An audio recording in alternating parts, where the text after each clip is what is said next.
A piercing cold wind swept through the air. Xiao Chu Nan jolted upright from a straw mat, abruptly roused from slumber. His eyes widened in sheer terror and disbelief as he surveyed his surroundings.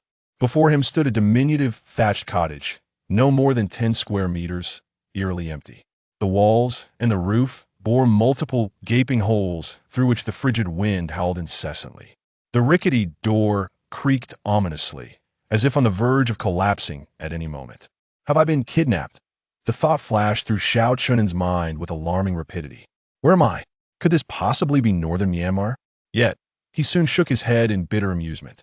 As an ordinary, impoverished university student with scarcely any money to his name, who would be so foolish as to abduct him? With a heart full of confusion, Xiao Chu Nan slowly rose to his feet. At that moment, another gust of icy wind swept by, causing him to shudder involuntarily. Looking down, he was horrified to discover he was clad only in his bare skin. "Where are my clothes?" he exclaimed, his voice betraying his shock. Those had been hard-earned new garments, bought with over 200 yuan from his part-time job, meant to afford him a semblance of dignity for the new year. He had envisioned returning home in style, yet now, moreover, he had clearly been on a long-distance bus heading home. How had he inexplicably ended up in this place? He hastily checked his body, particularly his posterior, relieved to find no pain. It seemed he had not lost any vital parts. His innocence remained intact.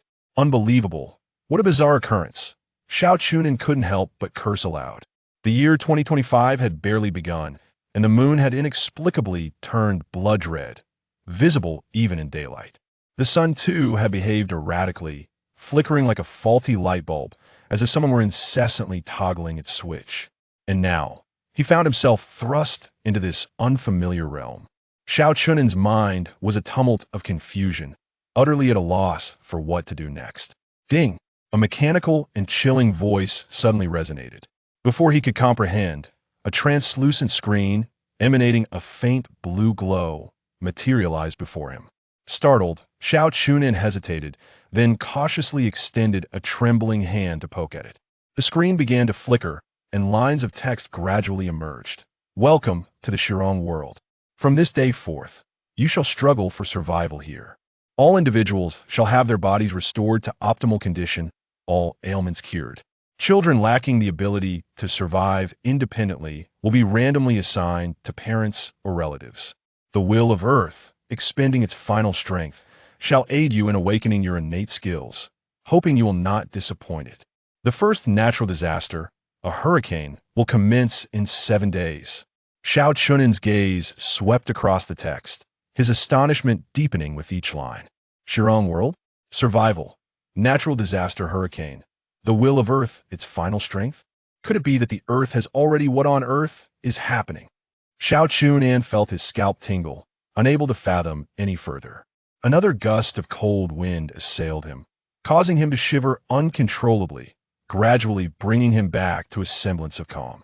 In light of the circumstances, panic would not resolve his predicament. He needed to regain his composure.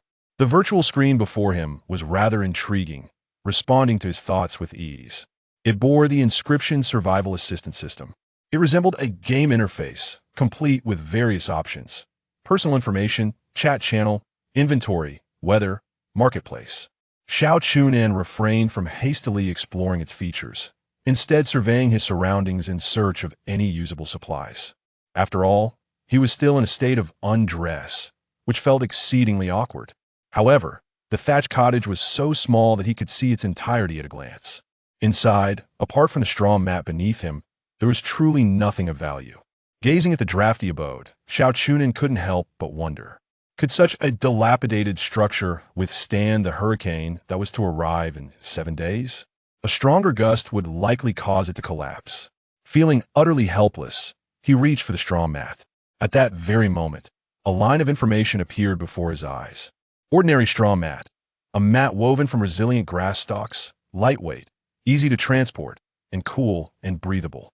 Xiao Chu Nan couldn't help but curl his lip in disdain. Given the current frigid temperature, the mat was of little use.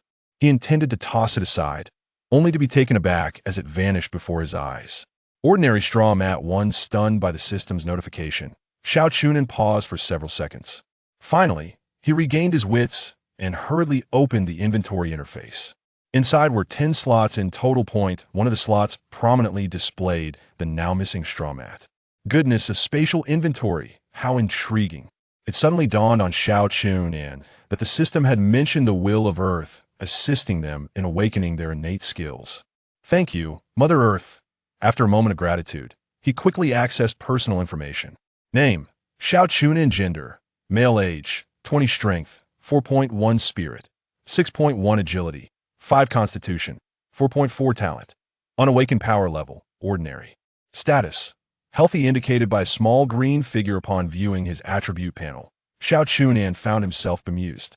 Was this truly akin to a game?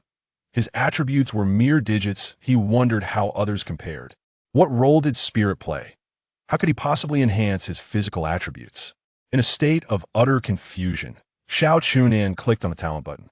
Would you like to awaken your talent skill? Awaken.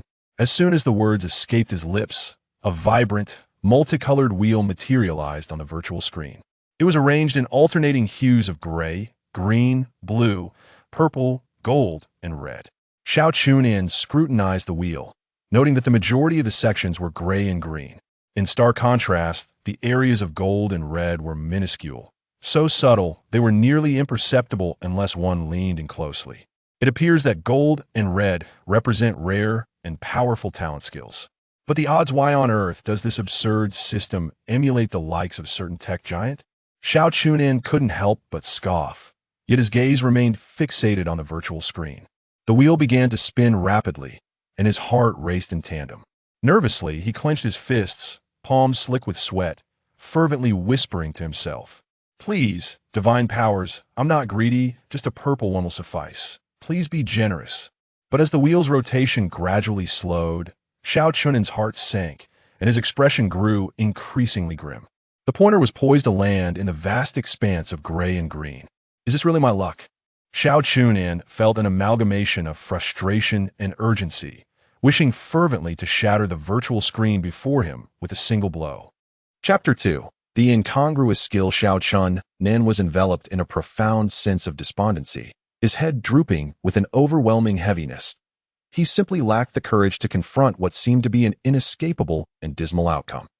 Just then, the system notification chimed unexpectedly. Awakening successful. Congratulations, survivor, on acquiring a unique level talent. Xiao Chu Nan's body stiffened abruptly, and he slowly lifted his gaze toward the screen. His eyes widened in disbelief as he exclaimed, "A red one? How is that possible? Could it be that I overlooked the presence of red in that area due to my anxiety? Am I truly this fortunate?" Instinctively, he pinched his thigh, the sharp pain jolting him into the realization that this was no dream. No wonder my parents always taught me that good deeds are rewarded, but this reward is exceedingly great. A unique level talent skill. The shock on Xiao Chu Nan's face was swiftly replaced by uncontainable joy, a grin spreading wider and wider as he burst into laughter. Coming from a humble background, his family had always struggled to make ends meet. Yet, despite the hardships, his parents instilled in him the importance of doing good deeds and being a decent person. From returning a penny to the hat-wearing uncle to helping an elderly lady cross the street, he had adhered to their teachings over the years. Of course, due to his limited means, he had not been able to perform grand acts of kindness. After all, one must prioritize their own well-being when in poverty. Moreover, offering assistance to an elderly lady in these times required immense courage. Now, gazing at the dazzling red light before him, Xiao Chu Nan felt that fate had finally smiled upon him. His years of perseverance had finally yielded results. With excitement and anticipation coursing through him, he eagerly clicked to view the details. Root of duplication, unique level.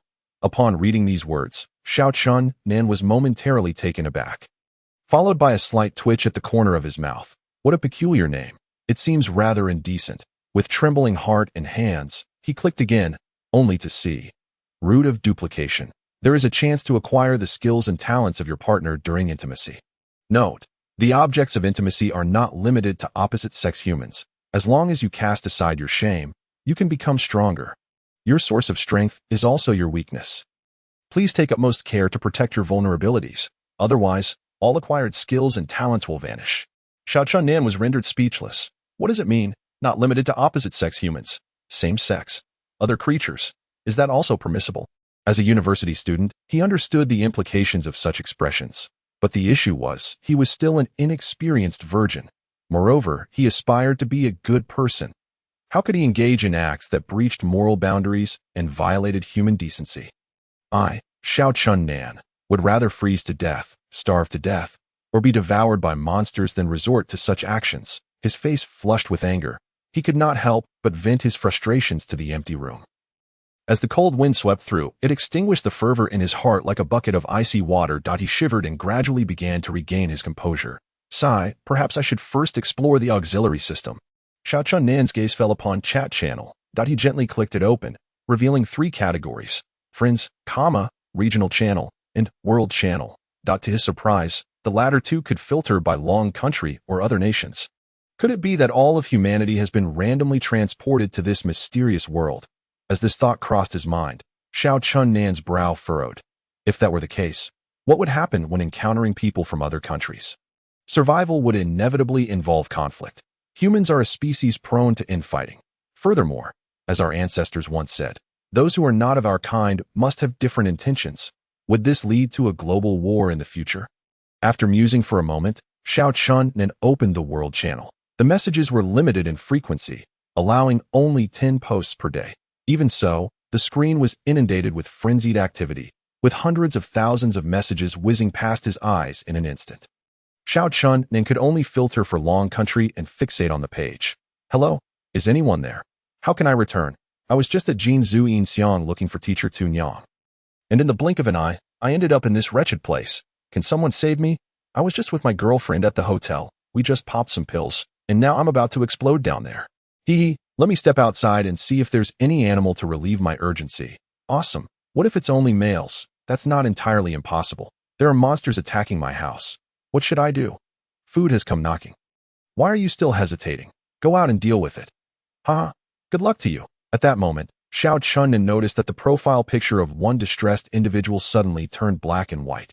He quickly clicked on the profile of this person named Lu Rinjia, only to be met with the message, "User does not exist." Xiao Chu Nan gasped in shock. It was evident that Lu Rinjia was no longer alive. Sigh, with a name like that, he was destined not to be the protagonist. Xiao Chu Nan couldn't help but feel a sense of pride in his own name.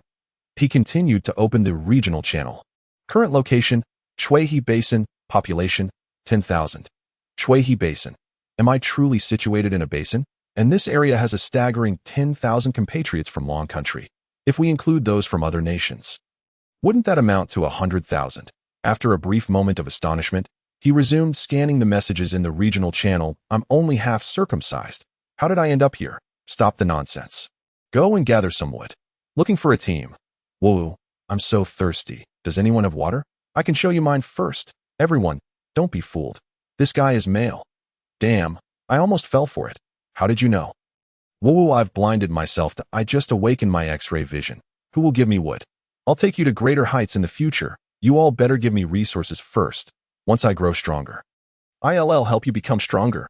You're overthinking this. Get lost. Such thoughts are detrimental. Xiao Chu Nan frowned as he read through the messages and quickly closed the channel. After a moment's hesitation, he slowly made his way outside.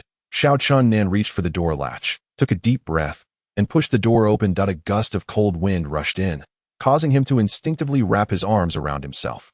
It is important to remember that he was currently completely bare. It seemed imperative to fashion some clothing quickly. Otherwise, he would surely freeze to death by nightfall. Xiao Chu Nan contemplated that it was daytime. With a radiant star hanging high in the sky's center, he gazed at it. A complex mix of emotions welled up within him. Let us just call it the sun, a nostalgic nod to the good days back on Earth. Cautiously, Xiao Chu Nan peeked his head outside, discovering that not far from him stood another thatched hut. Oh, a neighbor? I wonder if they are from my country. He recalled from the chat channel that this vast world was incredibly expansive, making encounters with fellow humans exceedingly rare. The probability of stumbling upon someone right at the start was minuscule.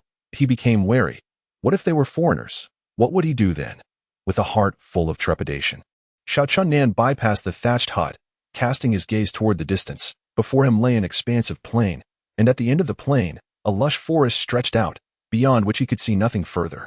Besides the neighboring hut, he had not detected any other signs of humanity. He shifted his gaze back to the neighbor's house. Even now, no one had emerged, nor was there any sound coming from within. The only peculiar aspect was that a faint blue light shone down from the sky, illuminating the interior of the other hut. Something strange is afoot. Should I take a peek? But would that be too intrusive? Weighing his options in his mind, curiosity ultimately prevailed. Xiao Chu Nan began to cautiously approach the neighbor's home. Upon reaching the door, he gently knocked, attempting to keep his voice as soft as possible. Is anyone home?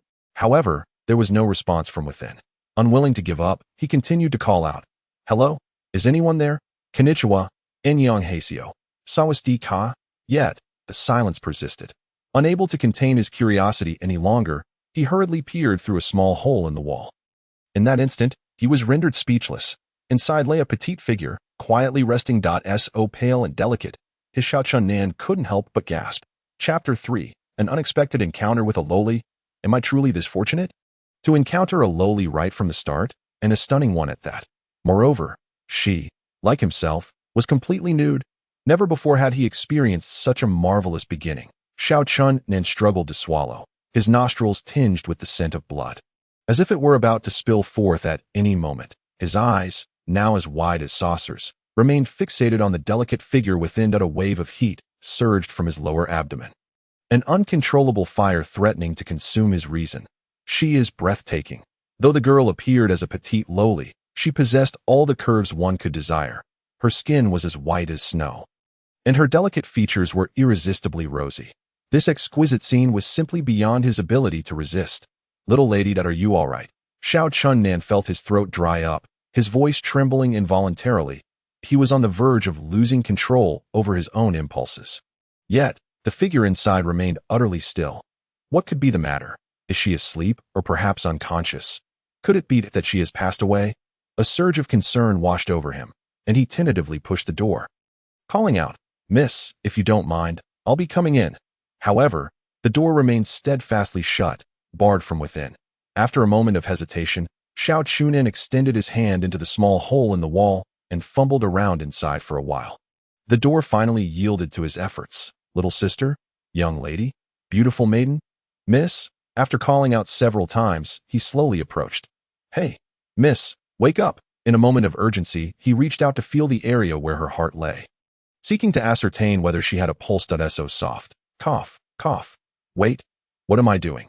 Xiao Chu Nan hurriedly slapped his face to regain composure. The heartbeat was normal, she was alive, and still warm. But why was she sleeping like a dead pig? Not waking up at all. He bent down and began to examine her body. Of course, he was checking to see if the girl was injured or unwell. He was a good person. How could he take advantage of someone in distress? As he meticulously examined her, he reminded himself, yes, I am saving her. This is certainly not inappropriate. I must exercise restraint. Just at that moment, the blue light enveloping the young girl suddenly vanished. Her eyelashes fluttered slightly, as if she sensed some discomfort. Yet, at that moment, Xiao Chu Nan was completely absorbed in the gentle sensation of her skin, oblivious to the sudden change. He continued his serious examination, his expression grave. When others are in trouble, a good person should lend a helping hand. He even hesitated over whether to administer mouth-to-mouth resuscitation. But just then, the young girl drowsily opened her eyes, emitting an alluring groan. Xiao Chu Nan's hand froze. His movements abruptly halted. He slowly turned his head to face her, only to meet a pair of eyes filled with terror and fury. In that instant, their gazes collided in the air. Time seemed to suspend at that moment. The world fell silent, leaving only their hurried breaths. The young girl's once rosy cheeks turned a bright crimson, as if she were about to bleed. Perverted lecher, you creep, die. Before she could finish her words, she unhesitatingly swung a fist. That tiny fist, brimming with righteous indignation, came crashing towards the man's face. Xiao Chu Nan was caught off guard. With a resounding thud, he was struck squarely. A sharp pain shot through his nose. Instinctively, he covered his nose with his hand. Warm blood trickled through his fingers, falling onto the girl's fair skin like petals on snow. Don't be afraid. I just wanted to wake you up. Uncle is a good person, Xiao Chu Nan explained in a flurry. Uncle, my foot. Get away. The young girl was filled with rage, completely disregarding his explanation, her petite fists raining down upon him like a tempest. I'm 18. You pervert. Creepy uncle. At that moment, her eyes burned with fierce anger, each punch infused with undeniable strength, as if she wished to obliterate the man before her. Oh dear, I am truly a good person. Please don't hit me. Xiao Chu Nan desperately evaded her attacks while urgently explaining, I saw you were unresponsive and wanted to help.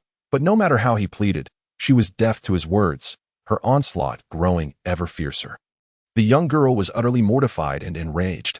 Upon awakening, she had just realized she had escaped from a mental institution, and before she could celebrate, she found herself in such an absurd situation. This unfamiliar place was one thing, but having a man invade her space was intolerable. Though the guy was somewhat handsome, in her eyes, he was nothing but an unrepentant pervert, thus disregarding her own state of undress. Her sole thought was to teach this creep a lesson. Xiao Chu Nan could only continue to dodge. In no time, he found himself backed against the wall, left with no choice but to shield his handsome face with his hands. He felt a pang of embarrassment. After all, his recent actions could easily be misinterpreted. Yet he also felt quite wronged. He had acted with good intentions, so how had he been branded as a villain? Thus, he called out, Miss, please stop hitting. If you don't cease, don't blame me for retaliating. After all, you're already an adult. But the girl paid no heed, her attacks relentless, and so, within the confines of the small thatched hut, the two figures engaged in a fierce struggle, the battle incredibly intense. Before long, Xiao Chu Nan's handsome face bore the marks of their scuffle, bruised and battered. However, being a good person, he was mindful to hold back. Ensuring his strikes were measured. At that moment, the girl curled up in the corner, rubbing her reddened backside, her eyes fixed on him in a glare that seemed to wish to devour him whole. Xiao Chu Nan winced in pain and attempted to explain again. I'm your neighbor. I truly meant well by trying to wake you. Though my actions were somewhat inappropriate, there's no need to resort to violence. Hearing this, the young girl retorted with a fierce voice, perverted creep, vile fish. If you don't behave, I'll make sure to retaliate. Her voice quivered slightly, a mix of anger and fear. Tisich, if you don't want to look, then don't. Besides, there's nothing to see here. It's so flat you could scrub clothes on it. Xiao Chu Nan stole another glance, but to mask his embarrassment, he insincerely remarked, honestly, there's nothing remarkable here. Upon hearing his hurtful words, the girl looked down at her body in disbelief, her face instantly shifting to a mix of shame and rage. Though it may be small, it's not non-existent. She screamed and lunged at Xiao Chu Nan once more, the two of them grappling again. Just then, a sudden roar echoed from not far outside. Roar, the sound struck like a bolt from the blue. Shattering their brief moment of camaraderie, both froze in place, their bodies rigid, as if paralyzed by fear. After a while, she whispered through gritted teeth, You better let go. The young girl's face had turned ghostly pale. Devoid of color, clearly terrified, Xiao Chu Nan shuddered slightly and quickly rose to his feet. With a serious expression, he turned slowly, as if sensing something amiss. There, through a small hole in the wall, a large eye was intently fixed upon them. Chapter 4. The beast soldier-level monster. Upon seeing the eye peering through the wall, a chill coursed through Xiao Chu Nan, causing him to draw in a sharp breath. The eye was enormous, appearing all the more sinister and terrifying in the dim light. It was fixated on them, and Xiao Chu Nan could even hear its heavy breathing. What on earth? A monster. He recalled the unfortunate fate of Lu Rinjia, who had been left in limbo after a creature had broken into his home. Now, they too found themselves facing a similarly terrifying peril, with the possibility of meeting the same grim fate. The young girl beside him noticed the terror etched on Xiao Chu Nan's face and followed his gaze. Spotting the eye in the wall, her complexion immediately drained of color, nearly prompting a scream. Quick as a flash, Xiao Chu Nan covered her mouth with his hand, leaning closer to her ear, whispering urgently, Don't make a sound. If the beast senses fear from its prey, it will attack immediately. After a brief pause, he added, Get up, and try not to show any fear. The young girl, sitting on the ground, attempted to rise but found her legs trembling uncontrollably. She felt weak, nearly collapsing to the floor. Observing this, Xiao Chu Nan quickly wrapped an arm around her slender waist, softly encouraging, Don't panic. Channel that bravery you just directed at me. Upon hearing this, a stubborn resolve ignited within the young girl's previously frantic mind.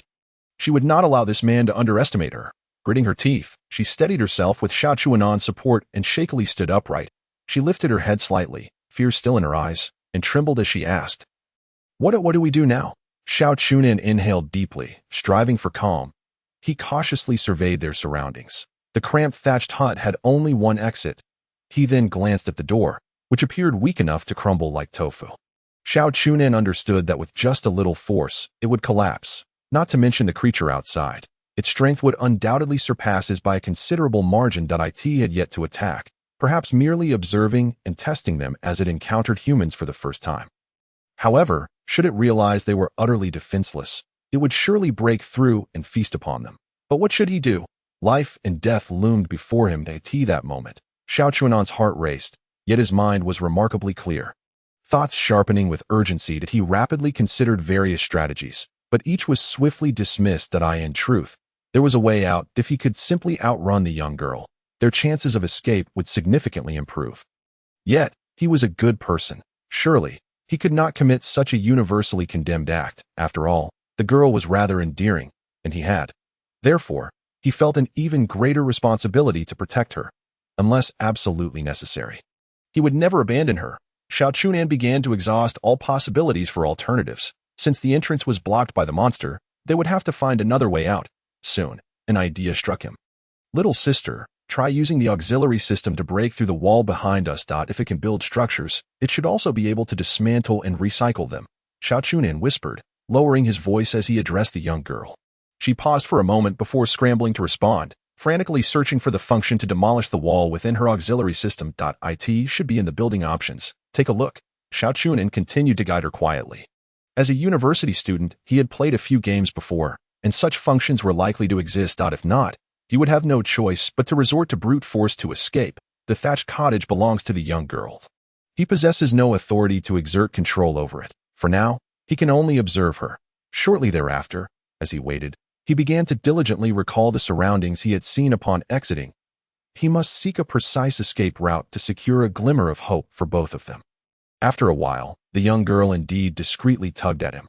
Xiao Chu Nan understood immediately, and the two of them slowly retreated to the wall. The creature outside seemed to grow increasingly impatient, attempting to push against the wall. Fortunately, it was merely probing. The wall swayed precariously but remained standing for the moment. The young girl slightly angled her body towards the wall and began to manipulate it. In a flash of light, she successfully reclaimed a segment of the wall with her system. A moderate gap appeared before them, allowing the bright light from outside to filter in. Yet, she did not pause. Instead, she continued to reclaim the wall behind Xiao Chu Nan, creating two openings. However, Xiao Chu Nan did not rush to flee. If they recklessly burst out now, the creature might very well choose to pursue them by taking a detour. In this unfamiliar, expansive wilderness, the two of them were certainly no match for the creature in terms of speed and stamina. Blindly escaping would yield almost no chance of survival. It would be wiser to utilize this thatched cottage as a temporary barrier against the monster, buying them more time to escape. Thus, Xiao Chu Nan firmly grasped the young girl's arm with one hand and slowly raised the other. A provocative smile emerged on his face. In the midst of the young girl's startled gaze, he raised a middle finger in the direction of the creature. In that instant, a deafening roar erupted from outside the cottage. The creature was indeed enraged. Following that, a dull thud resounded as it struck the wall of the thatched cottage with great force. At the same moment, Xiao Chu Nan, without hesitation, pulled the young girl and dashed toward the newly created opening. In that fleeting moment of turning, he caught a glimpse of the creature breaking through the wall. It was a massive bear, its enormous body towering at least 3 meters when standing. It had been lying in wait, its dark eyes fixed intently on the two of them. Ling Xiong, beast soldier level. A system prompt appeared before Xiao Chu Nan. Just a beast soldier level? It must be one of the weaker monsters in this world. However, at this moment, he dared not entertain even the slightest thought of confronting this formidable creature. Even on the original Earth, it would be quite difficult for an ordinary human to face a bear barehanded. This extraordinary bear would undoubtedly prove to be even more formidable. Before this powerful monster, Xiao Chu Nan harbored only one thought: to flee, to escape as far as possible. The thatched cottage, supported by only a few sparse wooden beams, was primarily composed of piled straw. Under the bear's powerful assault, the fragile structure could no longer withstand the pressure and collapsed with a resounding crash. As Xiao Chu Nan had anticipated, the bear that burst into the cottage was promptly obscured by the fallen straw and wood, granting the two of them a moment to escape. Yet, this debris posed no substantial threat to the bear. They had to escape quickly. Panting heavily, Xiao Chu Nan sprinted across the wilderness, the young girl closely trailing behind him. Both of them, bare-skinned, ran recklessly under the sun. It seemed almost romantic, yet they dared not halt for even a moment. The thunderous roars of the bear echoed behind them, akin to the rumble of thunder reverberating through the sky. The unknown small creatures in the wilderness were also frightened by the terrifying noise and scurried away in all directions. With no shoes on, Xiao Chu Nan felt sharp pain beneath his feet. But he gritted his teeth and continued to run desperately. Suddenly, he heard the young girl let out a cry of pain from behind. Alarmed, he quickly turned to look. Monster classification, common organism. Beast soldier level, elite level, beast general level, lord, catastrophe level. Chapter 5. An expression of apology. He noticed that the young girl's foot had been injured by something, that a vivid crimson streak spread across her porcelain-like foot. Strikingly conspicuous. At this moment, she bit her lip, beads of sweat dripping from her forehead, and her face paled from the pain. She resembled a delicate white flower shivering in the cold wind, evoking a sense of pity. Yet, despite enduring such agony, she did not utter a single cry. She limped along, determinedly following him. Xiao Chu Nan had already covered a significant distance, but after a moment's hesitation, he resolutely returned to her side. Strangely, the fierce bear did not seem to follow. Moreover, he had just heard what sounded like a woman's scream from behind. Sharp and infused with rage, it sent shivers down his spine. Xiao Chu Nan was uncertain if it was merely a figment of his anxious mind. Nevertheless, they could not afford to let their guard down. The bear could very well be on their tail shortly. The terrain here was flat, and there would surely be no match for that massive creature. Xiao Chu Nan extended a hand, wishing to assist the young girl, but she evaded him. An awkward silence enveloped them. Xiao Chu Nan struggled to keep his gaze from wandering, fearful of provoking another misunderstanding. He softly inquired, "You're injured. How about I carry you?" I certainly do not need your feigned concern." The young girl stubbornly turned her head away, her chin slightly raised, exuding an air of pride. After being rebuffed, Xiao Chu Nan felt somewhat awkward. Yet he could not simply disregard her plight. He urged once more, "Young lady, please do not refuse. That bear may soon catch up." He paused briefly, adjusting his tone to one of sincerity, continuing, "I indeed acted inappropriately earlier, startling you. You have scolded and struck me. Now grant me the opportunity to express my apologies." The young girl was momentarily taken aback. She had expected him to continue arguing or to ignore her altogether. But she did not anticipate such a sincere apology. A flicker of uncertainty crossed her once defiant gaze as she gradually lowered her head, contemplating whether to trust this man. This man she had recently labeled a pervert. Xiao Chu Nan turned away slightly, crouching down. "Please forgive me this once. We are now in the same boat and must help each other to survive." The young girl remained silent, neither responding nor outright refusing. Xiao Chu Nan breathed a sigh of relief. As long as she did not resort to violence again, the misunderstandings between them seemed trivial in the face of life and death circumstances. Regardless of reluctance, they would need to band together for survival in the days to come. Yet, they now faced a new dilemma.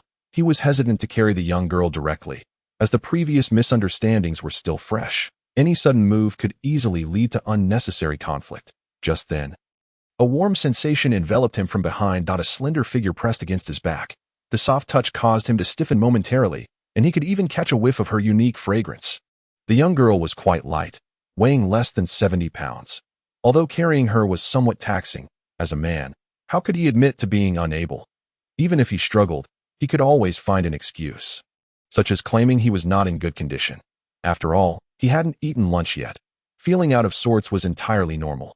Thus, gritting his teeth, Xiao Chu Nan straightened his back, bearing the young girl as he steadily moved toward the forest's direction. Along the way, neither spoke a word, both seemingly lost in thought about the uncertain future. After walking a while, Xiao Chu Nan broke the silence. "Where are you from?" "Kyoto." How truly refined. Xiao Chu Nan was somewhat taken aback. After all, he was merely a rural lad, and Kyoto seemed a distant and enviable place to him. He continued to inquire, "By the way, what skill or talent did you draw?" Survival in this foreign world often hinged on one's innate skills and talents, which could provide a crucial advantage. While he possessed what appeared to be a powerful skill, he currently found no opportunity to utilize it. Thus, he was eager to learn about his future companion's talents. To his surprise, the girl slowly shook her head, softly replying, "Lottery. I don't have one." Xiao Chu Nan was momentarily stunned. Wasn't it said that everyone could awaken a talent or skill? Why did this young girl lack one? Curiously, he asked, "Why not? Did you offend the system or anger Mother Earth?" No sooner had the words left his mouth than a pair of small hands gently pinched him from behind, accompanied by a hint of reproach. The young girl then slowly responded, "I have a unique skill. Xiao Chu Nan halted in his tracks, a unique skill. Just hearing the name sounded grand and impressive. It must be an extraordinarily powerful ability. Unable to suppress his curiosity, he eagerly asked, "Would you mind telling me what it is? Think about it. We will surely need to collaborate for survival in the future, and understanding each other will be beneficial." However, she did not respond immediately.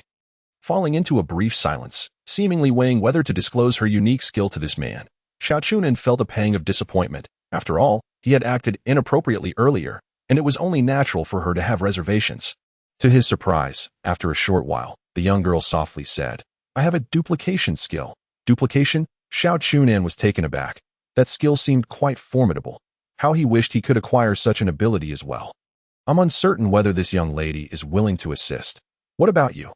the girl suddenly retorted. Xiao Chu Nan found himself at a loss for words. Should he confess that his ability is the root of duplication? That engaging with her would grant him her split skill. Such a revelation was indeed difficult to articulate. Even if he dared to speak it, he would likely face repercussions. His hesitant demeanor immediately provoked the dissatisfaction of the young girl. "Humph.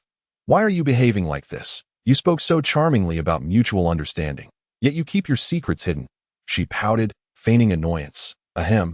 It's not that I am unwilling to share. It's just that I am unsure how to express it." Xiao Chu Nan blushed, stammering as he continued. To put it simply, I possess a highly challenging duplication skill, which I am currently unable to utilize. That it involves certain conditions that are difficult to articulate. If you choose not to speak, then so be it. What's the big deal? The young girl retorted, her lips curling in a slight pout, though curiosity lingered in her heart. By the way, my name is Xiao Chu Nan. May I inquire your esteemed name? Fair maiden? Sensing the awkward atmosphere, Xiao Chu Nan hastily shifted the topic. After a brief silence, a melodious voice drifted to his ears like a gentle breeze. "When you weigh out? How lovely. It mirrors my own name." Xiao Chu Nan couldn't help but praise. Yet, When you weigh out fell silent again. Chapter 6. The Split Body. Little Chi. After exchanging a few words, their relationship grew significantly closer. Xiao Chu Nan steadily carried When You Wei Yao on his back, taking measured steps toward the forest. The looming threat of the mountain bear had vanished, and the immediate danger was temporarily averted. Along the way, they began to share their basic information, albeit typically, When You Wei Yao took on the role of the listener. Moreover, whenever the conversation inadvertently touched upon her family, she would skillfully divert the topic. Xiao Chu Nan keenly sensed this and refrained from pressing further. After all, everyone has their own privacy, and they had only just met. It would be presumptuous to pry into one another's secrets. As time passed, they drew closer to the forest, yet Xiao Chu Nan's steps gradually grew heavier, his breath becoming increasingly labored. Upon reaching the outskirts of the forest, he was already panting heavily. When Yue Yao, resting atop Xiao Chu Nan's back, could distinctly feel his exhaustion, prompting her to softly say, "You can set me down. I believe I can walk after a short rest." Despite feeling somewhat reluctant, Xiao Chu Nan gently placed her down. Once her feet touched the ground and steadied, she instinctively maintained a small distance from him, seemingly wary of any unintended actions at that moment. Having escaped danger, both suddenly realized they were completely unclothed. When Yue Yao lowered her head, her hands instinctively shielding her most delicate areas, her eyes unable to meet Xiao Chu Nan's gaze. Simultaneously, Xiao Chu Nan, feeling awkward, turned his head away, unwilling to look further. A profound sense of embarrassment washed over both. After all, there exists a distinction between genders, and their acquaintance was still in its infancy. Such intimate physical contact could easily evoke subtle emotions, particularly given their current nakedness. Just then, when Yue Yao noticed that although Xiao Chu Nan had turned his body, his eyes still inadvertently glanced in her direction. Her cheeks instantly flushed crimson, reaching to her ears. Flustered and indignant, she playfully scolded, "Stop looking at me." With that, she hurriedly seated herself on the ground like a startled fawn, awkwardly attempting to conceal her modesty. Xiao Chu Nan's heart began to race once more. A realization dawning upon him. Is this the sensation of a heart in tumult? How fascinating. He found himself momentarily captivated, his eyes stealing glances at Wen Yue Yao repeatedly. In the sunlight, her fair skin appeared almost gilded, radiating a soft glow. At this moment, his gaze was entirely filled with her image. Yet, reason ultimately triumphed over impulse. To avoid being disrespectful to the fair maiden, Xiao Chu Nan took a deep breath, striving to calm his racing heart. He crouched down, gently lifting Wen Yue Yao's delicate foot to examine it closely.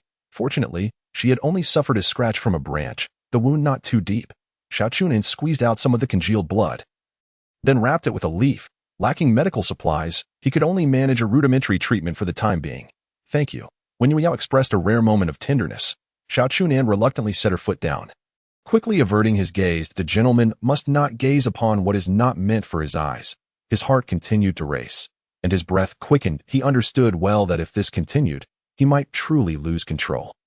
This won't do. I must not act inappropriately. I must strive to be a good person. Time and again, he pulled himself back from the precipice of desire. It promises to be quite cold tonight. So I shall gather some resources to make clothing. Xiao Chu Nan's voice trembled, betraying his evident panic. With that, he hurriedly ran off. When Yu Yao, seated on the ground, stole a glance at his retreating figure, her cheeks flushed and blooming. She huffed playfully, filled with mock reproach. This fellow keeps stealing glances at me, his fervent gaze making her feel uneasy, yet she found herself unable to deter him. At this moment, both were unclothed, and it was entirely natural to struggle against their impulses. Surely, one cannot truly resort to gouging out his eyes. The immediate concern was to craft clothing swiftly, both to ward off the chill and to cover themselves, preventing this man from making further indiscretions. Yet, just then, she had inadvertently injured her foot. After much hesitation, when Yu Yao furtively peeked at the distant Xiao Chu Nan, noting that he was oblivious to her presence. Thus, she softly called out, "Little Chi, could you take my place for a moment?" Of course, no sooner had she spoken than a strange light flickered around when in the blink of an eye. Another when Yu Yao appeared beside her. This new incarnation seemed vivacious, bouncing energetically and immediately wrapping her arms around Wen Yao. Reluctant to let go, the two shared identical appearances, yet their expressions bore subtle differences. The newly emerged Wen Yao sparkled with vivacity and playfulness, while the original Wen Yao carried a hint of melancholy in her eyes. How amusing! If all my sisters were to emerge, would it not startle this man? The newly manifested doppelganger, named Little Chi, smirked mischievously. No, those sisters are far too mischievous. They cannot be allowed to emerge. Wen Yao's face suddenly turned pale, as if recalling a terrifying incident. Very well, I was merely jesting. However, dear sister, you must be cautious. You just sent that one to distract the great bear, and she is now furious, claiming she will kill you both. Little Chi frowned slightly. Hearing this, Wen Yao trembled involuntarily, hastily explaining, I had no choice. Someone had to confront that creature. I could not allow you to take risks. So I sent her. Sister, do not worry. We will assist you. You are injured, so rest for now. Little Chi gently embraced Wen Yao, her concern evident. The light flickered once more, and the two merged back into one. At that moment, this Wen Yao, or rather Little Chi, bore no trace of injury upon her foot. Hooray! It has been ages since I last enjoyed fresh air, and I shall no longer have to endure that dreadful medicine. Little Chi exclaimed excitedly, flailing her arms like a liberated bird. She looked around in wonderment, her curiosity about the world evident. After a while, her gaze settled upon Xiao Chu Nan, who was collecting branches in the distance. A sly smile creeping across her lips. You bullied my sister, Xiao Chu Nan, did you? He. Little Chi stretched, then stealthily began to approach him. In that moment, she resembled a cunning little fox quietly stalking its prey. Meanwhile, Xiao Chu Nan was entirely focused on gathering branches. He had just checked the auxiliary system, discovering that 10 units of branches could be exchanged for 1 unit of wood. To repair a hole in the thatched hut, 5 units of plant fibers and 1 unit of wood were required.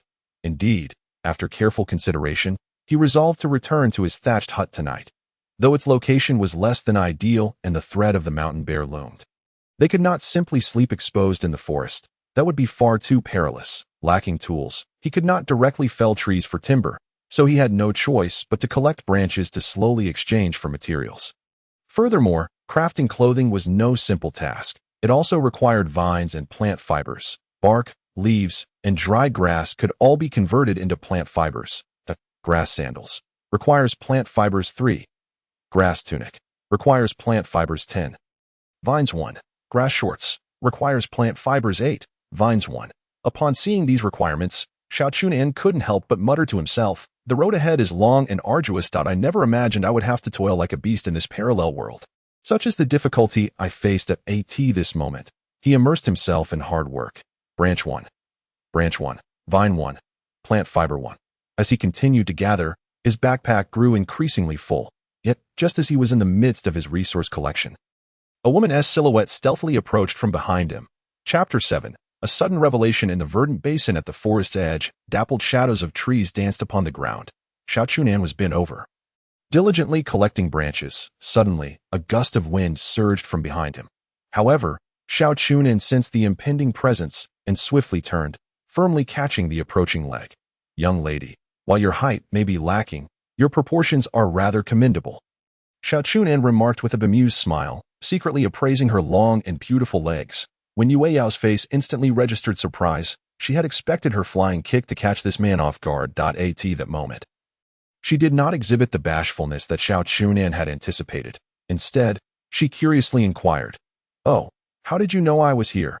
Others often say that those with ample bosoms lack wit, yet you, with your petite frame, seem equally bereft of sense." Xiao Chu Nan shook his head in resignation and continued to explain patiently, "Your shadow has betrayed you. Should you wish to employ this trick again, do take heed." "Humph, how amusing." When Yue Yao retorted with a mischievous glint in her eye, asking playfully, "So, how does it feel? Would you like to explore other areas?" In an instant, Xiao Chu Nan's handsome visage flushed slightly. His previously composed demeanor now tinged with a hint of disarray. He felt his breath become somewhat constricted, and his heart began to race uncontrollably. Their actions were decidedly intimate. With his hand firmly supporting one of Wen Yuyao's feet, they were mere inches apart, and neither was clad in a stitch. This delicate tableau left Xiao Chu Nan in a state of bewilderment, as he began to experience involuntary reactions. "No, this is untenable." He quickly chanted inwardly, "I must be a good person. I must uphold the virtues of a gentleman." When Yue Yao continued to regard him with a half-smile, clearing his throat, Xiao Chu Nan hastily released his grip and retreated several steps. His gaze became evasive. Unable to meet Wen Yuyao's eyes, which sparkled with amusement, this cheeky girl showed no signs of shyness. Rather, she seemed to revel in the moment. "Oh, quite impressive, isn't it?" she remarked with a grin after casting a glance. Xiao Chu Nan felt a rush of heat rise to his face. He quickly shielded his vital areas with both hands, staring at Wen Yuyao in utter confusion, stammering, "Why, you could at least show a bit of restraint." At this juncture, his mind was a whirlwind of chaos, filled with questions that he could not fathom what had come over her. She seemed to be an entirely different person from the bashful girl moments ago. Previously, he had been the one to tease, yet now he found himself the target of her playful jabs. This left the single Xiao Chu Nan, who had navigated 2 decades of solitude, at a loss for how to respond. Hee. When Yue Yao's laughter rang like a melodious chime through the forest. After her mirth subsided, she tilted her head and asked, "What are you up to now?" Xiao Chu Nan took several deep breaths to regain his composure and replied earnestly, "Gathering resources. It will likely be quite cold tonight, so we must expedite the crafting of clothing." That moment, it dawned on him. Hadn't Wen Yao injured her foot? How was she now moving about so freely? That kick she had executed earlier had been impressively agile. Thus, he promptly inquired with concern, "Isn't your foot injured? How is it that you seem completely unscathed now?" I deceived you earlier. My ability isn't to create duplicates, but rather to heal myself," Wen Yao explained, demonstrating her recovery by hopping in place. However, the moment she did, the sound echoed, and Xiao Chu Nan could hardly bear it. Quickly turning away, he mused, "I was just thinking. It would have been much quicker if you could summon duplicates to gather resources." After a brief pause, he continued, "Since you're fine now, let's gather resources together. Our priority should be to obtain plant fibers to make clothing." Upon hearing this, Wen Yao pouted, clearly dissatisfied. "Oh, we still have work to do. Then I'll go elsewhere." Xiao Chu Nan hastily reminded her, "Although we're on the outskirts of the forest and it's relatively safe, do exercise caution." "I know, you're so nagging," Wen Yao exclaimed, charging off in a flurry. Xiao Chu Nan watched her retreating figure, perplexed by her erratic behavior. What is with this girl? Time slipped away unnoticed, and the sun gradually descended, indicating that afternoon had arrived. Xiao Chu Nan and Wen Yao diligently collected resources. While the system was convenient, it often deducted a significant amount during resource recovery. A large bundle of twigs would yield merely 2 or 3 units, and exchanging weeds for plant fibers yielded similar results. If only they could craft shoes and clothing themselves, they might conserve considerable resources. Unfortunately, he was no Lu Huangshu, adept in the arts of weaving and crafting. As for Wen Yao, she was merely a noble lady from the capital, and her skills were no better. Thus, they could only accept the system's exploitation with resignation. Moreover, the auxiliary system's recycling function had numerous limitations. seemingly confined to an area of about 1 cubic meter. For instance, to recycle long deadwood into timber, they first needed to cut it down to about a meter in length. The problem was that they currently had no suitable tools, rendering their resource collection efforts exceedingly inefficient. After some contemplation, Xiao Chu Nan realized that to craft even the simplest wooden axe, they first required a workbench to create a level 1 workbench. A staggering 100 units of wood were needed. It would take an eternity to gather that many twigs. With a resigned shake of his head, he abandoned that idea for the time being and decided to focus on collecting plant fibers to make clothing. At this moment, the temperature had dipped below 20 degrees, bringing a slight chill. Xiao Chu Nan pressed on diligently, weaving through the underbrush and trees, collecting every twig and clump of grass as if they were treasures. Meanwhile, not far away, when Yueyao was equally occupied, soon growing sweaty and breathless, "I seem to have been tricked into labor by my sister," she muttered to herself, glancing at Xiao Chu Nan with a frown. "If only I could summon my sisters to assist, but alas, my strength is insufficient, and should I summon them, it would be all too easy for that group to take advantage. I can't go on like this. I might just collapse. I should let my sister handle it. Her injury should be healed by now." With that thought, she stealthily slipped behind a large tree. In an instant, a flash of light occurred. Duplicate, personality switch. Xiao Qi, "I'm sorry for the trouble," when Yueyao said apologetically at this point. Her foot was indeed healed. She then opened her backpack to check the resources she had gathered. Upon seeing the meager contents, her expression darkened. With such a paltry amount, crafting a full set of clothing was nothing short of a fantasy. She inwardly lamented, "Xiao Qi, how could you be so lazy? You've put me in a terrible predicament. Am I to remain exposed all day?" The thought of being seen by that detestable fellow. Hastily, when Yueyao bent down to resume her work. Chapter 8. The proud little girl. The setting sun cast its golden rays upon the earth, enveloping the world in a delicate veil of light, heralding the impending arrival of night. Xiao Chu Nan paused in his tasks, straightening his back and breathing heavily. He opened his backpack to review his haul. There were 10 slots, currently filled with various resources. Plant fibers 49, wood 5, twigs 7, vines 3. Nearby, when Yueyao had also been hard at work, her fair complexion glistening with perspiration. Upon noticing Xiao Chu Nan's pause, a victorious smile crept onto her lips as she teased, "Oh, uncle, are you tired already? I'm faring better than this frail girl." Xiao Chu Nan could only chuckle in disbelief at her competitive spirit, but promptly reminded her. "Nightfall is approaching. We must find a place to spend the night." He had just checked the area channel and noted that the initial count of 10,000 had dwindled to a mere 9,156. This meant nearly 1,000 had perished within just a few hours. Clearly, this region was rife with formidable creatures. Thankfully, they were on the outskirts of the forest, where they mostly encountered common small animals. Even if they did come across a fearsome beast, they would most likely be able to detect and evade it in time. However, the forest at night would undoubtedly harbor unknown dangers, necessitating their swift return to safety. Upon hearing his words, when Yueyao's expression turned serious, yet she pursed her lips and replied, "Humph, just an excuse. If you're tired, go rest. I can manage on my own."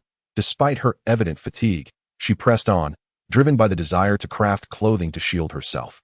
Xiao Chu Nan smiled and refrained from further persuasion, hastily getting to work on the garments. First, he crafted a pair of grass shoes. In this thorny forest, a pair of shoes would effectively prevent injuries to the soles. Next, he fashioned a second item, grass shorts. One crucial area had to be protected, as it was both his source of strength and a potential vulnerability. Traversing the woods, with branches and vines entwined, posed a risk of injury if he were to sustain a debilitating wound. Living would be worse than death. 2 minutes later, a flash of white light signaled the completion of a pair of grass shoes and shorts. Eagerly, Xiao Chu Nan donned them and turned to find that Yueyao had also crafted her own pair of grass shoes and shorts. Women truly have a penchant for saying one thing while meaning another. At this moment, she wore the shorts to cover her lower half and the grass shoes on her feet, yet her upper body remained exposed, leaving her to shield herself with her hands, preventing any inadvertent display. Xiao Chu Nan couldn't help but chuckle. "It seems your resources have run dry. Let us see how you handle that." When Yueyao, aware of her predicament, bit her lip in frustration. Was she truly to remain topless all day?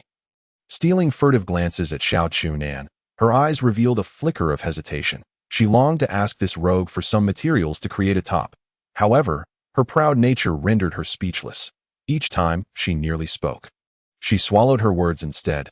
She simply could not bring herself to appear vulnerable in front of Xiao Chu Nan, and she doubted he would be willing to assist her.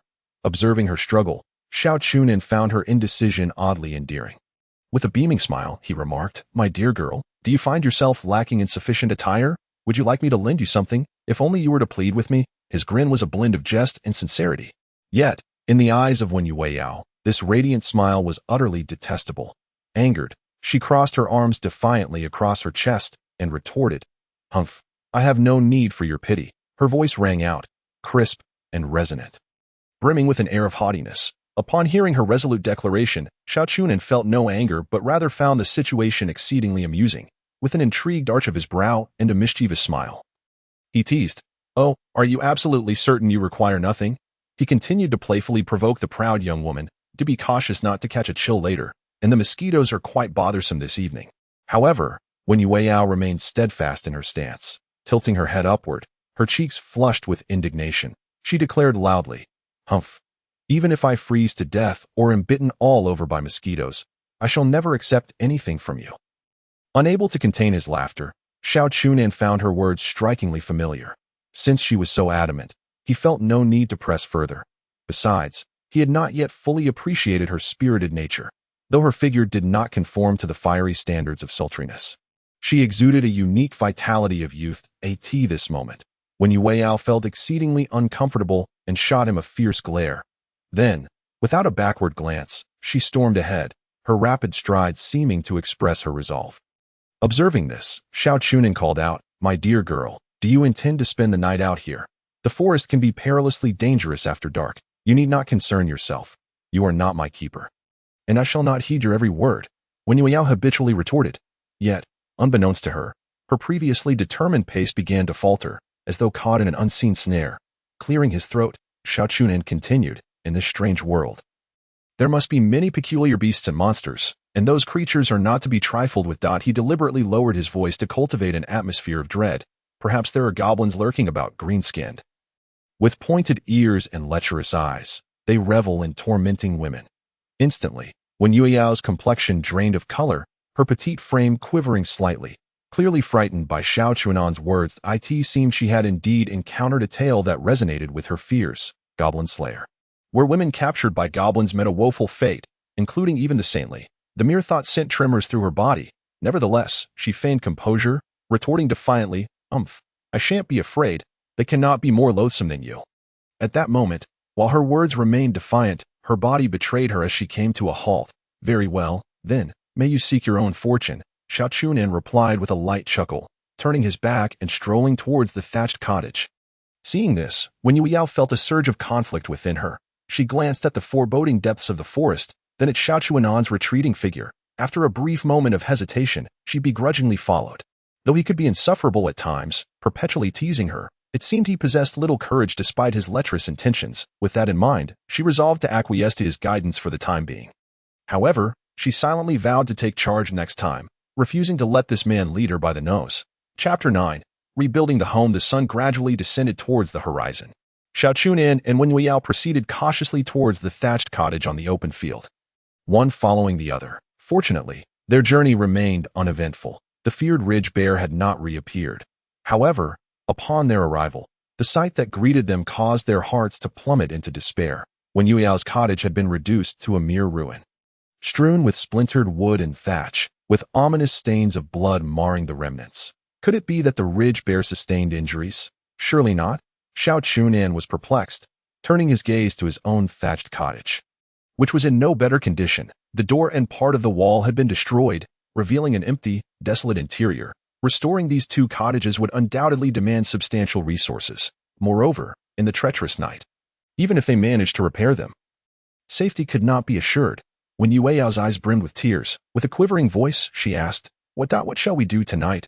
Although Xiao Chu Nan frowned deeply, he maintained a semblance of calm. He surveyed the surroundings slowly and then stated, "We cannot remain here.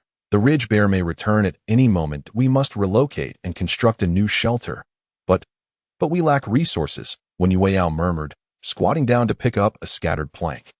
Her spirits evidently low, Xiao Chu Nan reassured her, "If we dismantle this, The recovered materials should suffice to build a new thatched cottage. This is our only option at present. All right, Wen Yueyao replied, biting her lip and nodding gently. In her current state of disarray, she naturally heeded his words without question. Xiao Chu Nan wasted no time and promptly instructed, each person takes one cottage. Move swiftly. Time is of the essence, and we still need to find a safe location to rebuild. With that, they immediately set to work. Though Wen Yueyao's cottage lay in disarray, recovering the materials proved relatively straightforward. Conversely, Xiao Chu Nan's situation was somewhat more complex. His cottage had partially collapsed, leaving the remaining half precariously standing. He needed to dismantle the unstable portion to salvage as many resources as possible. Progress was slow without tools. Once Wen Yueyao completed her task, she wiped the sweat from her brow and, noticing Xiao Chu Nan still laboring, rushed over to assist him. Their combined efforts ultimately enabled them to recover all the materials. After finishing, Wen Yueyao gasped for breath and urgently inquired, "Where do we go next?" Xiao Chu Nan had already examined the surrounding environment carefully. The forest was fraught with danger, best avoided. While this open field was spacious, the ridge bear was known to roam nearby. His gaze settled on the distant rolling hills to the right. Pointing in that direction, he replied, "Let us first ascertain whether that area is safe. We should seek a location that offers shelter from the wind. Do not forget, a hurricane disaster will strike in 7 days. We must find a secure refuge, or else." He left his words unspoken. Yet when Yueyao comprehended his implication, feeling a heightened sense of urgency, the two hastily set off. After a frenzied run, they finally arrived at the hills, where small mountains came into view, sloping gently and stretching endlessly. When Yueyao, breathing slightly heavier, felt her chest rise and fall dramatically, her cheeks flushed a delicate pink, reminiscent of blooming peach blossoms. Captivatingly beautiful. At that moment, she was adorned in an additional garment. Though its design was simple, it adequately covered part of her modesty. However, as she breathed heavily and moved, glimpses of her fair skin would occasionally emerge, tantalizingly alluring. Xiao Chu Nan was equally fatigued, leaning on his knees, slightly bent over as he regulated his breathing. At that moment, he stole a regretful glance, a palpable sense of disappointment evident in his demeanor. Would there ever be another opportunity to behold such a sight? Sighing inwardly, he lamented his own kindness. When Yueyao instantly sensed his peculiar gaze and shyly lowered her head, that it was undeniable. Lacking a proper shirt left her feeling cold, and the mosquitoes were quite bothersome. However, she would never admit that she had requested some materials from him to fashion a top, fearing his incessant glances at her exposed skin. Yet, recalling her earlier firm declarations against accepting his help, she now felt a flush of embarrassment. Internally chastising herself for her weakness, she pondered how she had been so resolute before. Yet now, noticing her discomfort, Xiao Chu Nan refrained from teasing her further, gazing into the distance. He suddenly exclaimed, "Oh, is that a wild boar?" Upon hearing this, Wen Yueyao immediately perked up, curious to investigate. It seems so. I wonder if they are formidable. It would be delightful to capture one for roast pork. They had gone the entire afternoon without food or water and were now ravenous. The sight of the wild boar provoked a chorus of protest from their stomachs. Xiao Chu Nan instinctively swallowed, stating, "It appears to be of a manageable size. It should not pose a greater threat than the ridge bear. However, we ought to prioritize securing shelter first. Please hand me the remaining resources." Without hesitation, Wen Yueyao complied, her eyes nervously fixed on Xiao Chu Nan, fearful that he might declare their supplies insufficient. Fortunately, after examining their materials, Xiao Chu Nan nodded slowly. As expected, the detestable system had consumed a significant portion of the resources recovered from the thatched cottage. Together, they barely had enough. Xiao Chu Nan opened the crafting, building option and selected prefabricated thatched cottage. This was the most basic and rudimentary choice, covering less than 10 square meters, devoid of furnishings aside from a single room. Of course, it could be upgraded and expanded later. Yet, given their current predicament, having a place to shield them from the elements was already a considerable improvement. Xiao Chu Nan led Wen Yueyao through a series of stops and starts, ultimately selecting a relatively suitable location nestled between several hills, in a low-lying area. The surrounding hills formed a natural barrier, effectively shielding them from the wind, a rather advantageous choice. As dusk began to settle, time was of the essence, and Xiao Chu Nan decisively activated the auxiliary system to commence construction. 100 units of plant fibers and 10 units of wood were utilized. In an instant, a brilliant flash illuminated the area. and a brand new thatched cottage materialized before them. Square and unremarkable, it exuded an air of utter ordinariness. "Oh yeah," Wen Yueyao exclaimed joyfully as she pushed the door open and entered, but a faint scent of dried grass wafted through the humble abode, providing an unexpected sense of security despite its simplicity. Xiao Chu Nan, wearing a smile, took advantage of the last vestiges of daylight to once more scan the surroundings for hidden dangers. Satisfied that all was well, he stepped inside. The atmosphere within the cramped, thatched cottage immediately became somewhat charged as both of them had exhausted their resources and were left with no choice but to rest together in this small space for the night. A rosy hue crept onto Wen Yueyao's cheeks, reminiscent of the evening glow on the horizon.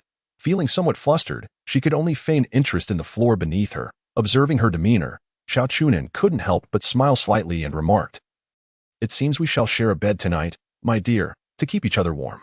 Chapter 10. Something feels off. Upon hearing Xiao Chu Nan's suggestive words, Wen Yueyao's face flushed crimson, leaving her momentarily at a loss for words. I certainly do not wish to squeeze in with you, you rascal." With that, she hastily retrieved a straw mat and scurried to the corner. "A rascal." Xiao Chu Nan feigned innocence, feeling more wronged than doughy. He considered himself a good person, having performed many good deeds back on Earth. Since arriving in this foreign world, he had always thought of her. So how had he become a villain? With a sigh of exasperation, he lamented, "Alas, I don't even have a shirt to wear, yet I painstakingly saved resources for someone. And now I am unjustly branded a rascal. How tragic. Cough, cough. It's so cold. I think I might be catching a cold." Xiao Chu Nan continued, deliberately coughing a few times and exaggerating his sniffles. Hearing his words, Wen Yueyao felt a twinge of guilt. She bit her lip, wanting to say something, but the words stuck in her throat. At that moment, her heart was a tumult of emotions. On one hand, sharing a space with this man she had only just met was somewhat hard to accept. Yet on the other hand, he had indeed helped her significantly. He abandoned her in times of peril, and had even given her his resources to make a shirt. The thought of him falling ill would weigh heavily on her conscience. Caught in her conflicting emotions, Wen Yueyao fell silent. Xiao Chu Nan stifled a laugh and carefully laid down his mat not far from her. Evidently, she had ceased to protest. However, he dared not draw too close to Wen Yueyao, and instead lay quietly. He then opened the chat channel, hoping to glean useful information. The darkness had already enveloped the sky. The night unfolded like a vast black satin, soft yet irresistibly imposing, shrouding the world in its embrace. Xiao Chu Nan was surprised to discover that there was no moon in the sky, only a scattering of tiny stars twinkling faintly in the darkness. The chat channel was in disarray. It's so dark. I can't see anything. I'm starving. What can we eat? Many have already perished. What the hell? Send us back. I say Earth might not be safe either. Haven't you noticed the blood moon growing redder? At least it's better than this strange world. It seems like this place can enhance our bodies. Can we become superheroes?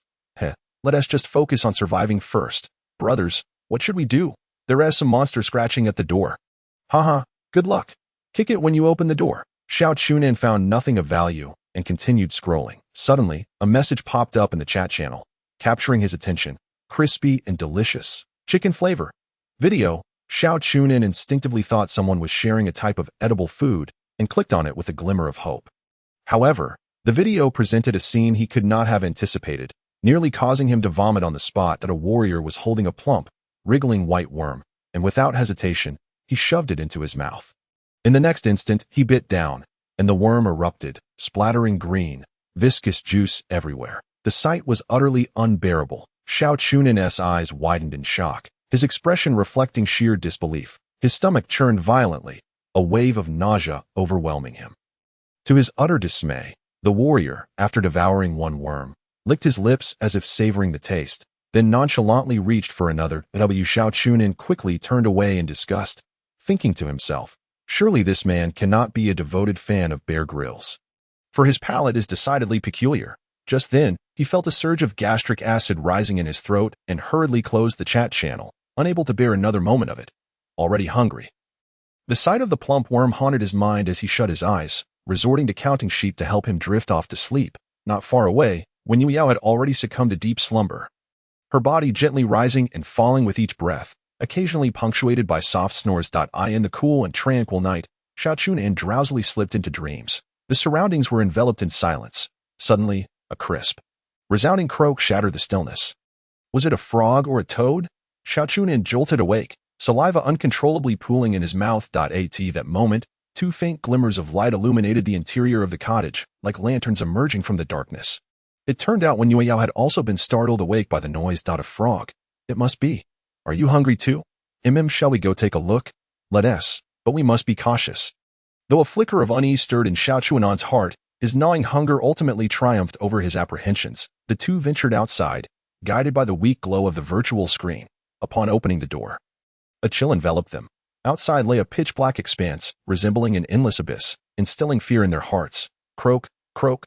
The clear sound of the frog echoed again. It seems to be ahead. Let us hurry and see if we can catch it. Wen Yueyao eagerly proposed, already stepping over the threshold. Yet, Xiao Chu Nan swiftly extended his hand, pulling her back inside. Not so fast. What's wrong?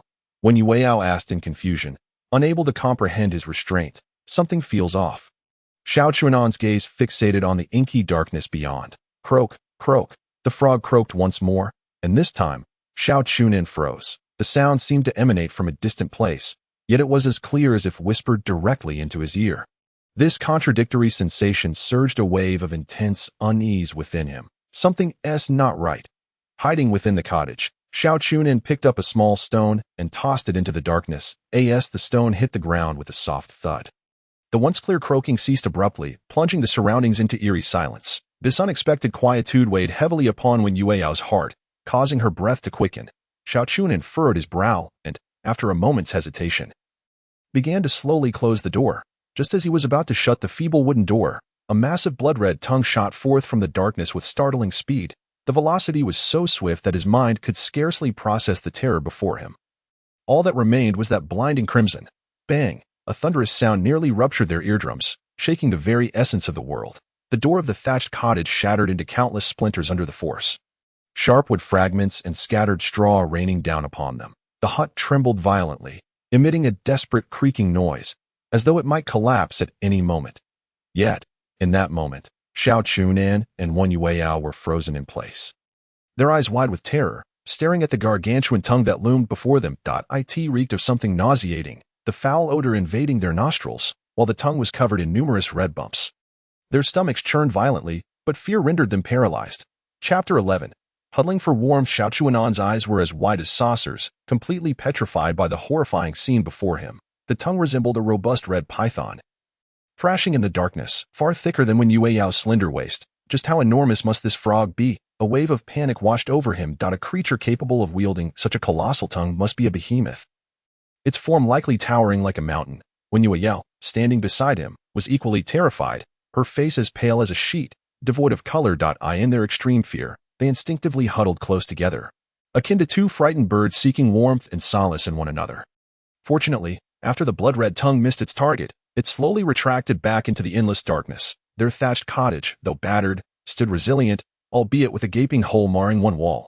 The shattered door lay in ruins, a mere collection of splintered boards and scattered straw. Xiao Chu Nan silently lamented his predicament. With limited resources at his disposal, he knew he lacked sufficient means to repair the door and wall. After a moment's deliberation, he resolved to first patch the door. Otherwise, their rest that night would be fraught with insecurity.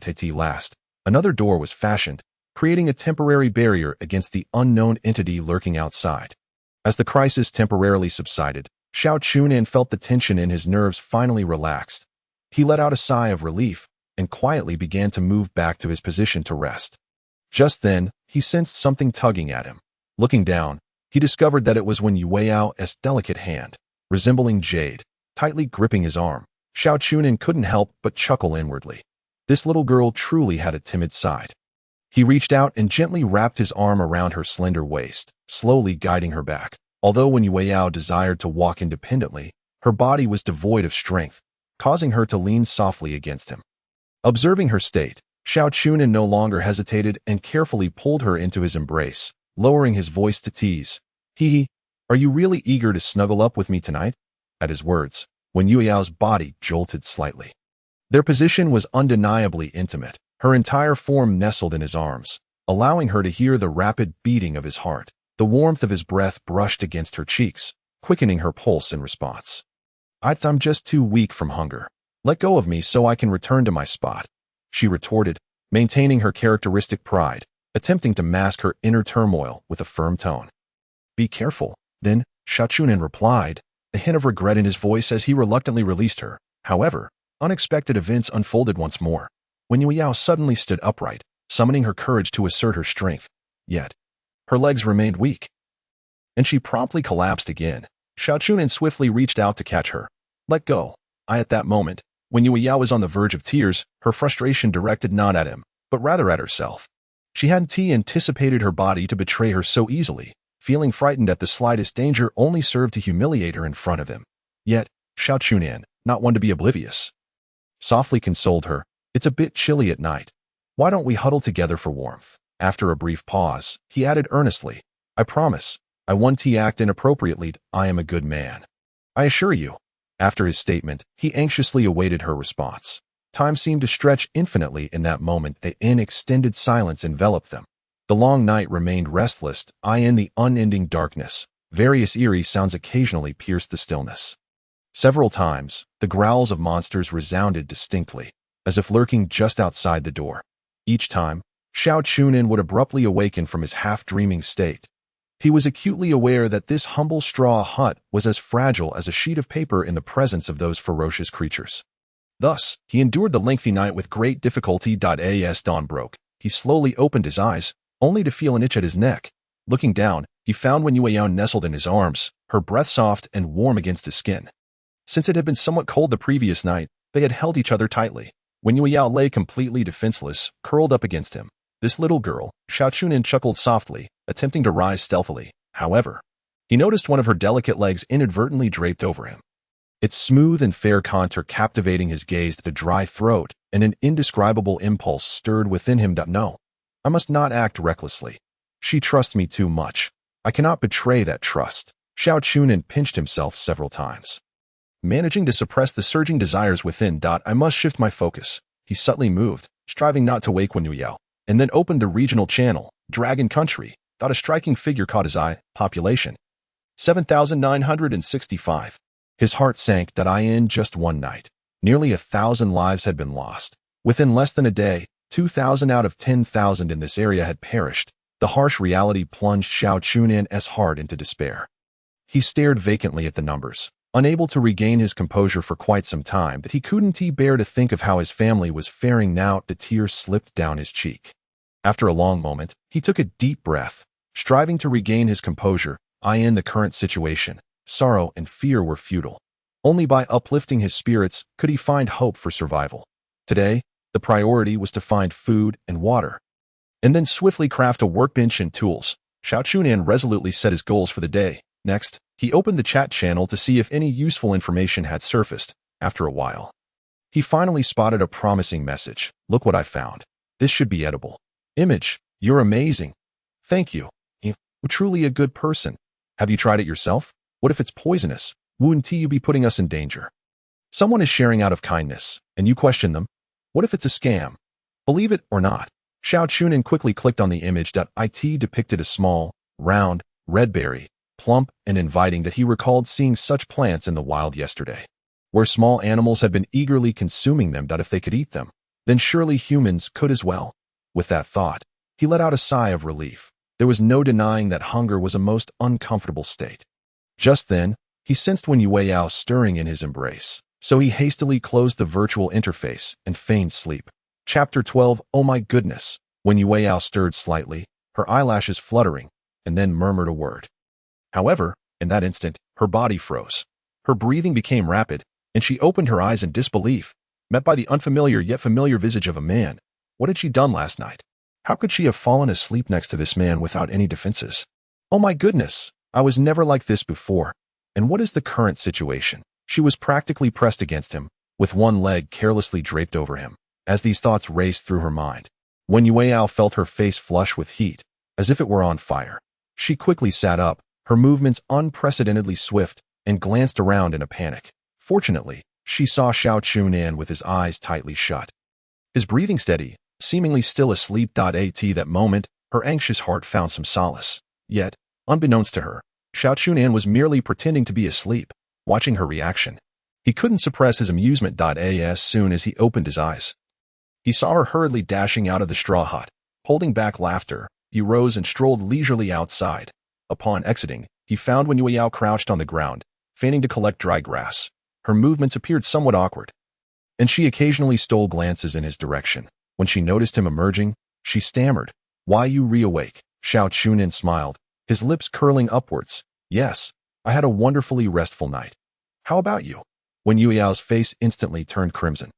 Wishing she could find a hole to hide in, she hastily lowered her head, attempting to bury her embarrassment. Observing her demeanor, Xiao Chu Nan felt a twinge of sympathy and refrained from teasing her further. He cleared his throat, adopting a serious expression, and proceeded to discuss the matter of the berries. The two of them promptly set off in search of sustenance, both desperately hungry and thirsty, from a distance. They spotted the ridge bear wandering about. The two dared not approach any closer. However, Xiao Chu Nan was taken aback to see that one of the bear's eyes had been gouged out, the bloody socket sending chills down his spine. Its face bore numerous scars, as if it had been viciously clawed by something, making its already fearsome visage appear even more terrifying. Was there a creature nearby capable of injuring such a beast? It seemed they would need to exercise greater caution. Xiao Chu Nan's expression grew serious. Wen Yueyao, upon hearing this, turned pale, her lips trembling slightly, yet she remained silent. Seeing her in this state, Xiao Chu Nan assumed she was simply timid and didn't think much of it. A wounded beast was even more perilous. They could only keep their distance. As they gathered resources and searched for berries, they wandered for an indeterminate time until they finally stumbled upon a patch of berries. Amidst the dense foliage, clusters of bright red berries adorned the branches. Xiao Chu Nan approached, gently plucking a grape-sized berry, examining it closely in his palm. It looked tantalizing, akin to a ruby. After a moment's hesitation, he popped the berry into his mouth and bit down. Instantly, a burst of sweet juice exploded on his palate, causing his eyes to widen in delight. It tastes great. You have to try it, he urged excitedly. Wen Yueyao nodded gently, taking a berry and savoring it. The sweet flavor eased her previously tense expression, bringing forth a rare smile. That moment, both were famished, and they paid no mind to decorum, eagerly reaching for and devouring the berries. After a while, Wen Yueyao exclaimed with enthusiasm, "Look what I found." Curious, Xiao Chu Nan turned to see her struggling to carry a wooden box at a treasure chest. "Where did you find that?" he asked, rushing over. "I found it in the bushes." "You open it."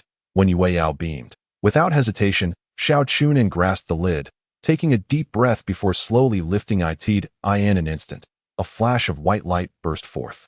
Acquire soil coins 3. Obtain Nongfu Spring Mineral Water 550 milliliters. Receive black bread from World War II. Acquire small campfire blueprint. As the system notification sounded, these items instantaneously appeared in his backpack. Xiao Chu Nan took them out one by one, examining them meticulously. The system's crafting and building options were shrouded in darkness, clearly indicating that these blueprints were necessary for unlocking them. The soil coins were dark and round, heavy in his hand, presumably the currency used in the system's shop.as for the mineral water. It was a welcome find, not only resolving their immediate need for hydration, but also providing a container. Lastly, the black bread was as hard as a brick. It was said to contain sawdust, and the Soviet army had triumphed over Germany while consuming it. Curiously, Xiao Chu Nan took a bite, only to feel as if he had bitten into stone. Nearly losing a tooth, he could only manage a wry smile. Waving it in his hand a few times, it was hefty enough to serve as a weapon.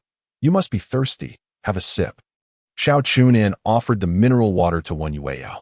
She nodded eagerly.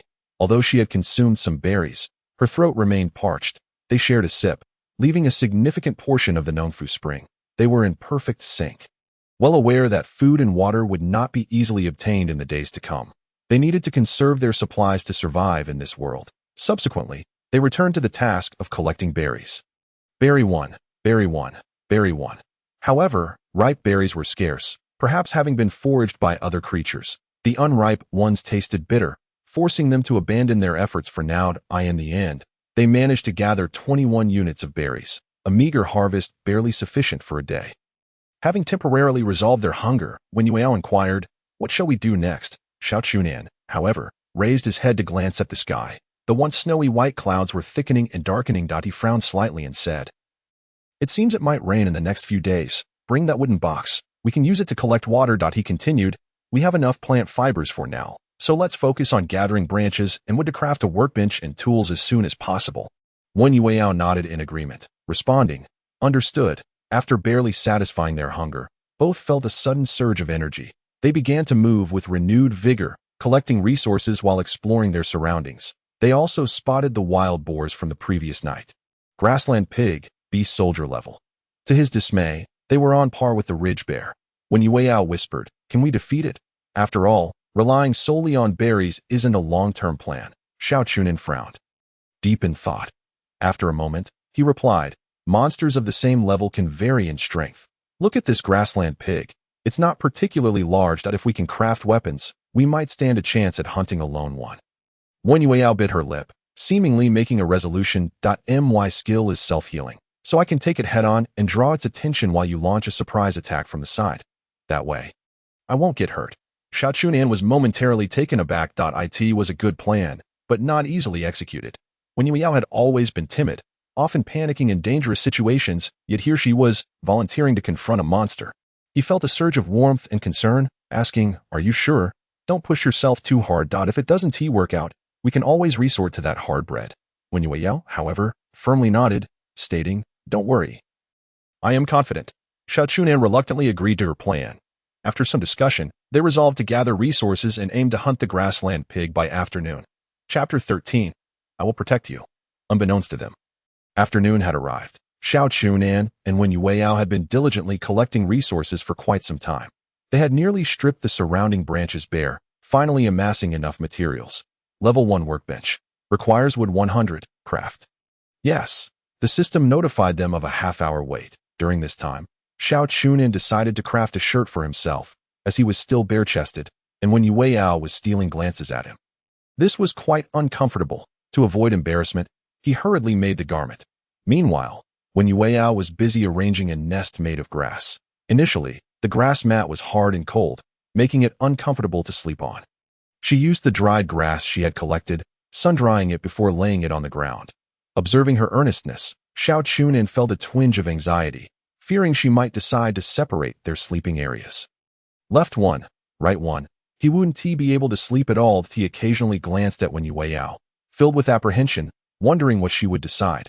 After much deliberation, when Yueyao finally made her choice, Xiao Chu Nan nervously checked the positions of the two grass nests.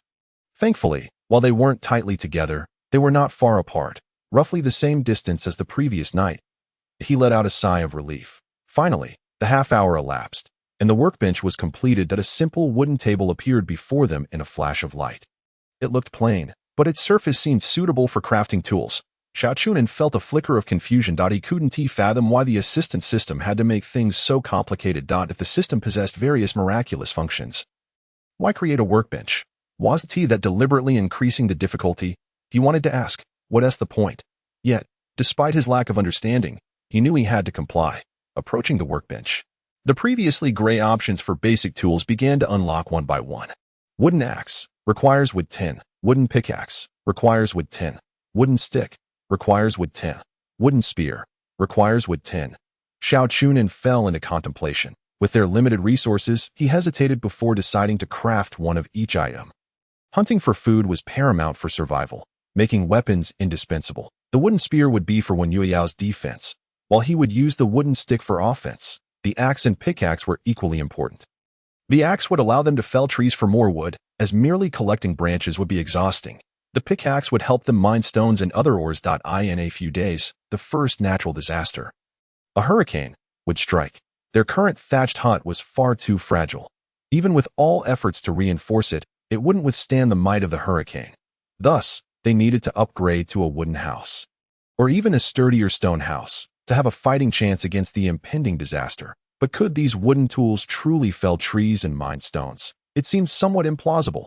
He picked up the wooden axe to inspect it and found it surprisingly heavier than ordinary wood.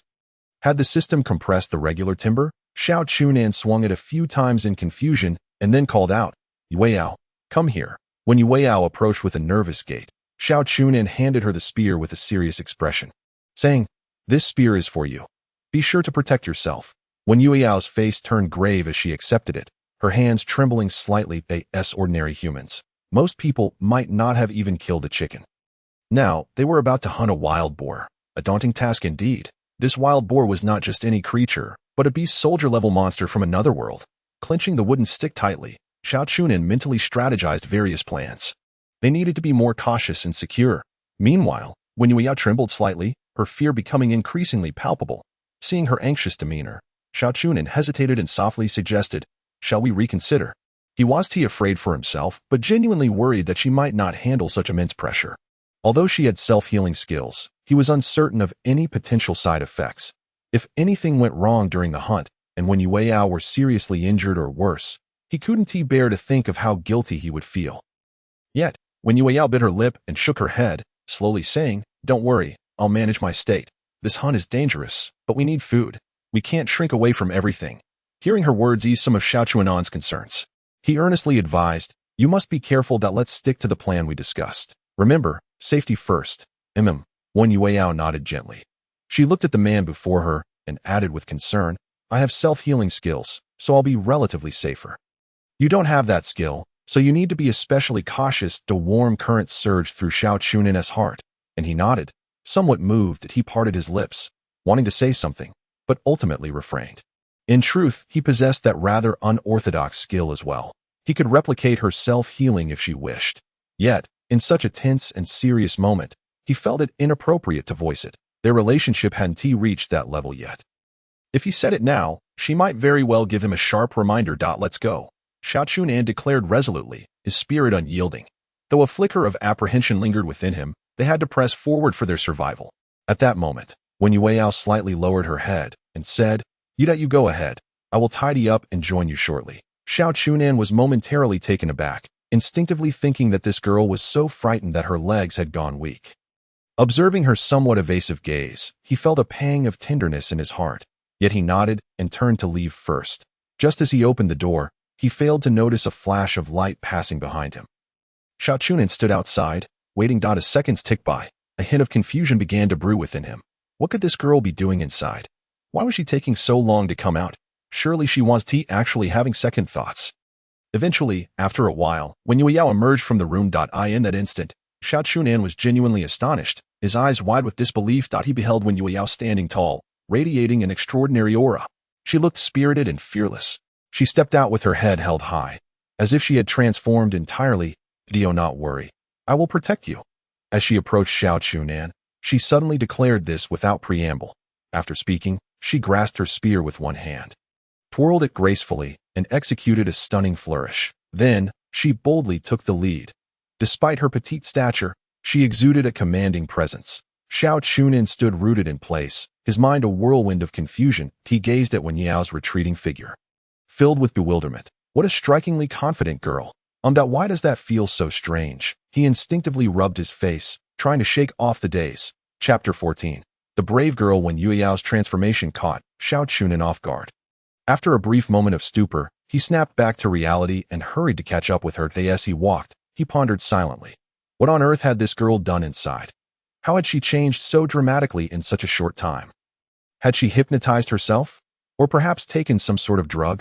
After contemplating for a while, he remained puzzled. Thus, he chose not to dwell on it further and hastened to keep pace with Wen Yuyao. They traversed one hill after another, finally reaching the domain of the wild boars. There were over 20 wild boars of varying sizes, seemingly constituting a vast family. The largest among them measured over 2 meters in length, covered in a thick layer of coarse, yellowish fur that shimmered faintly in the sunlight. Too long, sharp tusks protruded from its mouth, glinting ominously and instilling fear in anyone who dared to approach. No wonder it was said, 1 pig, 2 bears, 3 tigers. Even a bear would think twice before confronting such a formidable creature. Xiao Chu Nan understood that he was no match for such a colossal beast. He finally grasped why the wild boar shared the same beast-soldier classification as the mountain bear. While the piglets appeared relatively weak, they were always guarded by larger wild boars, making any attempt to target them nearly impossible. However, upon closer inspection, Xiao Chu Nan noticed a few wild boars, each about a meter long, that often wandered alone. Compared to the larger ones, these solitary boars posed a lesser threat, making them prime targets for hunting. According to the plan he had previously discussed with Wen Yuyao, they needed to lure a solitary wild boar away from its pack to a more secluded area. Only then could they ensure that other wild boars would not come to its aid during the battle, significantly increasing their chances of success. Yet, this seemingly simple task was fraught with peril. Luring a naturally cautious wild boar while ensuring their own safety was no easy feat given Wen Yao's weaker physique and slower speed. Assigning her this task would yield a low success rate. Thus, the daunting responsibility naturally fell upon him. This moment, Xiao Chu Nan felt a twinge of fear. He gripped the wooden stick tightly, mentally bolstering his courage.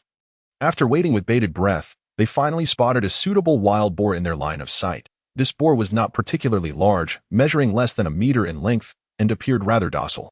Upon seeing this, Xiao Chu Nan felt a surge of excitement, ready to proceed with the plan to attract the wild boar's attention.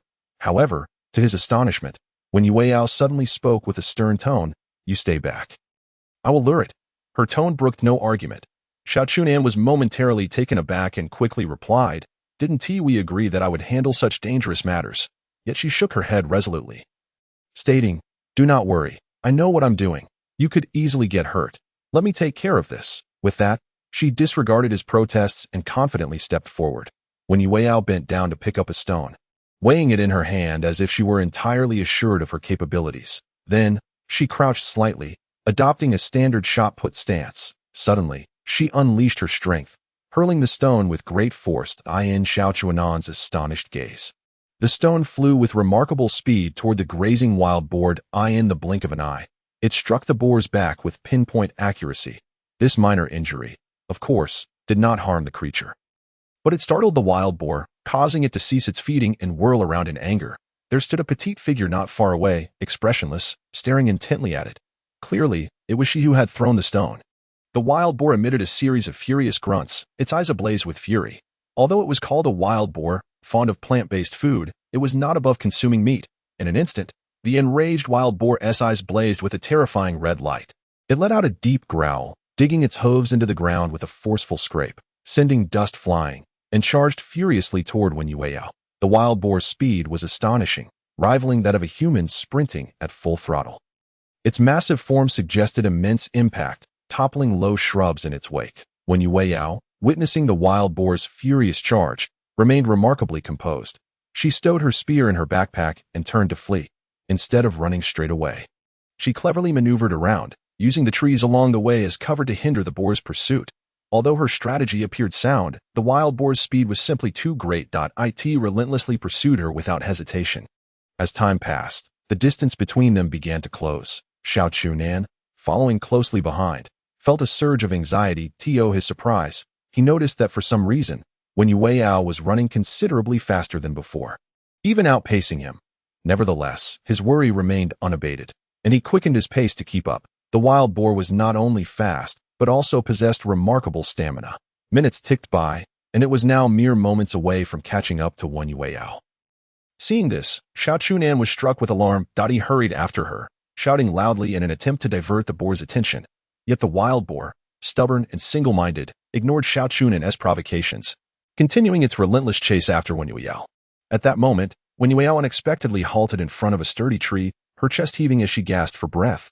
Yet, there was no hint of fear in her eyes. "Get out of the way," Xiao Chu Nan shouted in desperation, racing toward her while yelling at the top of his lungs. The wild boar, head lowered, its bristles standing on end in fury, charged toward Wen Yao with incredible speed.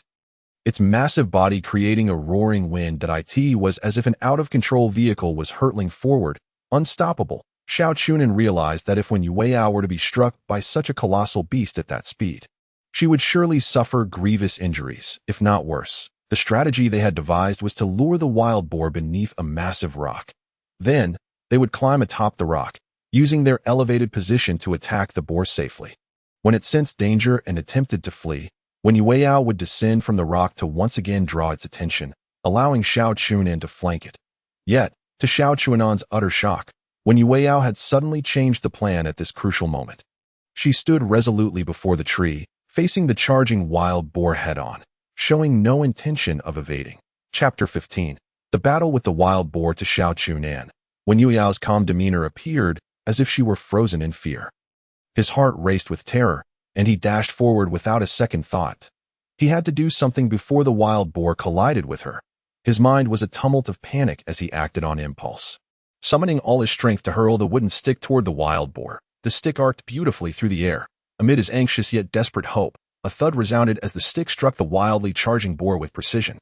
But before he could rejoice, the boar merely shook its head slightly, paying no heed, and continued its furious charge toward Wen Yueyao. With unstoppable momentum, it bore down on her, determined to knock her down and tear her apart. Xiao Chu Nan watched in horror, his mind blank. Guilt and regret consumed him. It was his fault. Why had he been so reckless, bringing her to hunt this terrifying creature, as a university student with no real-life experience in survival or combat? What had possessed him to engage in such a perilous endeavor? Had the change in environment led him to believe he could achieve greatness? A child of humble rural origins, what right did he have to be so audacious?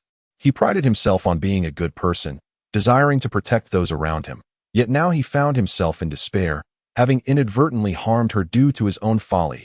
Xiao Chu Nan, consumed by desperation, bellowed at the top of his lungs, "Beast, do not harm her." Without a second thought, he sprinted forward, relentlessly pursuing, seemingly only to express his impotent rage, just as he witnessed Wen Yueyao on the brink of demise.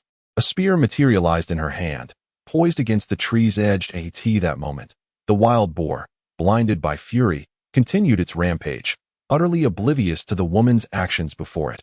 Meanwhile, Wen Yueyao remained stoic, gripping her spear, prepared for the imminent encounter. In a heart-stopping instant, as the boar charged closer, she suddenly flickered, nimbly rolling aside.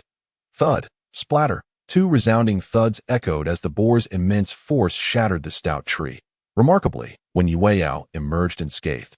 While her spear pierced through the boar's body, a mournful howl erupted from the creature, blood gushing forth like a fountain. Xiao Chu Nan could only widen his eyes in shock. Disbelief etched across his face. Could this truly be Wen Yueyao's plan? This girl was so fierce, so clever. Yet, what appeared to be a straightforward scheme was fraught with perilous execution. The crux lay in Wen Yueyao maintaining an extraordinary composure amidst imminent danger and executing her evasive maneuvers at the critical moment. Xiao Chu Nan himself doubted his ability to act so boldly. Yet, Wen Yueyao had done it. This girl, who had previously succumbed to panic in the face of danger, why was she so valiant now? Stop dawdling. Come help. Wen Yueyao commanded coldly. Right. Be careful. Xiao Chu Nan snapped back to reality, hastily picking up a fallen wooden stick, closing in on the injured wild boar from behind. At that moment, the boar, having just collided violently with the tree, was momentarily dazed, stars dancing before its eyes. The spear had impaled its chest, blood oozing profusely. Yet the intense pain did not deter the beast. Instead, it became even more frenzied and enraged, rather than flee. It swung around, baring its sharp fangs, aiming to rend Wen Yueyao, but she remained remarkably calm, using the nearby tree as a shield against the boar's assault. Xiao Chu Nan arrived just in time, raising the stick to strike at the joint of the boar's hind leg with all his might. Determined to incapacitate the creature, thud, the force of the impact sent shockwaves through his arm, nearly causing him to lose grip on the stick. So tough, Xiao Chu Nan exclaimed, astonishment written all over his face. He had believed this strike would be sufficient to break the boar's leg, rendering it immobile. However, he had not anticipated the creature's formidable bone structure. Although it fell, it quickly regained its footing and limped toward Wen Yueyao. Thankfully, the blow had slowed its pace significantly. Xiao Chu Nan swung the stick again, aiming for the other hind leg. Thud, the boar let out an enraged roar, spinning around swiftly, barreling toward Xiao Chu Nan in a frenzy. The distance was too close. This sudden attack caught him off guard. His mind went blank as he stood frozen in place. Watch out. In that critical moment of life and death, a fragile figure lunged forward. Pushing him aside. It was Wen Yueyao. This girl had saved him. Xiao Chu Nan merely perceived a flash of movement before tumbling to the ground. Momentarily disoriented, he looked up to see Wen Yueyao collapsed atop him. Then he heard the sickening crack. Wen Yueyao's face paled instantly, beads of sweat cascading down her cheeks. Xiao Chu Nan's heart raced, instinctively glancing back. There, the vicious wild boar had latched onto Wen Yueyao's thigh. Her leg bone shattered instantly, blood gushing from her pristine skin, yet she clenched her lips tightly, refusing to utter a sound of pain. Even at this moment, Wen Yueyao still mustered the strength to push Xiao Chu Nan away. Run, you can't get hurt. Hurry. Before she could finish, a pained groan escaped her lips as the boar thrashed and tore at her leg. The tender flesh was ripped from the bone with each violent shake. Witnessing this, Xiao Chu Nan's eyes turned crimson with rage. Damn beast, he roared, brandishing the stick. heedless of the danger as he swung it toward the boar's head. Thud, the stick struck heavily, producing a dull thud, yet the boar continued to cling to Yao. Refusing to relent, Xiao Chu Nan, frantic, swung the stick repeatedly. You think you're tough? I'll target your weak spots. He gritted through clenched teeth. He began to focus his strikes.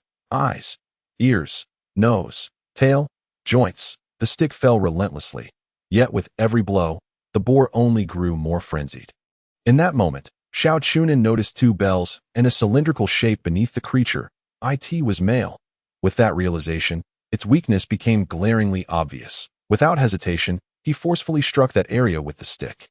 The boar let out a deafening shriek, unable to withstand his unconventional assault. But Xiao Chu Nan would not relent. Having identified the creature's vulnerability, he continued to attack. Thud, howl, thud, howl, thud, howl, thud, thud. With each relentless blow, the boar's cries weakened, its body convulsing. Finally, under the storm of Xiao Chu Nan's onslaught, the beast collapsed, motionless. Once his fury had dissipated, Xiao Chu Nan abruptly turned to Yao, only to find her sprawled helplessly on the ground, a pool of blood spreading beneath her. Could it be? No, it couldn't be. She couldn't be dead. Yao. Tears streamed down Xiao Chu Nan's face as he rushed to her side, cradling her gently in his arms. Chapter 16. Self-healing. Xiao Chu Nan's hands trembled uncontrollably as he carefully lifted Yao. The sight before him was a horrifying tapestry of wounds, blood cascading down her alabaster skin like a macabre river. Desperation gripped him as he yearned for signs of healing. Yet, to his horror, the wounds on Yao's body showed no signs of mending. Blood continued to flow freely.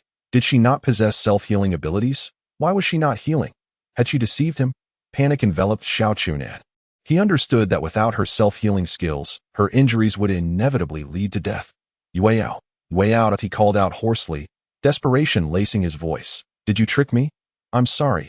Tears streamed down his face, blurring his vision. Pain, pity, and guilt swirled within him.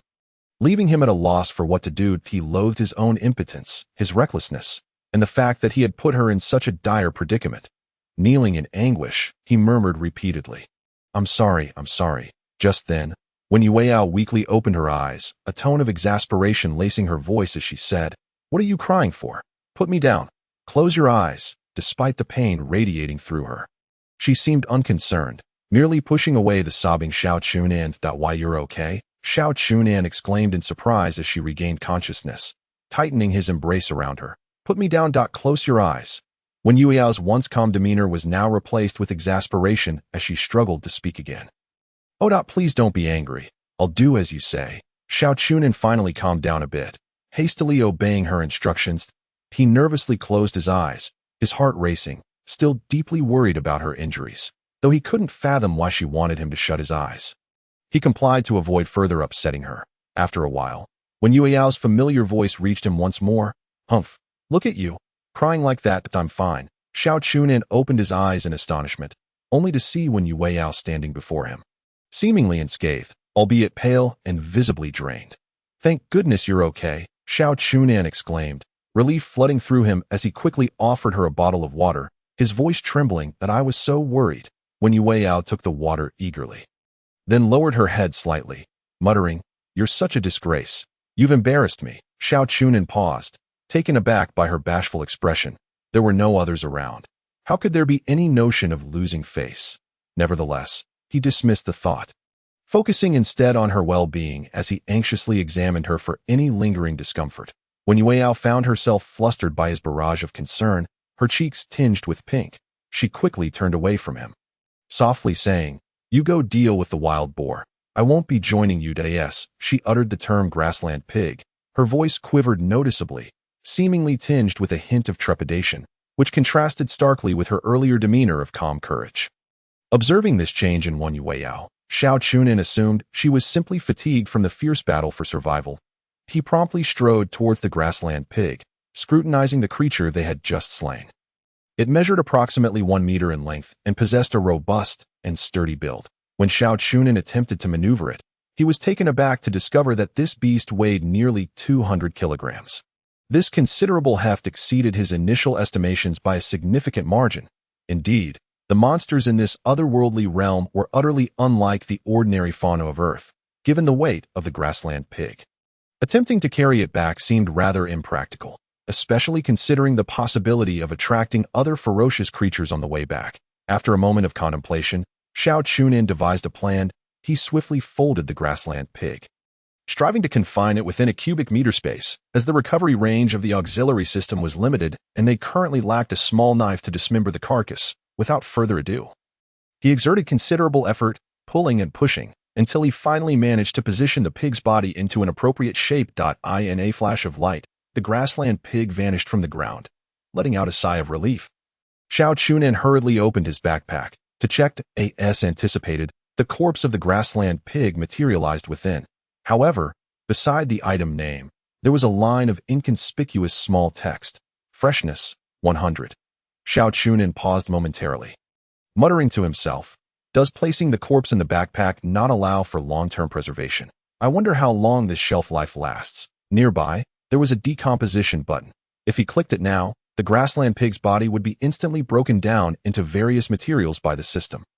But after a moment's thought, he decided to hold off. The system backpack had only 10 slots, all of which were already filled to capacity. Decomposing now would likely waste a considerable amount. He resolved to sort it out once they returned home. Moreover, the stench of blood in the area was overwhelmingly strong, making it highly probable that other monsters might be drawn by the scent at any moment. Hastily, Xiao Chu Nan returned to Wen Yueyao's side and asked with concern, "Shall we head back? Are you able to walk? Or would you like me to carry you?" Wen Yueyao, furrowing her brows and covering her nose, appeared to be quite affected by the overwhelming odor of blood.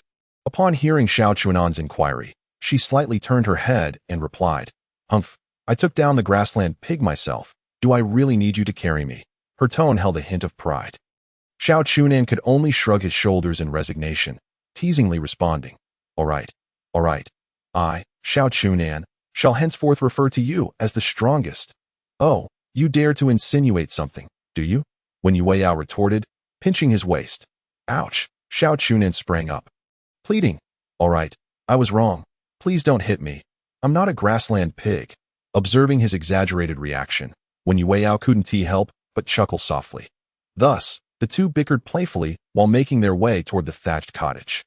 A gentle breeze swept through, alleviating some of their post-battle exhaustion. By the time they successfully returned home, dusk had begun to settle. Suddenly, Wen Yueyao expressed a hint of concern, asking, "It seems we have no fire.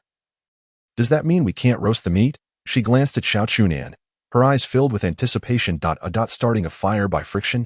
Xiao Chu Nan scratched his head awkwardly, a bitter smile gracing his face.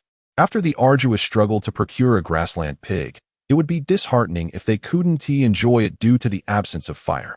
Although he had watched survival videos by Bear Grylls and other survivalists and had some understanding of various outdoor survival techniques, he lacked confidence in actually performing the task of starting a fire. "It seems the sky is darkening. Let us try again tomorrow," he suggested. Amicham, they finally lay down to rest, utterly exhausted from the day's events.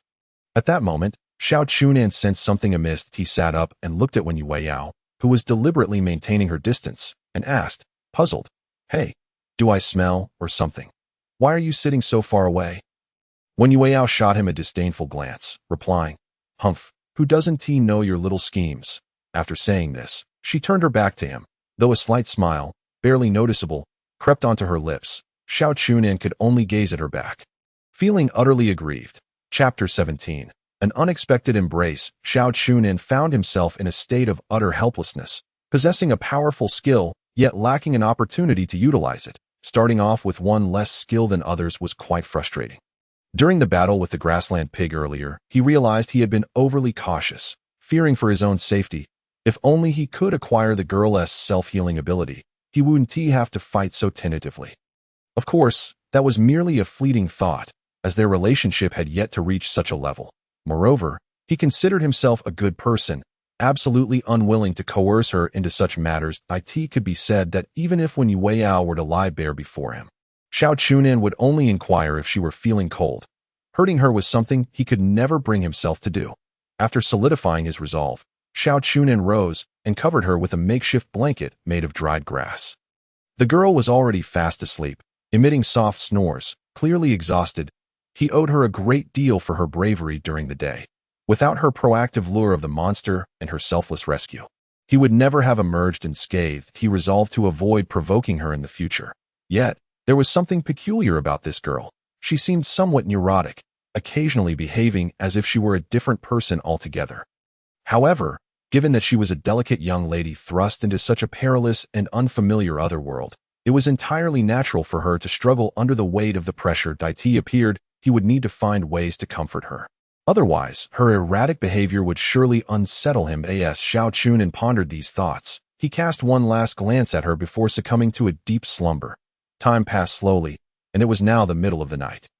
Unbeknownst to Xiao Chu Nan, a faint glow suddenly enveloped Wen Yueyao, as if something were about to emerge from her being.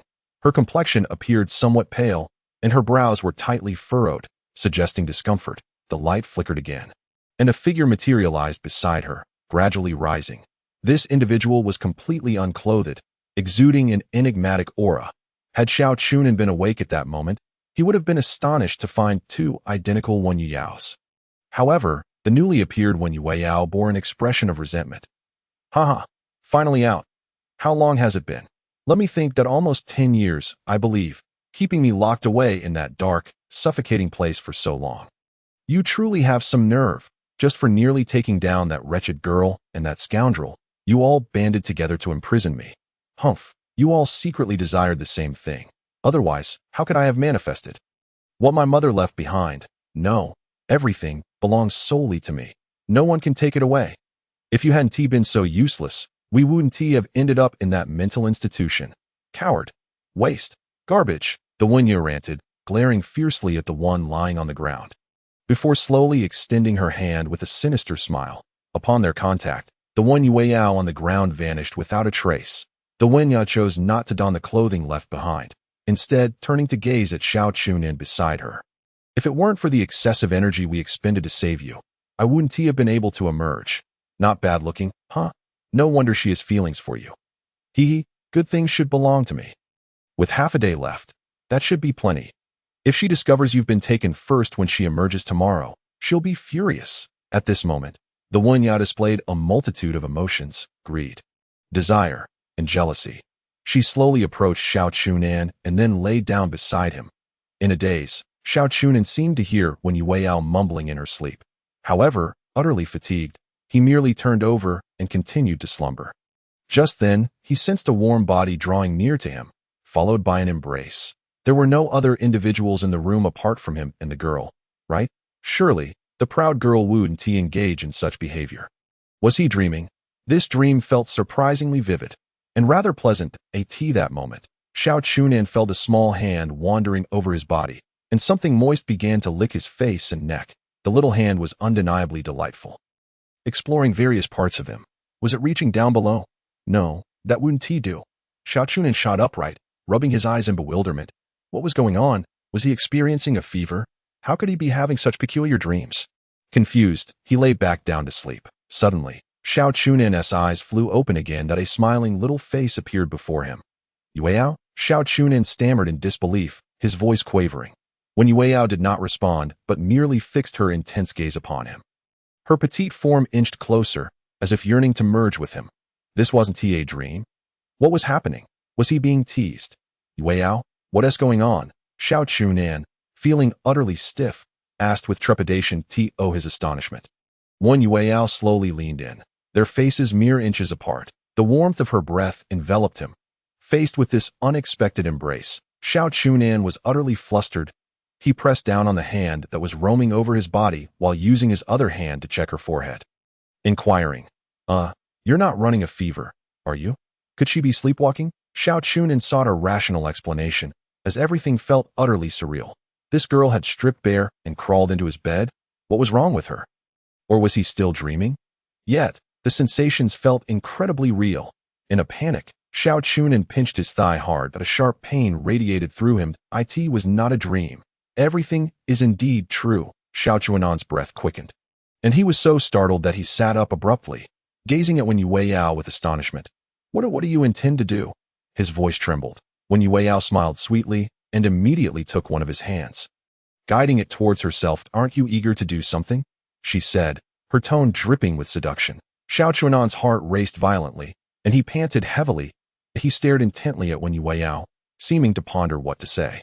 After a moment, he finally managed to blurt out, "Girl, are you out of your mind?"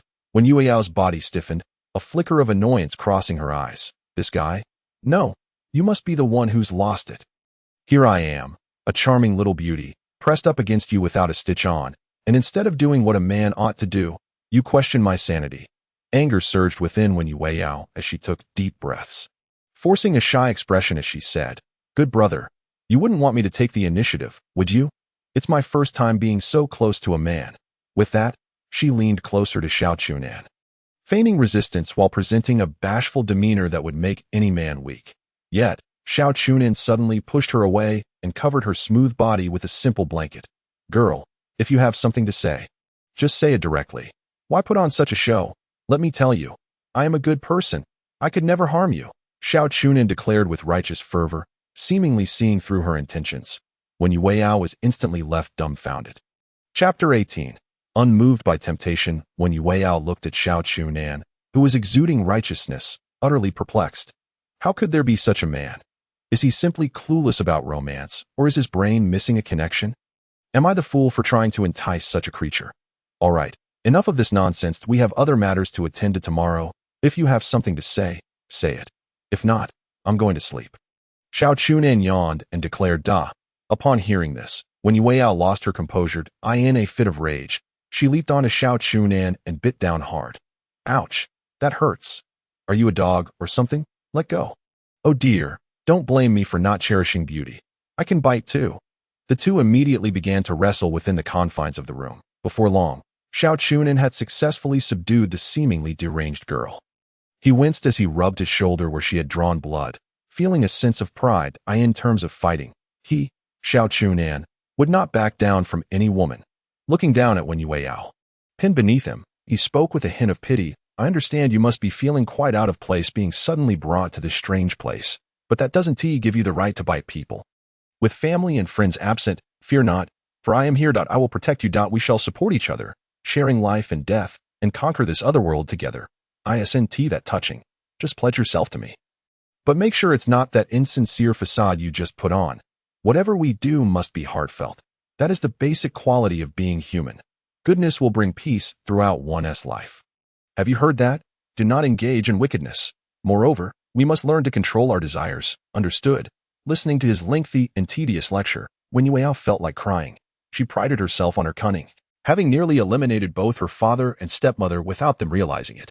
Had it not been for that cowardly individual sabotaging her, she could have reclaimed the entire company and all her mother's inheritance.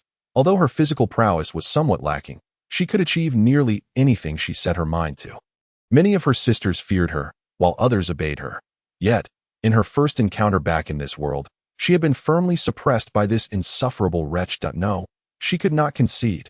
If she did, who would listen to her in the future? Those useless individuals would laugh at her for eternity. She must regroup and undoubtedly take down this fellow. Suddenly, tears streamed down Wen Yueyao's face as she said with remorse, "I'm sorry. I realize my mistake. I am just so lonely and frightened being alone, so I was merely playing around with you. Will you forgive me?" Xiao Chu Nan, who was in the midst of teaching her to be a good person, was slightly taken aback and quickly got up to release her. "It's fine that I want to be angry with you." He was a bit dazed but still handed her some clothes from the side.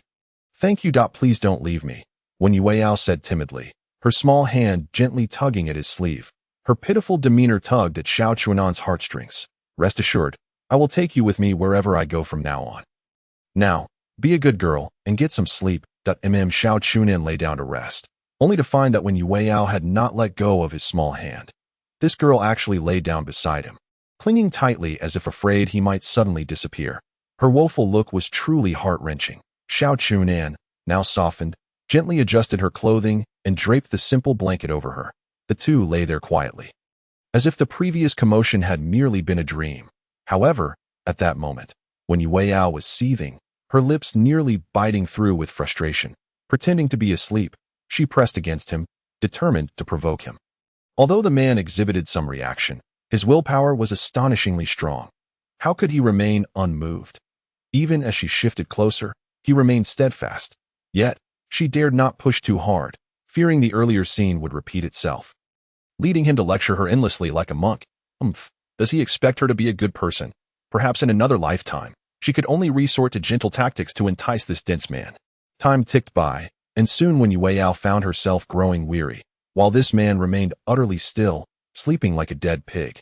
Unable to hold on any longer, she succumbed to slumber, filled with deep-seated reluctance.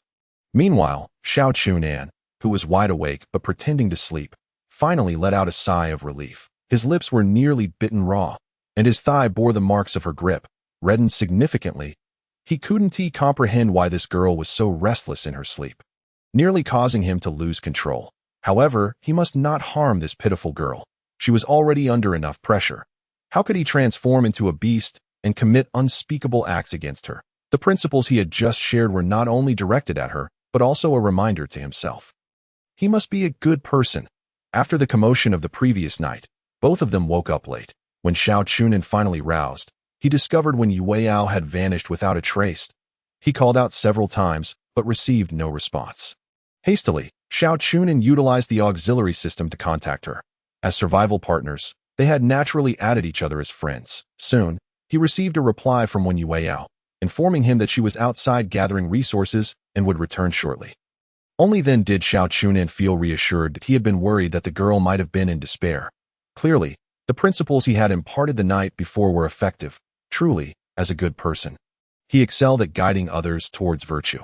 Filled with satisfaction, Xiao Chu Nan cheerfully took his wooden axe and ventured out to chop wood. With the axe, he no longer needed to scavenge for twigs.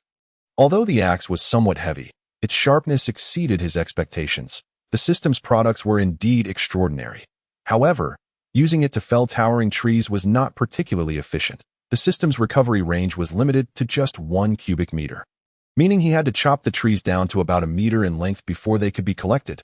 Moreover, the wood retrieved by the system came in fixed specifications, about the size of a bowl, 1 meter long. This implied that if the trunk was too thick, a significant amount of material would go to waste. The system was good, but the limitations were quite severe. Xiao Chu Nan swung the axe vigorously, repeatedly chopping down small trees. Wood one, wood one, wood one. Before long, when Yueyao returned at this point, she seemed to have returned to normal, her cheeks flushed and her demeanor somewhat bashful. Xiao Chu Nan gazed at her with a smirk, asking, "Did you sleep well last night?" When Yueyao shot him a glare and retorted, "Humph, you're perceptive. I'm glad you didn't act out last night. Next time, I hope you maintain this behavior. Otherwise, I shall make you regret it." Her haughty demeanor was truly endearing. Xiao Chu Nan quickly assured her that he would strive to improve. That he confirmed that the girl had finally returned to her senses, indicating that his lecture from the previous night had been remarkably successful. When Yueyao rolled her eyes at him, but a hint of concern lingered in her gaze. She was aware of everything that transpired after she fell asleep last night. After all, other sisters had woken her up, but at that moment, she could do nothing, only attempt to regain control of her body. However, that guy's strength seemed significantly enhanced, while she had expended considerable energy during the day. After much effort, she had failed to regain control and could only hope that Xiao Chu Nan would resist temptation himself. Thankfully, he did not let her down in the end. The mere thought of that guy's defeated expression made her want to laugh. "Let us chop some trees together, and then we can roast some meat," Xiao Chu Nan said with a smile. "Can you make fire?" When Yueyao asked curiously. Xiao Chu Nan smiled slightly, not responding but exuding an air of confidence. He had just encountered a familiar face in the chat channel, who had even given him some valuable items. Chapter 19. The female overlord. Just moments ago, while chopping wood, Xiao Chu Nan had opened the regional chat channel to pass the time.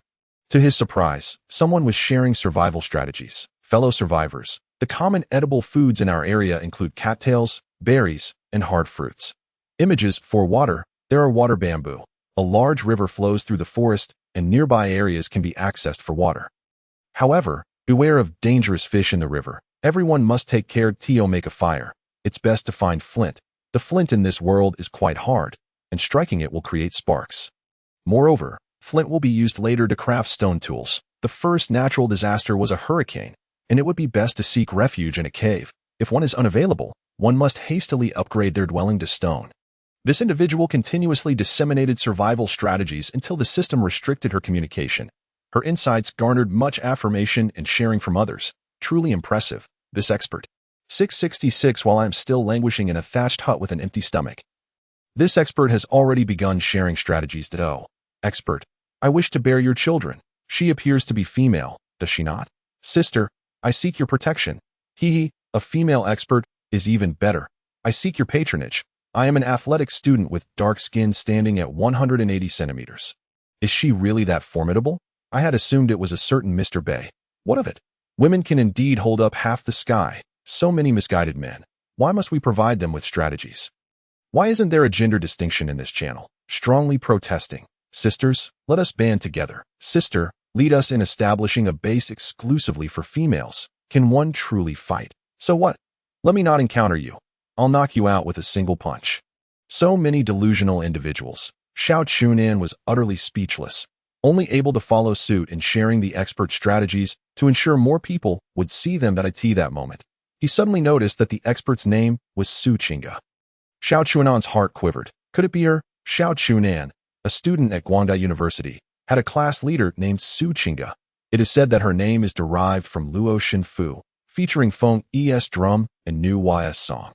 She is a cool and beautiful girl, as well as an academically gifted student. Xiao Chu Nan barely managed to meet the score line at Guangda University through an extraordinary performance on the college entrance examination. While Su Qingge exceeded it by more than 100 points, she enrolled at Guangda merely to be closer to home. Xiao Chu Nan could not forget her unparalleled elegance when she spoke as a student representative. Su Qingge inevitably became the white moonlight in the eyes of all the boys, an unattainable ideal. For Xiao Chu Nan, not only was she the white moonlight, but also a great benefactor, coming from a struggling rural family. He faced immense challenges upon arriving in the bustling metropolis for university. He was even quite inept at typing on a computer. The student loan he received upon entering university was meticulously arranged by Su Qingge, the class leader. Furthermore, she did her utmost to assist Xiao Chu Nan in applying for various subsidies. Even his part-time jobs during the school year and holidays were introduced to him by her. At that moment, Xiao Chu Nan's heart trembled. He hastily added her as a friend and noted his information.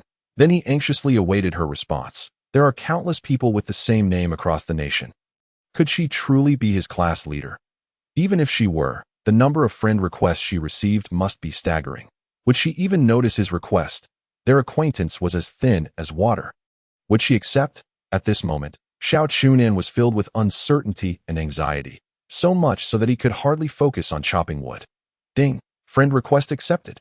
Xiao Chu Nan's nerves heightened as he cautiously clicked to open it. Su Qingge, Xiao, I never expected to run into you. With over 1 billion people in the country and only 10,000 in this area, the odds. Xiao Chu Nan was overjoyed and quickly replied. Fate will bring us together. Su Qingge, how are you? I have some food and water here. Xiao Chu Nan, just barely managing, but can I trade wood for water? He and Wen Yueyao were 2 people, and that bottle of mineral water had long since been consumed. They were almost reduced to drinking their own golden water, like Mr. Bay and his crew. From Su Qingge's strategies, it seemed she was by the river. Being academically gifted, her practical skills must be quite good, so fetching water would not be difficult for her. Such a perfect individual. Xiao Chu Nan couldn't help but wonder which window of heaven had been closed to her. Regardless, at such a time, he would not hesitate to speak up. Survival was paramount. Besides, she had helped him so many times before. One more favor was hardly a concern. He could repay her later, whether she wanted him to work like a beast of burden or offer himself in return. He would comply. The gift, trading, and listing functions of the auxiliary system all have limitations on quantity and frequency. Yet, Su Qingge was quite generous, directly gifting. 1 unit of water is 1 liter. If that's not enough, just let me know, don't hesitate. Drinkable water 3, Xiao Chu Nan repeatedly expressed his gratitude. After several days without contact, Su Qingge remained as kind as ever. Xiao Chu Nan was nearly moved to tears. Moreover, he noticed that Su Qingge appeared more talkative, shedding her previous icy demeanor. It seemed she too was pleasantly surprised. After all, encountering a familiar face in this alien world was indeed a rarity. They continued to communicate, and Xiao Chu Nan received 2 units of flint from her, thereby solving the issue of starting a fire at this moment. Wen Yueyao overheard him mention getting in touch with a classmate and was taken aback. However, upon seeing Xiao Chu Nan occasionally sporting a smile and engaging in lively conversation, she immediately felt a sense of foreboding. Pouting, she feigned nonchalance and asked, "Is your classmate male or female?" Xiao Chu Nan, engrossed in his exchange with Su Qingge. Momentarily failed to notice her unusual demeanor and blurted out, "It's the female class leader. Let me tell you, she's stunning and smart." As soon as the words left his mouth, he felt a chill envelop him. Only then did he realize he had misspoken. He turned to see Wen Yueyao with her hands on her hips, fuming as she swiftly turned to leave, her footsteps brisk, clearly expressing her displeasure. At that moment, Xiao Chu Nan wished he could slap himself. What was wrong with him? Why on earth would he compliment another woman in front of a woman? He was too naive, lacking experience in dealing with women. Xiao Chu Nan quickly put on a sheepish grin and rushed after her. "Hey, are you thirsty? I have some water." Of course, he dared not mention that the water was a gift from the female class leader. One learns from experience, and Xiao Chu Nan was quite adept at self-reflection. However, when Yueyao ignored him, striding directly toward the shelter, I figured out how to start a fire. "Are you hungry? I can roast some meat for you." This girl remained pouting, and even when Xiao Chu Nan took her hand, she forcefully shook him off. "You seem to have not eaten for quite some time. If you starve, I would feel heartbroken." Xiao Chu Nan continued to chatter. Wen Yueyao, growing impatient, finally turned around and exclaimed, "I'm not hungry. Go care for your female class leader and stop bothering me." Just then, her stomach let out a loud growl, creating an awkward atmosphere. Chapter 20. Unfortunate luck. Just moments ago, Wen Yueyao had claimed she wasn't hungry, yet now she was met with the embarrassing betrayal of her own body. Her stomach seemed to be singing a contrary tune, and at that moment, it erupted with a series of rumbling sounds, unmistakably loud. Both of them heard it clearly. Wen Yueyao froze in place, her face reddening at an observable rate. Flustered and embarrassed, she hurriedly covered her stomach with her hands, attempting to silence the annoying sounds, but it was all in vain. Another series of growls erupted. Witnessing this scene, Xiao Chu Nan could only bite his lip, struggling to suppress his laughter. He then placed a hand on his own stomach and lamented, "Oh dear, I'm so hungry. I should go prepare some food." Without waiting for Wen Yueyao's consent, he took her hand and headed toward home. Surprisingly, Wen Yueyao was oddly silent, offering no resistance. She merely lowered her head slightly, allowing Xiao Chu Nan to lead her. Xiao Chu Nan ceased his teasing and began contemplating how to handle the corpse of the wild boar. Although he now possessed some tools, processing the carcass of a wild boar was undoubtedly a monumental challenge for someone who had never even killed a chicken. Initially, he had planned to gut the wild boar himself. After all, the system often deducted materials during the recycling and decomposition process. If he handled it first, he could potentially acquire more innards and other byproducts. These items could serve various purposes, whether for consumption or attempting to create traps. However, he was also genuinely afraid that the pungent smell of blood would attract other monsters. After deliberation, he ultimately decided to utilize the system for direct decomposition. Safety first, after all. Just as he was hesitating, he suddenly heard a faint rustling sound coming from not far ahead. What could it be? Xiao Chu Nan immediately halted in his tracks. Wen Yueyao, trailing behind him, snapped back to reality and, feeling a bit miffed, pushed him gently. However, Xiao Chu Nan quickly placed a hand over her mouth and another on her shoulder, urging her to crouch down with him. Initially, Wen Yueyao felt a bit displeased, thinking he was merely teasing her again. But when she glanced forward, her body trembled, her legs weakened, nearly causing her to fall. Xiao Chu Nan, quick to react, swiftly steadied her slender waist. His eyes, however, remained watchfully fixed ahead. Not far away, a massive silhouette was slowly coiling and writhing.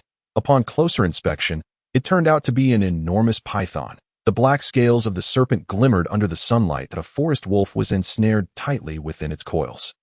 Viper Python, elite level. Xiao Chu Nan's heart sank. The wild boar was merely a beast soldier level, yet it was so difficult to handle. The terror of this elite level monster was beyond imagination. Looking at the forest wolf, although it was also of the beast soldier level, its size rivaled that of a lion on Earth. Moreover, forest wolves were known for their teamwork. Typical monsters would not easily provoke them. Xiao Chu Nan and Wen Yueyao had encountered them before, having to cautiously avoid them from a distance. However, at this moment, this ferocious forest wolf was completely ensnared by the viper python. It could no longer emit any sounds, its limbs merely trembling slightly. This was the forest wolf's final struggle, yet it appeared utterly powerless. Xiao Chu Nan dared not even breathe, suppressing his fear as he carefully guided Wen Yueyao to retreat slowly. With each cautious step, he moved meticulously, fearful that their presence might be detected by the other party. Wen Yueyao's body trembled uncontrollably, her grip on Xiao Chu Nan's arm tightening to the point where her nails nearly embedded themselves into his skin. Xiao Chu Nan quickly signaled her to remain calm with his eyes, exerting more strength to support her. Fortunately, the grass in this expanse was quite lush, tall enough to serve as a natural barrier, effectively concealing their figures. Perhaps the viper was preoccupied with subduing the forest wolf, leaving it momentarily unable to address the intrusion of the two unexpected guests. Thus, they managed to retreat to the location where they had previously felled a tree. This area marked the periphery of the forest. After a brief moment of hesitation, Xiao Chu Nan turned to Wen Yueyao and said, "Let us enter the forest and take a detour back." Wen Yueyao nodded vigorously, her eyes still brimming with fear. Her demeanor was a stark contrast to the valiant figure she had exuded during their earlier hunt for wild boar. However, Xiao Chu Nan had grown accustomed to her nervous disposition, and so he steadied her by the waist as they proceeded. In truth, even if Wen Yueyao were to display unparalleled bravery, they would still lack the courage and capability to confront that viper. They had just witnessed its immense size, thick as a water barrel and stretching over 10 meters long. Xiao Chu Nan had also noticed the slight bulge in the serpent's abdomen, indicating that it had recently fed. Coupled with the presence of the forest wolf as potential prey, it had chosen not to pursue them. Nevertheless, Xiao Chu Nan dared not venture in that direction again, while the forest harbored unknown dangers. Neither of them could muster the courage to face that terrifying viper. As they treaded slowly along the dim paths of the dense forest, a sense of oppressive silence enveloped them, as if all creatures had been frightened away by the viper. After a while, Xiao Chu Nan inadvertently noticed that Wen Yueyao's lips had turned pale, unsure whether it was from fear or thirst. He then retrieved the water gifted by Su Qingge, using the previous Longfu Mountain spring water bottle as a vessel. "Here, have a sip," Xiao Chu Nan said softly to It. That moment, when Yueyao was indeed parched and, still shaken, did not refuse. She eagerly tilted her head back, drinking deeply. The water flowed down her throat, producing a refreshing gurgling sound. In that instant, Xiao Chu Nan's gaze was irresistibly drawn to Wen Yao's slender neck. It was delicate and fair, radiating a unique allure in the dappled sunlight. For a moment, he found himself entranced, lost in thought. He suddenly became aware of a dryness in his own throat, an inexplicable warmth rising within him. After finishing her drink, Wen Yueyao inadvertently lifted her gaze, meeting Xiao Chu Nan's distracted eyes. In that instant, her face flushed crimson, her ears burning, making her appear even more enchanting. A mixture of embarrassment and irritation surged within her. Why was he staring so intently at her again? Yet, beneath it all, a flicker of delight arose in her heart, sensing that she still possessed some allure. After all, she had been quite taken aback by this man's composure the previous night. She had even questioned whether her own physique was lacking, thus failing to attract him. Or perhaps he was simply incapable? Yet now, it seemed he was indeed a normal man. Xiao Chu Nan remained blissfully unaware of Wen Yueyao's thoughts, and if he were to learn of them, he might well be left in tears of distress. "Have you had enough? Be careful, or I might just gouge out your eyes." Wen Yueyao shot him a glare, returning the water bottle before straightening her posture and continuing forward. Xiao Chu Nan regained his composure, quickly taking a few sips to soothe his throat. He then grasped Wen Yao's hand with one hand while holding the wooden stick in the other, remaining vigilant. Wen Yueyao did not push him away, though she did not engage with him either. They needed to traverse the forest for a while before circling back to the thatched cottage from another direction. However, just as they had ventured a mere 100 meters into the woods, a sudden roar of a beast erupted. A wolf. Both froze in place. That a bear's roar. Xiao Chu Nan and Wen Yueyao were nearly petrified with fear, instinctively preparing to flee. Is it outrage bear? What should we do? Wen Yueyao asked, her voice trembling with terror. Xiao Chu Nan did not respond immediately. He suppressed his own fear and strained to discern the sounds. The bear's roar echoed again. However, Xiao Chu Nan keenly detected something unusual. The sound was laced with panic and fear, and the intensity was far less than that of the ridge bear they had encountered before. After a moment of hesitation, he resolved to press on. If they kept taking detours, when would they ever return safely to their refuge? "Let us continue. It may be a cub," Xiao Chu Nan declared his decision. "Really? But," when Yueyao clung to his arm, still frightened, Xiao Chu Nan nodded, feeling reasonably confident in his assessment. Though when Yueyao was filled with trepidation, she chose to trust this man. They cautiously advanced, The bear's roars grew increasingly frequent, sounding urgent and frantic. Xiao Chu Nan, wielding the wooden stick, led the way, with Wen Yueyao closely following behind. After a while, they indeed spotted a bear.It was, as expected, a cub.It cowered pitifully in a tree, trembling violently and occasionally emitting fearful cries, looking utterly helpless. Below the tree lay an injured forest wolf, its hind legs limp and dragging as it struggled to prop itself against the trunk, emitting low, pain sounds. Upon witnessing this astonishing scene, Xiao Chu Nan speculated that the injured wolf had likely encountered the viper and barely managed to escape. However, now gravely injured, it had lost the strength to walk and could only hide beneath the tree. Coincidentally, a small bear was perched above. One was incapacitated due to injury, while the other was too frightened to descend from the tree. Creating a stalemate between the wolf and the bear, Xiao Chu Nan let out a sigh of relief. He had previously suspected that it was indeed a cub facing trouble. The fact that it had the energy to vocalize indicated that its adversary was not particularly formidable.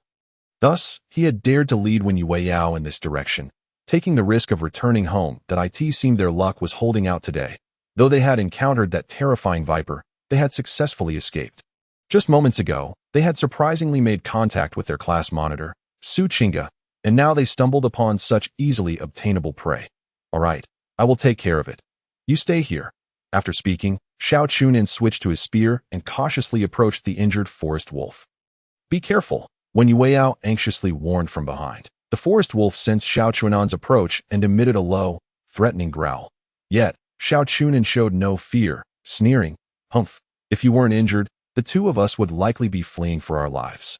But now, in such a state, do you really think I would be afraid of you?" With that, he raised the spear, ready to deliver a swift end to the ferocious beast. However, the forest wolf, despite its dire situation, was exceedingly fierce and unwilling to succumb without a fight. It lunged forward, attempting to bite at Xiao Chu Nan's thigh. Xiao Chu Nan reacted quickly, retreating just in time to evade its attack. Even in such dire straits, you refuse to give up? Since you're in so much pain, wouldn't it be kinder for me, as a good person, to help you find peace? He tightened his grip on the spear and thrust it with all his might.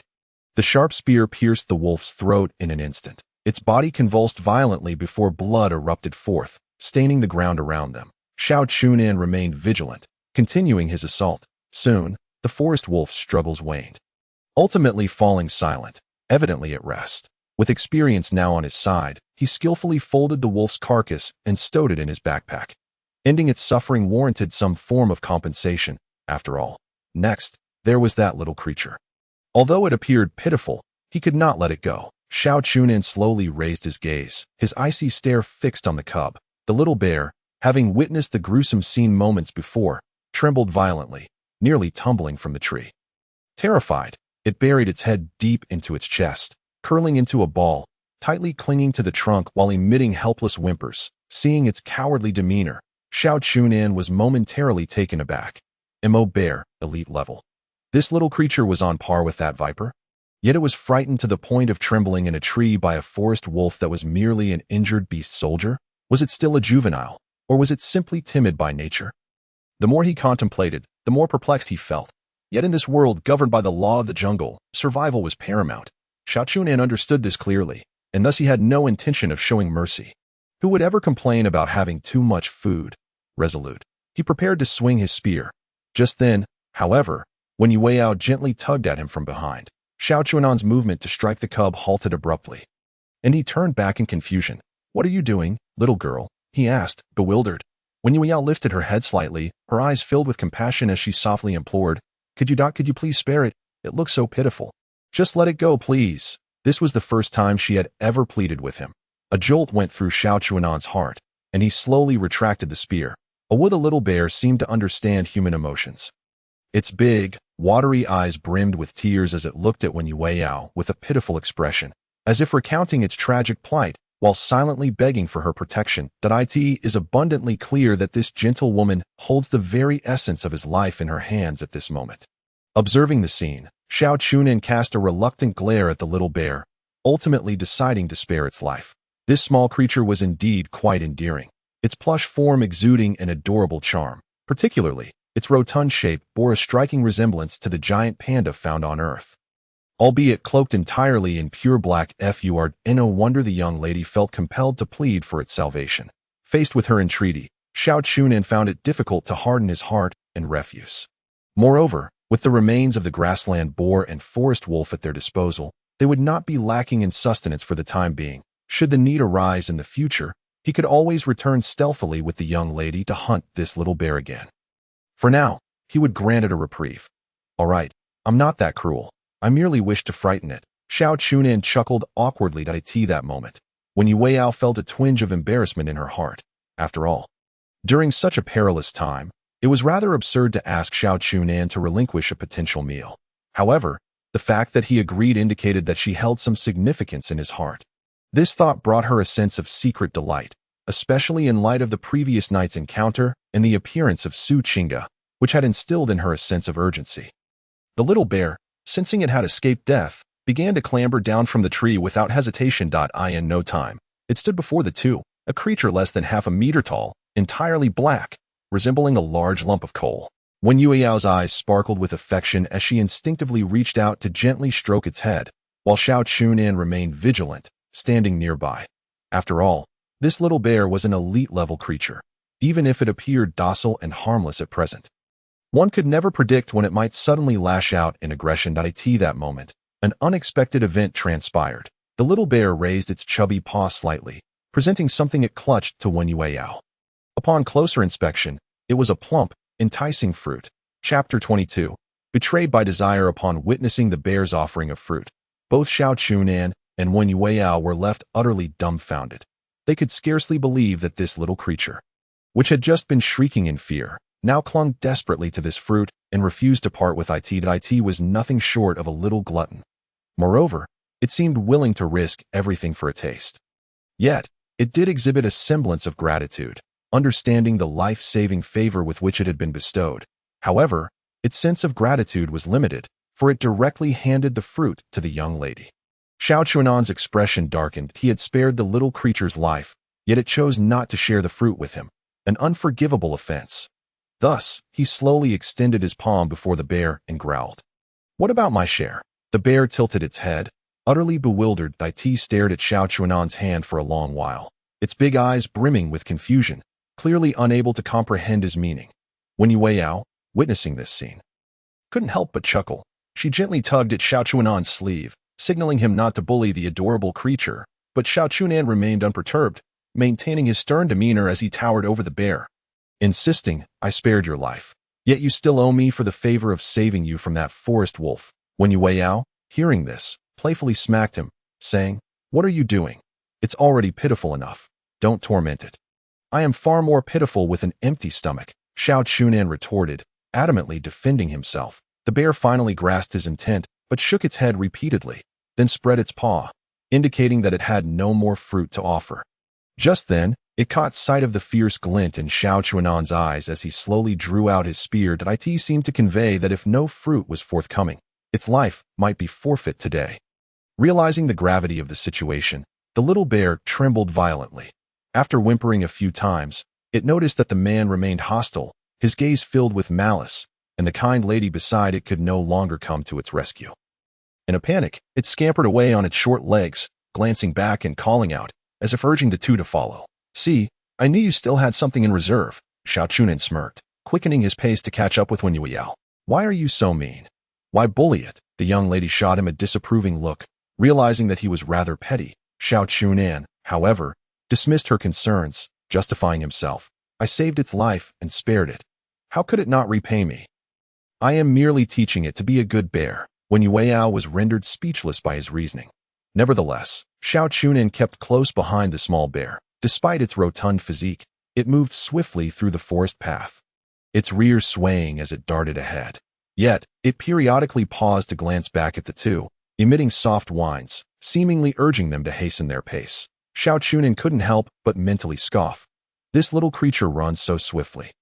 Yet it had trembled in fear atop a tree when confronted by an injured forest wolf. Its courage rivaled that of the young lady, and no wonder the two got along so well. However, while the young lady occasionally displayed a fierce side, what special abilities could this little bear possess? He pondered as he sheathed his spear, feeling that the situation was now safe. After all, This black bear was of elite status, and its current eagerness to lead them suggested that there would be no immediate danger nearby. Before long, the trio arrived at the base of a towering tree that seemed to pierce the heavens.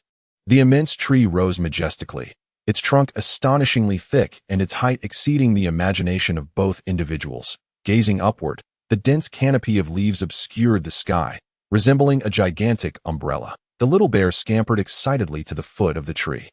Looking up at a hollow that was evidently its home to everyone's surprise, it climbed the tree with remarkable agility, reaching the hollow in just a few moments before diving inside.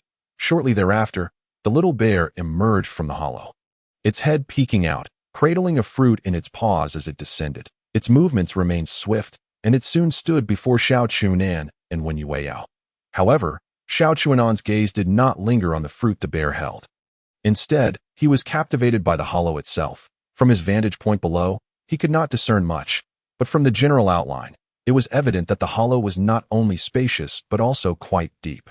He began to speculate if it might contain a trove of fruits, and an idea sparked in his mind. Perhaps he could seize an opportunity to procure some? Yet, he quickly reconsidered, deeming such an act unethical. After all, he prided himself on being a good person. How could he engage in such misdeeds? However, given that he had saved the bear's life, perhaps taking a few fruits as a token of gratitude was not entirely unreasonable. One crucial point remained, though. He must ensure that the young lady was none the wiser. Otherwise, his pristine image might very well shatter. Xiao Chu Nan leered at the hollow until the little bear approached. Reluctantly presenting the fruit to him, he hastily accepted it, scrutinizing it closely. Snow fruit. Its shape was plump and round, bearing a striking resemblance to the legendary peaches favored by Sun Wukong. That it was white and chubby. Indeed, quite substantial. However, Xiao Chu Nan soon noticed a detail that irked him. The snow fruit in his hand was evidently smaller than the one Wen Yueyao held. He inwardly cursed the little creature for its blatant favoritism, deliberately selecting a smaller fruit for him. Humph, if that were the case, he would not hold back. Perhaps one day he might indeed raid its nest. Sensing Xiao Chu Nan's dissatisfaction, the bear cautiously glanced up at him. In that moment, their eyes met, and the bear detected a hint of danger in Xiao Chu Nan's somewhat menacing gaze. Yet, its little mind could not yet comprehend the depths of human malice. After appeasing the man, it joyfully bounded over to Wen Yueyao, engaging in affectionate interaction with her. The young lady's face lit up with a radiant smile as she lovingly stroked the bear's head. The bear, in turn, squinted its eyes in contentment, emitting a delightful purring sound. The two reveled in their playful camaraderie, causing Xiao Chu Nan, who watched from the sidelines, to feel a pang of jealousy. When would he be able to share such intimacy with the young lady? Unable to contain himself any longer, he swiftly stepped forward, vigorously tousling the bear's fur. The bear's soft coat instantly became disheveled, and it gazed up at him with wide, pleading eyes. Wen Yueyao, witnessing this, hurriedly intervened, pushing Xiao Chu Nan away. She gently crouched down, tenderly smoothing the bear's fur while softly reassuring it. Don't be afraid. I will protect you. It's all right. Just ignore this big bad man. Humph, let us hurry along. Darkness is approaching. Xiao Chu Nan interjected, feeling increasingly uncomfortable at the sight of Wen Yueyao's tender care for the bear. You stingy person. Wen Yueyao understood Xiao Chu Nan's feelings, casting him a disapproving look before reluctantly bidding farewell to the bear, gently admonishing, be careful. If you encounter danger, make sure to run swiftly. Rest assured, I shall often come to check on it. Xiao Chu Nan chimed in cheerfully, though his smile bore a hint of mischief. After parting ways with the bear, the two continued on their journey home. It was still afternoon, as they had only risen at midday and had yet to eat breakfast or lunch. Along the way, their stomachs began to rumble. Exchanging glances, they simultaneously recalled the snow fruit gifted by the bear. They then deliberated on tasting this exotic fruit to discern its unique qualities. At that moment, Wen Yueyao suddenly extended the larger fruit in her hand towards him, saying with a hint of annoyance, you can have this. It seems you were just being stingy for this very reason. Naturally, Xiao Chu Nan declined, hastily explaining, I was merely teasing it. You should eat it instead. If you like it, I'll find an opportunity to gather some for you. I have a small appetite and cannot consume so much. Do not. If I can't finish it later, I'll just throw it away. Wen Yueyao said with a stern expression. Xiao Chu Nan, feeling helpless, accepted it. This little girl is truly quite the tsundere. She clearly wanted the larger piece for herself, yet still sought various excuses. Nevertheless, he found her demeanor endearing. With a cheerful smile, Xiao Chu Nan picked up the larger snow fruit and took a hearty bite in that instant. His eyes widened in shock, his face betraying an expression of disbelief. Chapter 23. The marvelous fruit. Upon witnessing Xiao Chu Nan's sudden change in demeanor after biting into the snow fruit, Wen Yueyao's heart plummeted. Was there something wrong with the fruit? Could it be poisoned? This terrifying thought flitted through her mind, and she immediately grew anxious, almost crying out, "Is there something wrong with this snow fruit? Spit it out right now." At that moment, however, Xiao Chu Nan suddenly clutched his throat tightly with both hands. His face contorted in extreme agony. Seeing this scene sent Wen Yueyao into a complete panic. Without a second thought, she extended her fingers towards his mouth, desperate to help extract the poisonous fruit. Yet, just as her fingers were about to brush against his lips, the previously tormented Xiao Chu Nan unexpectedly bit down on her porcelain-like finger playfully, teasing her with his tongue. When Yueyao's body stiffened, her movements halting as her mind went blank. After a few seconds, she snapped back to reality. This rascal was teasing her again. Her face flushed crimson with anger, causing her to tremble slightly. Without a moment's thought, she raised her other hand to slap Xiao Chu Nan's infuriating face, fueled by her anger, worry, and grievance. However, just as her palm was about to make contact, her motion slowed unexpectedly, allowing Xiao Chu Nan to evade the impending slap. It seemed the jest had gone a bit too far. Seeing the look of grievance on Wen Yueyao's face filled Xiao Chu Nan with regret. He quickly wrapped his arms around her, saying, "I was wrong. Please don't cry, all right?" At that moment, when Yueyao's eyes were already red-rimmed, both enraged and frustrated, she struggled to free herself from Xiao Chu Nan's embrace. Yet, the insufferable man held on tightly, showing no intention of letting go. "I truly understand my mistake. It was my fault for making you worry," Xiao Chu Nan said, filled with self-reproach and tenderness, gently cupping Wen Yueyao's face and softly wiping away her tears. However, Wen Yueyao, feeling wronged, bit her lip, tears still welling in her eyes. Xiao Chu Nan hastily placed her hand against his face, saying, "If you're angry, just slap me a few times, as long as you don't hold a grudge against me." Wen Yueyao gazed at his earnest expression. Although she was still upset, she did not wish to truly hit him. Ultimately, she chose silence as a means to convey her inner grievances, filled with guilt. Xiao Chu Nan quickly picked up the fruit that Wen Yueyao had dropped during her moment of panic. The fruit's surface was now speckled with dirt, and some parts were damaged. He promptly offered her the snow fruit he held, softly saying, "This one's dirty. You should eat this instead." There's a surprise. Heart full of grievance, Wen Yueyao turned her head away, still sniffling, clearly unwilling to acknowledge him. Seeing her disregard for him only heightened Xiao Chu Nan's anxiety, compelling him to repeatedly apologize. "If you don't forgive me, I'll just kneel and bang my head on the ground to admit my wrongdoing." As he spoke, he pretended to kneel. When Yueyao was taken aback, seeing Xiao Chu Nan's serious demeanor made her fear he might actually go through with it, prompting her to quickly intervene. She then choked out, "Can you not keep teasing me? Do you have any idea how scared I was just now?" Xiao Chu Nan, relieved that she finally spoke, immediately offered a sincere apology. "It was my fault. I was wrong. I was too mischievous. From now on, you can discipline me however you wish. Feel free to hit or scold me." Upon hearing this, Wen Yueyao's face, initially filled with anger, turned slightly red. She lowered her head, a hint of shyness flickering in her eyes as she murmured, I'm not your keeper. Why would I hit you?" Fearing he might say something inappropriate again, Xiao Chu Nan simply extended the fruit towards her once more. He resembled a child who had misbehaved, eagerly hoping for Wen Yueyao to accept his offering of apology. "You already bit it. There's no way I'm eating that." Wen Yueyao frowned slightly, her face displaying a look of distaste. Seeing her reaction, Xiao Chu Nan hastily explained, "Yours is dirty and has some bruises. Just eat this one instead." Wen Yueyao shot him a glare but remained silent. In response, Xiao Chu Nan took a bite of the fruit she had dropped, thinking that since they had both taken a bite, she surely wouldn't stubbornly insist on eating the damaged fruit. Wen Yueyao was utterly speechless. This man claimed he wouldn't provoke her. Yet here he was acting nonsensically again. Why didn't he just rinse it off? How dirty could it be? She didn't actually mind him having bitten it. Wen Yueyao had no choice but to take a few deep breaths to calm her emotions.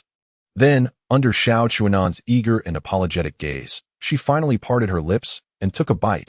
In an instant, her eyes widened, her face reflecting astonishment, just as Xiao Chu Nan had moments before. How could this be? It was simply too marvelous. The moment the fruit touched her tongue, it melted into a warm current that swiftly spread throughout her being. She felt as if she were basking under the winter sun. Every cell in her body enveloped in this warmth. Not only that, but the system suddenly prompted her. Constitution 0.1. Could it be that consuming this snow fruit could enhance her physical attributes? When Yueyao exclaimed in delight, Xiao Chu Nan immediately responded with a smile. The food in this other world should be able to strengthen our bodies. Not just this snow fruit. I suspect the meat from the grass boars. Forest wolves and other monsters will do as well. Then does that mean we will become incredibly strong in the future? When Yueyao asked excitedly, as long as we keep this up, becoming superhuman will be a piece of cake. Xiao Chu Nan replied with a grin. Their eyes met, and they began to indulge in the deliciousness of the snow fruit, while simultaneously experiencing subtle changes within their bodies. However, as they continued to eat, they gradually realized that not every bite of the fruit would increase their physical attributes. The more they consumed, the less frequently their attributes improved. After finishing an entire snow fruit, Xiao Chu Nan carefully examined his attribute panel. Noting only a 0.1 increase in strength and 0.2 in constitution.At this time, he discovered that his mental attribute had actually decreased. Previously at 6.1, it was now only 5.8. He frowned slightly, pondering whether it was due to exhaustion after the earlier excitement. Just then, when Yueyao handed him the remaining half of the snow fruit, saying haughtily, "I'm full. You should eat the rest so it doesn't go to waste," Xiao Chu Nan was momentarily taken aback. He understood when Yueyao's appetite. Logically, she shouldn't have been full so quickly. Could it be she was reluctant to eat, wanting to give it to him instead? This silly girl. As this thought crossed his mind, warmth surged within him, and he felt deeply moved. He smiled and said, "If you can't finish it, just save it. I'm also quite full." "Humph. Are you disgusted by the fact that I've bitten it? If you don't want it, I'll just throw it away." When Yueyao threatened angrily upon hearing his refusal, sighing helplessly, Xiao Chu Nan accepted the snow fruit. He knew that with her tsundere nature, if he didn't take it, she would certainly toss it aside. Alas, it is truly difficult to bear the affections of a beautiful girl. He resolved to ensure she eats well during their next meat meal. Considering she was still growing, eating too little wooden tea dude, he preferred her to be tall and somewhat plump rather than remaining small. Of course, he dared not voice these thoughts, fearing he might once again provoke the emotionally volatile Wen Yueyao. The two continued their journey home. Before long, they finally returned to the modest thatched cottage. By this time, the sky had turned a gloomy gray, heavy clouds looming overhead. The wind howled, rustling the surrounding trees ominously. A storm was imminent. Xiao Chu Nan looked up at the humble abode, anxiety creeping into his heart. Would this little thatched hut withstand the approaching tempest? Please don't let it leak. Otherwise, where would they sleep tonight? Chapter 24. Upgrading the thatched hut. The wind ravaged outside, howling like a banshee. The two stood inside, gazing at the thatched roof trembling in the gusts, their hearts filled with worry that it seemed the hut truly could not withstand the impending storm. Besides the two of them, the cottage contained a myriad of belongings, a grass nest, homemade quilts, a workbench, and various gathered resources. If they got wet, it would be a disaster. After some discussion, they decided to upgrade the thatched hut into a sturdier wooden house. However, through the system prompt, they learned that even without expansion, they would need a staggering 200 units of wood for the upgrade. This was no small number. They were still quite far from that amount. Xiao Chu Nan had worked tirelessly that day, managing to gather only 87 units of wood. As for Wen Yueyao, her petite stature naturally meant she lacked Xiao Chu Nan's strength. Swinging the heavy axe was quite a challenge for her. Nevertheless, she didn't slack off. Unable to chop down trees, she collected branches to exchange for wood. Ultimately, she gathered 27 units, leaving them still short by half. Faced with this significant shortfall, they resolved to sell some of their food to acquire the necessary wood. Xiao Chu Nan opened his backpack and selected to dismantle the corpse of the grass boar. Acquired wild boar meat 172. Acquired monster fur 2. Acquired monster bones 6. Acquired pig kidneys 2. The moment Xiao Chu Nan beheld the meager spoils left after the disassembly, he couldn't help but lament regretfully, exclaiming, "Is this truly all? This is far too little." Most of the internal organs and auxiliary materials had been consumed by the system as a commission. He had yearned to experiment with the various parts of the wild boar from this otherworldly realm, particularly the trotters. At this moment, with hope dashed, How could he not feel vexed? Resigned, he retrieved a unit of meat and, upon closer inspection, discovered it weighed merely 1 pound. Converting it, the total amount of meat obtained from the disassembly was only 86 kilograms. The wild boar had originally weighed 200 kilograms, and now, less than half remained. He was instantly incensed, stamping his foot in fury. This wretched system is utterly unscrupulous. When Yao, upon seeing the scant rewards, felt similarly dissatisfied. Furrowing her brows, she indignantly remarked, "Next time, let us take matters into our own hands and not rely on this shoddy system. Indeed, learning from this setback, we shall handle it ourselves next time." Xiao Chu Nan nodded in agreement and then inquired, "What do you think is a fair price for exchanging this meat for wood?" When Yao promptly fell into contemplation at the onset of survival. Resources were exceedingly scarce, and the prices of food and water outside were exorbitant. At a unit of ordinary food, such as cattails or berries, required 30 units of wood for exchange. The average person, laboriously chopping trees for an entire day, might only yield 100 units of wood. Moreover, monster meat that could enhance physical attributes was particularly rare. Once it appeared in the trading market, it would be snatched up in the blink of an eye. When Yao was also aware of the preciousness of the wild boar meat. After a brief consideration, she suggested, "How about 150 units of wood?" Upon hearing this price, Xiao Chu Nan couldn't help but gasp in astonishment. He looked at Yao with wide eyes, half-jokingly saying, "Little girl, you are quite bold to think so greedily." When Yao's cheeks flushed slightly, feeling a bit embarrassed, yet she earnestly explained, "We risked our lives to obtain this. Besides, if we can exchange it for that price, we wouldn't have to waste so much time chopping wood in the future. It's quite advantageous." Hearing her reasoning, Xiao Chu Nan slowly nodded. Indeed, the process of chopping trees was exceedingly tedious. Given the current food scarcity, exchanging this meat for a substantial amount of wood was not a bad idea. However, a flicker of hesitation lingered in his heart. After all, such pricing seemed rather unscrupulous, akin to taking advantage of a misfortune. Was it right for a self-proclaimed good person like him to engage in such dealings? 1 unit of meat for 150 units of wood, and they possessed over 100 units of meat. Wouldn't that yield over 10,000 units of wood? However, at this stage, there were very few capable of hunting beast soldier-level monsters. If not for Yao's healing abilities, successfully hunting this wild boar would have been nearly impossible. For the forest wolves. That was merely a stroke of luck. Such precious monster meat, traded at this price, should not be difficult to sell. After a moment's hesitation, Xiao Chu Nan resolved to heed the little girl's suggestion. He sighed inwardly. Alas, he had always prided himself on being a good person, yet now he was compelled to engage in such unscrupulous dealings, which left him feeling somewhat guilty. But soon, he found justification for himself. "It's all right. Once I've utilized these resources to grow stronger, I can then assist those weaker individuals to progress, thus redeeming myself." With this thought, Xiao Chu Nan felt a weighty sense of responsibility that he no longer hesitated. Swiftly opened the regional channel and solemnly announced the sales information. Selling beast soldier-level monster meat. 1 unit of meat for 150 units of wood. Limited quantity. Please private message if interested. As soon as this message was posted, the regional channel erupted with activity. Beast soldier-level monster? I wouldn't dare even challenge a chicken. Is this for real? Someone can actually hunt monsters now. This person must be a martial arts master. So strong. But why such a high price? If you can easily hunt monsters, why not sell it cheaper? We're starving here. Are you insane? 1 food for 150 wood. What a fool. A swindler. Everyone ignore him. Who has that much wood? Even if they do, why would they trade with you? I'll offer 40 units of wood. Come trade if you want. This is beast soldier level meat, not ordinary food. If you can't see that, then dig a hole. So what?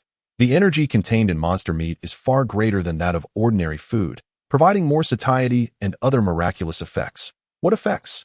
Cannot disclose. Within the channel, the reactions were fervent, with a myriad of doubts and derisions flooding in. Many were extremely dissatisfied with the exorbitant price, feeling it was simply outrageous. Yet at that moment, Xiao Chu Nan had no time to spare for such remarks, for shortly after he posted the information. Ding ding ding. The notifications for friend requests poured in like a tidal wave. The incessant noise drove Xiao Chu Nan to distraction, prompting him to quickly silence the notifications. He then opened the friend request list and found many odd messages such as "Big Boss, please support me," and "Master, please share your strategies." With a resigned shake of his head, he dismissed these requests. At last, he spotted a sincere trading request, where the sender noted, "Brother, please accept. I have what to trade with you." Xiao Chu Nan's eyes brightened, and he promptly clicked to accept, eagerly messaging, "Brother, how much will you trade?" The man, named Tianjinzhong, quickly replied, "Brother Xiao, how about 3 units of meat to start? It's impressive that you can hunt such fierce beasts." Xiao Chu Nan responded, "Just lucky, lucky. You seem quite capable yourself to gather so much wood so quickly." Tianjinzhong replied, "I'm just a retired soldier, quite skilled in physical labor. Plus, I found a titanium alloy axe in a treasure chest a few days ago, which gives a bonus when chopping trees. That an axe, a titanium alloy one." Xiao Chu Nan felt a pang of envy. "Impressive, Brother Tian. Let's proceed with the trade." All right. Xiao Chu Nan immediately initiated the trade request. He selected 3 units of wild boar meat, while Tianjinzhong prepared 450 units of wood on his end. Once both parties confirmed the transaction details, they clicked the trade button, thus completing the exchange. After some polite banter with the retired soldier, Xiao Chu Nan shifted his gaze to the next friend request that he noticed a woman named Shun Wei had commented. "Hello, big brother. You're so impressive. I don't have wood, but can I trade you blueprints instead?" Xiao Chu Nan's brow furrowed slightly. This tone? A green tea girl? A bad woman? Chapter 25. So big and so white. The way this woman, Shun Wei, spoke was akin to a little tease, something any ordinary man would find hard to resist.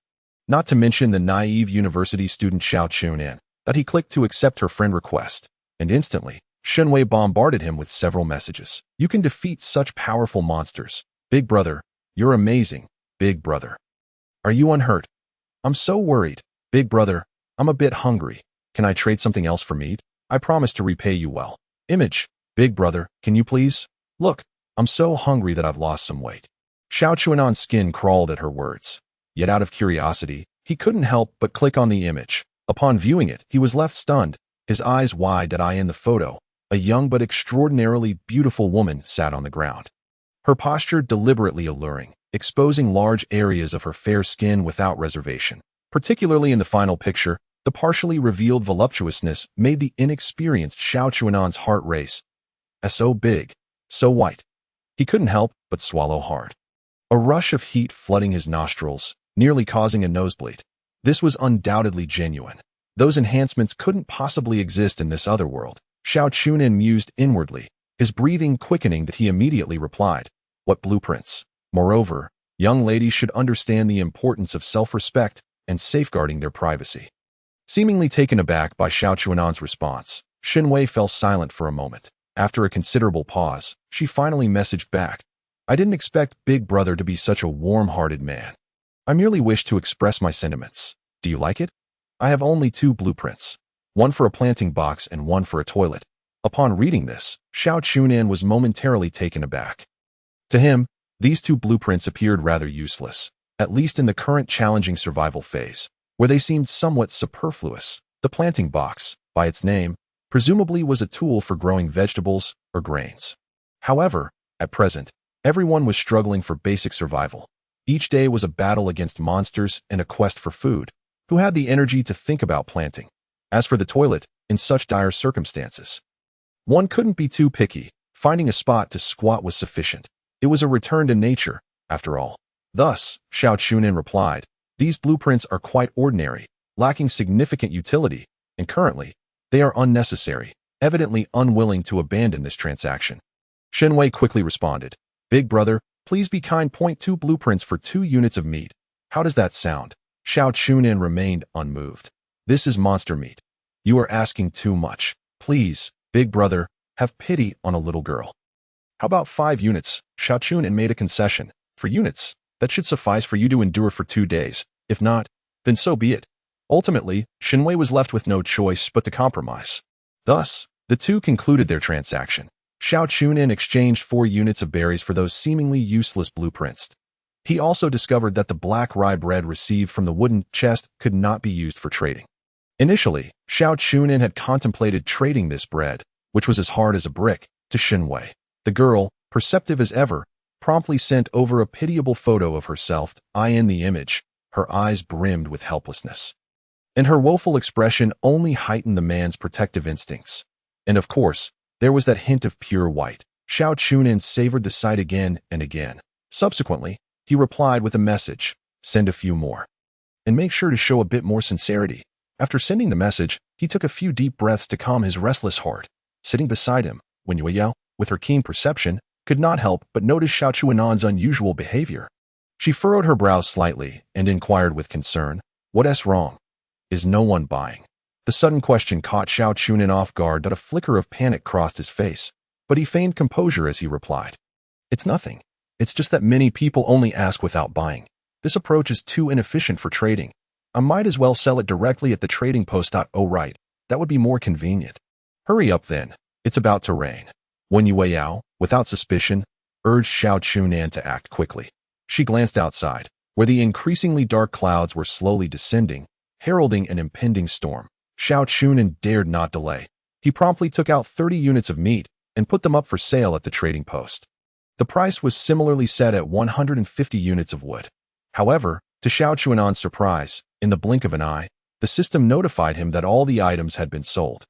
Soon after, he successfully received 4,500 units of wood, enough to fill his backpack to the brim. Fortunately, the system had thoughtfully prepared a temporary storage feature. Xiao Chu Nan immediately took out a portion of the wood and began upgrading the thatched cottage.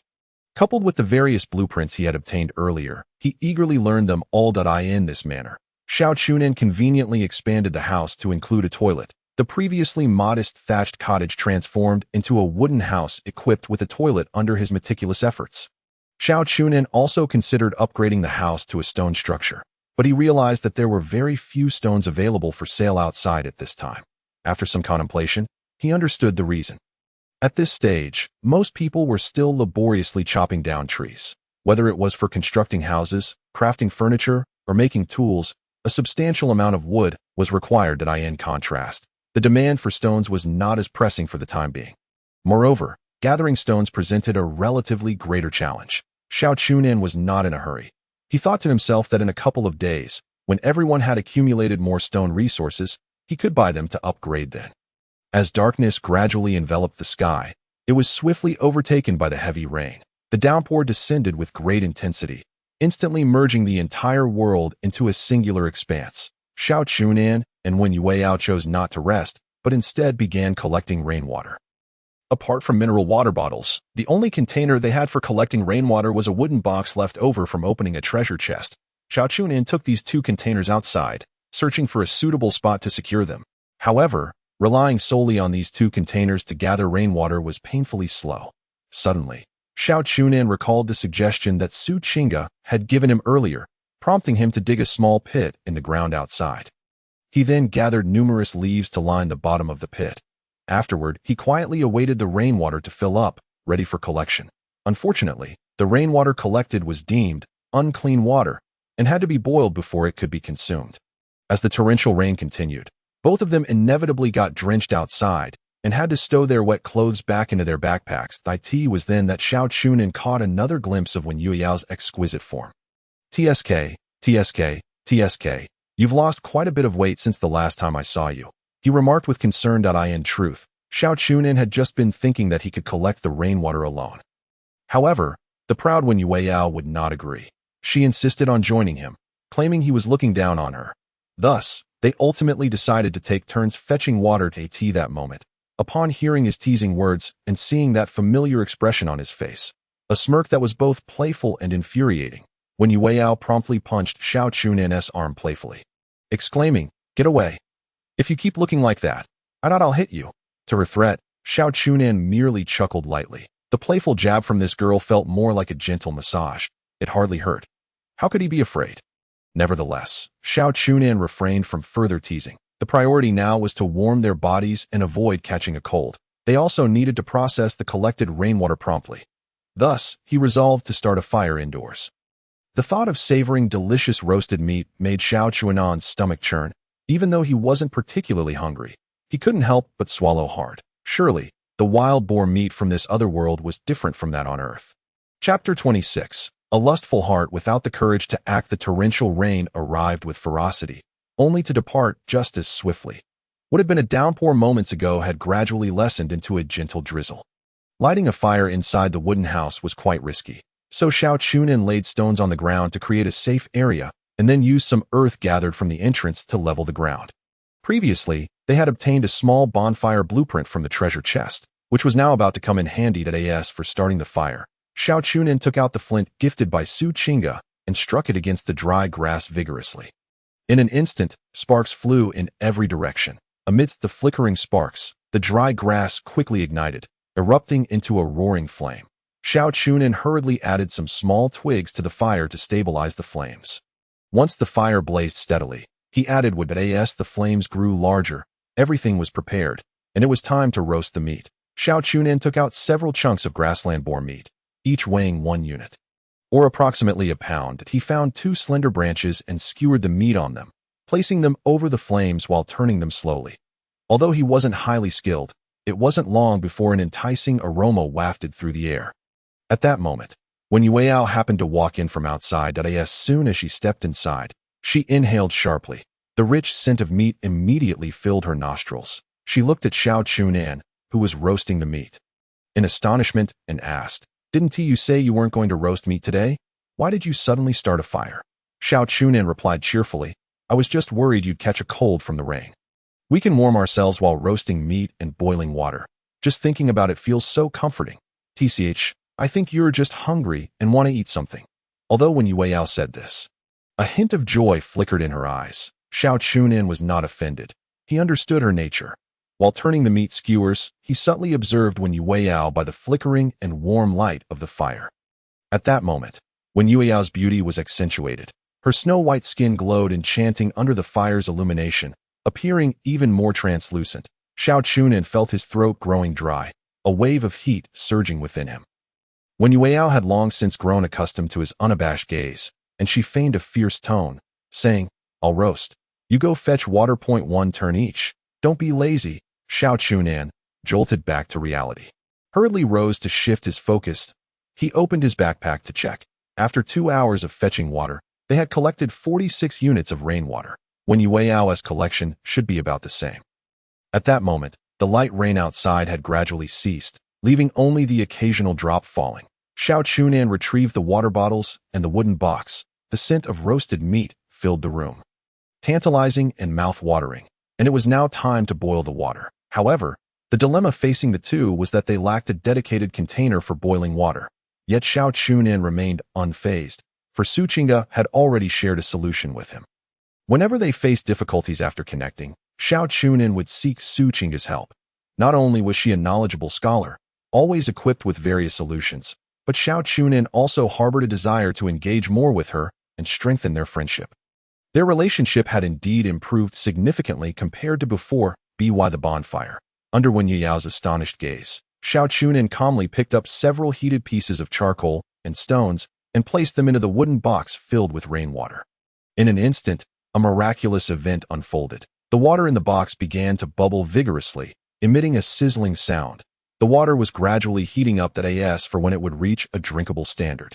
Xiao Chu Nan had his own methods. He merely needed to wait for the auxiliary system to indicate when the status changed from unclean water to suitable for drinking. When did you become so clever? When Yueyao could no longer contain her curiosity and asked. Upon hearing this, Xiao Chu Nan's smile abruptly faltered, and he pretended to be angry as he inquired, "Little girl, do you see me as such a fool?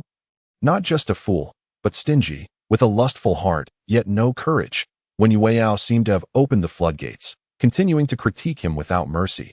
Yet, Xiao Chu Nan was momentarily taken aback.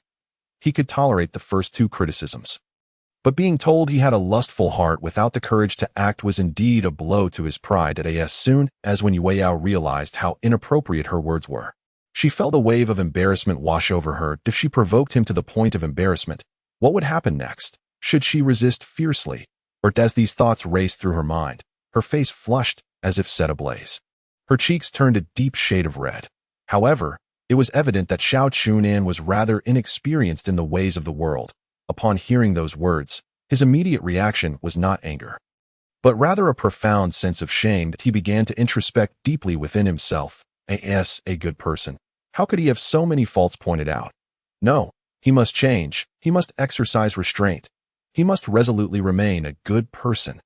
When Yueyao waited for a moment, observing that Xiao Chu Nan offered no response and was merely focused on grilling the meat, as if their previous conversation had never occurred, she suddenly felt that this man was exceedingly dull, and her simmering anger reignited. "Why are you grilling so much meat?" When Yueyao asked, her dissatisfaction apparent. Xiao Chu Nan, perplexed, could only answer honestly, "I'm making extra to save for later. Are we two really going to run out?" "Oomph." When Yueyao stamped her foot in frustration, silently lamenting Xiao Chu Nan's lack of sensitivity, "He was simply a blockhead at that moment," Xiao Chu Nan cautiously remarked. "The method for boiling water I just used was taught to me by Su Qingge. Also, all these flint stones were provided by her." Upon hearing this, when Yueyao's chest heaved with indignation, how could she not grasp the underlying meaning of Xiao Chu Nan's words? Was he not implying that he wished to send some food to Su Qingge? "You could have just sent it secretly. Why do you have to inform me? I am not a petty woman." This blockhead was truly infuriating. "Then grill several portions for her. We cannot owe her a favor." When Yueyao suppressed her anger and said coldly, Xiao Chu Nan was overjoyed at her words, nodding vigorously. All right. He did not think he had done anything wrong. This wild boar was something they had hunted together. So naturally, it required the consent of this young lady to be given away. Seeing Xiao Chu Nan so exuberant, when Yueyao's fury flared even more, and she suddenly lost her appetite at that moment, her face felt hot. The sisters within her were nearly laughing themselves silly. Unable to endure any longer, when Yueyao stood up in a huff and walked towards the door. "Where are you going? Aren't you going to eat the grilled meat?" "I worked hard to grill it," Xiao Chu Nan anxiously inquired as he noticed her departure. "That I have no appetite. I'm not eating. Do I need to report to you every time I go to the bathroom?" When Yueyao retorted without looking back, "The bathroom is inside. Didn't we just expand it?" Xiao Chu Nan kindly reminded her. When Yueyao hesitated for a moment but stubbornly replied, "I just prefer to go outside." "Is that a problem?" With that, she forcefully opened the door and dashed outside. Xiao Chu Nan, helpless, scratched his head and continued grilling the meat. However, he remained oblivious to the strange light that suddenly flashed outside after Wen Yueyao left. Chapter 27. The little foodie seizing the moment while Wen Yueyao was outside, Xiao Chu Nan picked up 3 pieces of grilled meat and, through the auxiliary system, sent them to Su Qingge. He shared comprehensively the various pieces of information he had gathered during his time in this other world, emphasizing the crucial detail that monster meat could enhance one's physical abilities. He earnestly hoped that Su Qingge could grow stronger to better protect herself. Su Qingge had been fortunate. She was initially transported to the riverbank, providing her with a continuous water source. She also found numerous flint stones among the piles of rocks, effectively resolving the issue of making fire. Subsequently, she began to search for food. With her keen observational skills and rich knowledge, she soon discovered some ordinary yet filling provisions, such as cattails and berries. However, even with her exceptional intelligence, it was impossible for her to confront the ferocious monsters directly. The cooked meat Xiao Chu Nan sent her was perfect for enhancing her strength. He initially considered sending her some wood, only to learn that she already had enough. Curious, he conversed with her and finally understood her methods. This class monitor was truly remarkable. She adapted to this other world faster than he did. From the moment she arrived, every step she took was meticulously planned, and every resource was utilized to the fullest. She sold the water she collected at a trading post, subsequently exchanging it for a plethora of ordinary resources, and quickly thrived. While Xiao Chu Nan resided in a thatched hut, she had already found a cave and was constructing a wooden house at its entrance. However, she was still somewhat lacking in food. Thankfully, Xiao Chu Nan's timely provision of food was akin to a timely gift. The two quickly established a strategic partnership. Su Qingge also shared some key information she had gathered with Xiao Chu Nan. Aside from the spatial backpack provided by the system, this other world contained a mysterious mineral known as magic stone, which could be used to create a special box capable of storing a vast amount of supplies, ideal for Xiao Chu Nan, who had too many items with no place to store them. Additionally, many advanced equipment, tools, and facilities required the use of magic stones for their crafting. According to her speculation, magic stones would be an extremely vital strategic resource in the later stages of development in this other world. Xiao Chu Nan naturally believed Su Qingge's words without hesitation. Therefore, he immediately posted a request for purchase in the trading post. offering 50 units of wood in exchange for magic stones, although no one had traded with him yet. He was not anxious. He reasoned that if he couldn't buy them at the current price, he could always raise his offer. After all, he had resources aplenty. They continued exchanging information when Yueyao suddenly burst in with great fervor. Upon entering, her gaze was instantly captivated by the grilled meat. Without uttering a word, she reached for a piece and devoured it with great relish. Xiao Chu Nan was momentarily stunned. Had she not just claimed she had no appetite? Yet here she was, voraciously consuming meat as if she were a starving ghost. This girl was becoming increasingly bizarre. When Yueyao savored her meal, she caught Xiao Chu Nan's bewildered gaze. She frowned slightly and indignantly said, "Grill a few more pieces. This little bit is hardly enough for anyone." Xiao Chu Nan was momentarily at a loss for words and could only hand her the piece of grilled meat he held. He then silently retrieved a few more pieces and placed them back on the fire to cook. As he grilled, he watched her with concern. She showed no hesitation, eating heartily. After finishing 3 pieces in one go, she finally stored the remaining grilled meat in her backpack. This scene left Xiao Chu Nan utterly astonished. An ordinary person would be full after eating just 1 piece of grilled meat, especially since they had shared a snow fruit meal earlier that afternoon.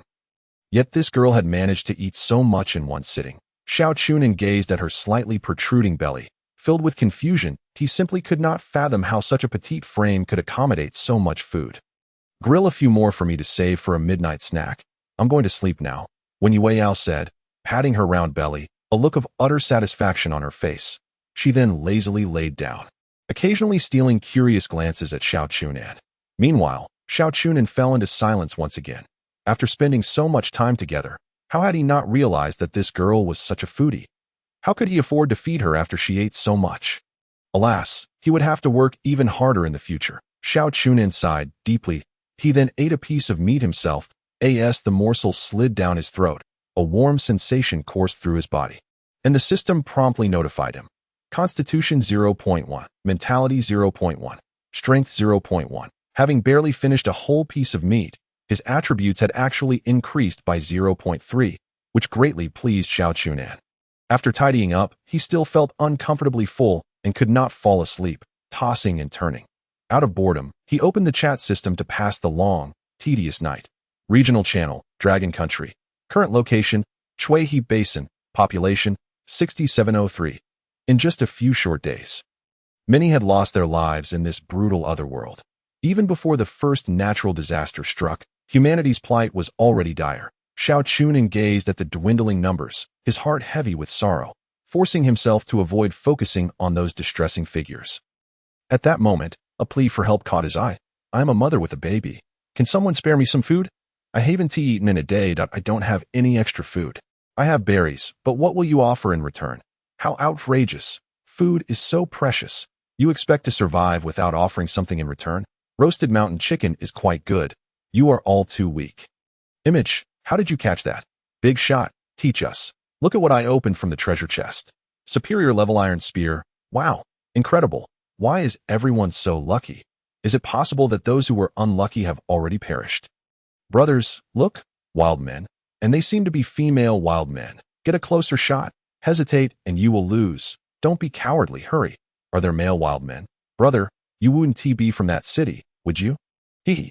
Want to add as friends? No thanks, I only like women. Brothers, it seems I've been discovered. Oh no, she has captured me. What should I do?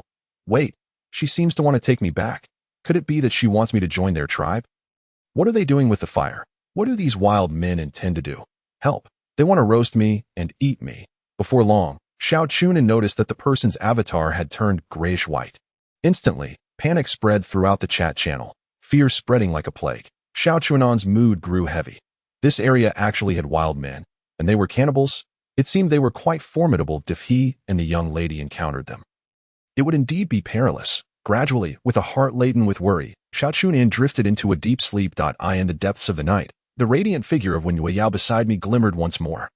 Astonishingly splitting into two, the two little girls huddled together, whispering secrets and sharing roasted meat, seemingly enjoying an exceptionally harmonious relationship. Sister Yueyao is truly wonderful. I expressed my desire for meat, and she graciously allowed me to join her. I'm mused that I envy the bond you share. It is thanks to you, dear sister, that I am able to enjoy a breath of fresh air. Sister, do refrain from mingling with those mischievous rascals, I implored. I shall heed your words. From now on, I will only play with you. I am full now, so keep the meat for yourself. The little food enthusiast nodded with delight, savoring the roasted meat in dainty bites. Her demeanor exuding an undeniable charm that as for the individual who appeared later, they seemed innocuous at first glance, with a gentle smile, yet a fleeting glint of cunning sparkled in their eyes, as if they were plotting something sinister. Chapter 28. The mysterious fruit at dawn. The first rays of sunlight kissed the earth. Xiao Chu Nan awoke early, eager to embark on an exploration. With an abundance of timber at his disposal, he no longer needed to spend excessive time felling trees, granting him ample opportunity to investigate his surroundings. Over the past few days, the two had gleaned a certain understanding of the perilous areas nearby. In the vast expanse of the plains lurked a ferocious ridge bear, a creature of immense size and strength. Near the forest, a viper python lay in wait, its movements shrouded in mystery and danger. On the hills nearby roamed a pack of wild boars. The location where Xiao Chu Nan and Wen Yueyao found themselves was not meant for prolonged habitation. With monsters lurking all around and the threat of natural disasters looming, they were eager to find a safer refuge, such as a cave, and relocate swiftly. Hence, Xiao Chu Nan's immediate task was to thoroughly survey the environment, identifying hidden dangers and potential resources, ensuring he was well prepared to survive in this world. As for Wen Yueyao, Xiao Chu Nan had no intention of bringing her along. This little one was often timid and easily panicked in the face of danger. Thus, he recounted his plans to her. True to form, upon hearing he did not wish to take her, her expression soured, her lips pouting in protest. What? Xiao Chu Nan, do you look down on me? I want to go too. With a resigned sigh, he patiently explained, you run too slowly. If danger arises, I cannot afford to look after you. When Yueyao attempted to counter his reasoning, seizing the moment, Xiao Chu Nan proposed, if you insist on coming, then let us go together. But I must make it clear, if we encounter danger, do not expect me to carry you. Instantly, when Yueyao objected, Humph, why would I want you to carry me? Unexpectedly, Xiao Chu Nan replied with a mischievous grin. Of course, I wouldn't want to. It might lead to misunderstandings, and besides, you hardly weigh anything. You're quite the nuisance, you know. At this, Wen Yueyao's face turned a visible shade of crimson, embarrassed and indignant. She immediately engaged in a playful tussle with Xiao Chu Nan. Ultimately, he managed to leave the shelter alone, walking joyfully while savoring the enticing aroma of the roasted meat in his hands. The directions towards the plains and forest appeared perilous, and Xiao Chu Nan had no intention of exploring them. After careful contemplation, he grasped his spear firmly and resolutely ventured deeper into the hills. These hills were unlike any ordinary mountains.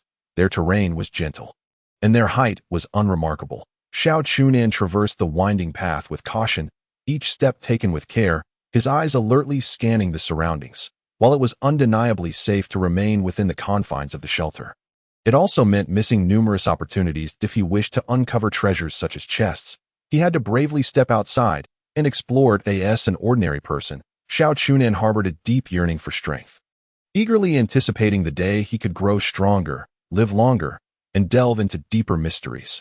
With this ambition in mind, he commenced his steady advance. Fortunately, the number of monsters in this particular area of hills appeared relatively sparse. The only notable threat was the pack of wild boars, but as long as he carefully circumvented their territory, safety could be assured. Throughout his journey, Xiao Chu Nan encountered an array of peculiar creatures.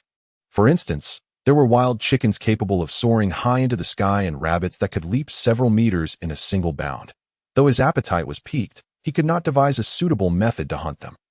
Lacking both bow and arrows, he was unfamiliar with setting traps. He attempted to throw his spear several times, but his aim was woefully inaccurate. The creatures always managed to escape effortlessly at the moment he struck. With a sigh of resignation, Xiao Chu Nan abandoned the notion of hunting and redirected his energy towards the search for treasure. In the chat channel, countless fortunate players were acquiring chests, unveiling remarkable items. Xiao Chu Nan even witnessed a young boy discovering a golden chest, which contained a complete set of battle gear, exuding a futuristic allure and enhancing physical attributes, provoking his envy. However, after wandering for nearly half a day, he had yet to catch even a glimpse of a treasure chest. He meticulously searched through the grass, around the trees, and in the water pools, Yet the results were dishearteningly empty. Even the nests in the trees were stripped bare, yielding only bird eggs with no sign of treasure. Amidst the anguished cries of a mother bird, Xiao Chu Nan departed with a heavy heart. Unbeknownst to him, the sun had risen to its zenith. Realizing the hour was getting late, he resolved to change his route home. Although he had squandered half a day without finding the coveted treasure chest, he had not returned empty-handed. This exploration had provided him with a deeper understanding of his surroundings. He summoned his auxiliary system, utilizing its mapping function to sketch a rough map of the route he had taken and the surrounding terrain.At this moment, Xiao Chu Nan felt a twinge of hunger. He retrieved his roasted meat and water, sitting upon a large stone to indulge in a hearty meal. After finishing, he stood, brushing off the dust from his clothes and preparing to return to the shelter. Having been away from Wenyuao for several hours, he found himself missing the feisty little girl. However, as he approached a small hill, he was met with the unexpected sight of a small water pool. Though modest in size, perhaps only a few dozen square meters, it emanated an aura of danger.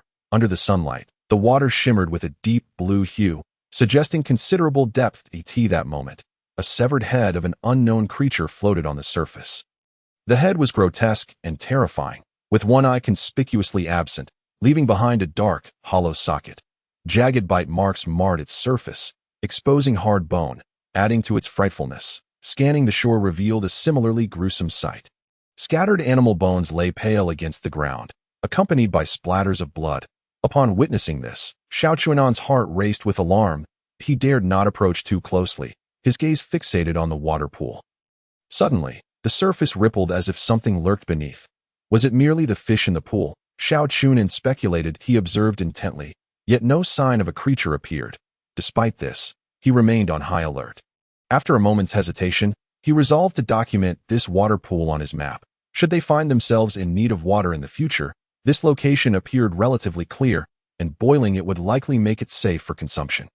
As he sketched, a flicker of movement in the depths caught his peripheral vision. Upon closer inspection, he discerned two egg-sized eyes gleaming with an eerie red light, fixated on him. Startled, Xiao Chu Nan stumbled back several steps. His heart racing. In that instant, the water's surface erupted into waves, and those terrifying eyes vanished. He exhaled a sigh of relief, only to discover his back drenched in cold sweat. Hastily, he turned to leave this perilous locale. Just then, something caught his eye, a small stone at the water's edge. The stone was modest in size, barely protruding above the water's surface. Curiously, a small blade of grass grew atop it, gently swaying in the breeze. At first glance, it appeared commonplace, but upon closer inspection, it bore a pure black fruit. Deep and dark, it was evident that this was no ordinary specimen. Xiao Chu Nan found himself momentarily rooted to the spot, instinctively aware that this was a remarkable find. However, the fruit's proximity to the ominous water pool weighed heavily on his mind. The recently witnessed pair of eerie red eyes suggested that beneath the seemingly tranquil surface, unknown dangers were lurking. He paced anxiously along the shore, torn between the desire to harvest the fruit and the fear of imminent peril.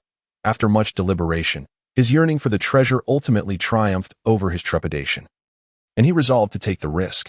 Taking a deep breath, Xiao Chu Nan crouched down and cautiously inched closer, one hand outstretched toward the fruit while his eyes remained wide, vigilantly scanning the water. As he neared, the once placid surface began to stir ominously. Indeed, something was approaching.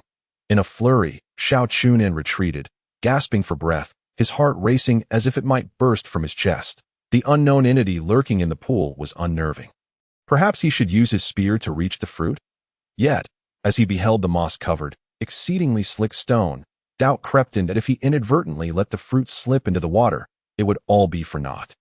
Nevertheless, unwilling to give in to despair, he adjusted his strategy and once more crouched down, inching his way toward the shore. This time, determination shone in his eyes, his grip on the spear firm, ever ready for the potential emergence of a creature. 2 meters, 1 meter day.S. He drew closer. The water's surface erupted violently once more. It was now or never.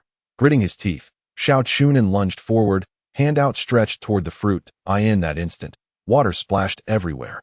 Suddenly, a massive crimson maw erupted from the water with the swiftness of lightning, lunging directly at his outstretched palm. Faintly visible were its sharp, slender teeth. Hiss! Xiao Chu Nan inhaled sharply, his heart racing. What a colossal serpent! No, it resembled more of an eel or a loach. It measured over a meter in length, its robust body shooting straight out of the water. Fortunately, he had anticipated such an occurrence. In the instant the creature surged forth, he quickly withdrew his left hand while thrusting his spear with great force. However, the creature was remarkably slippery, causing the spear to merely graze its body.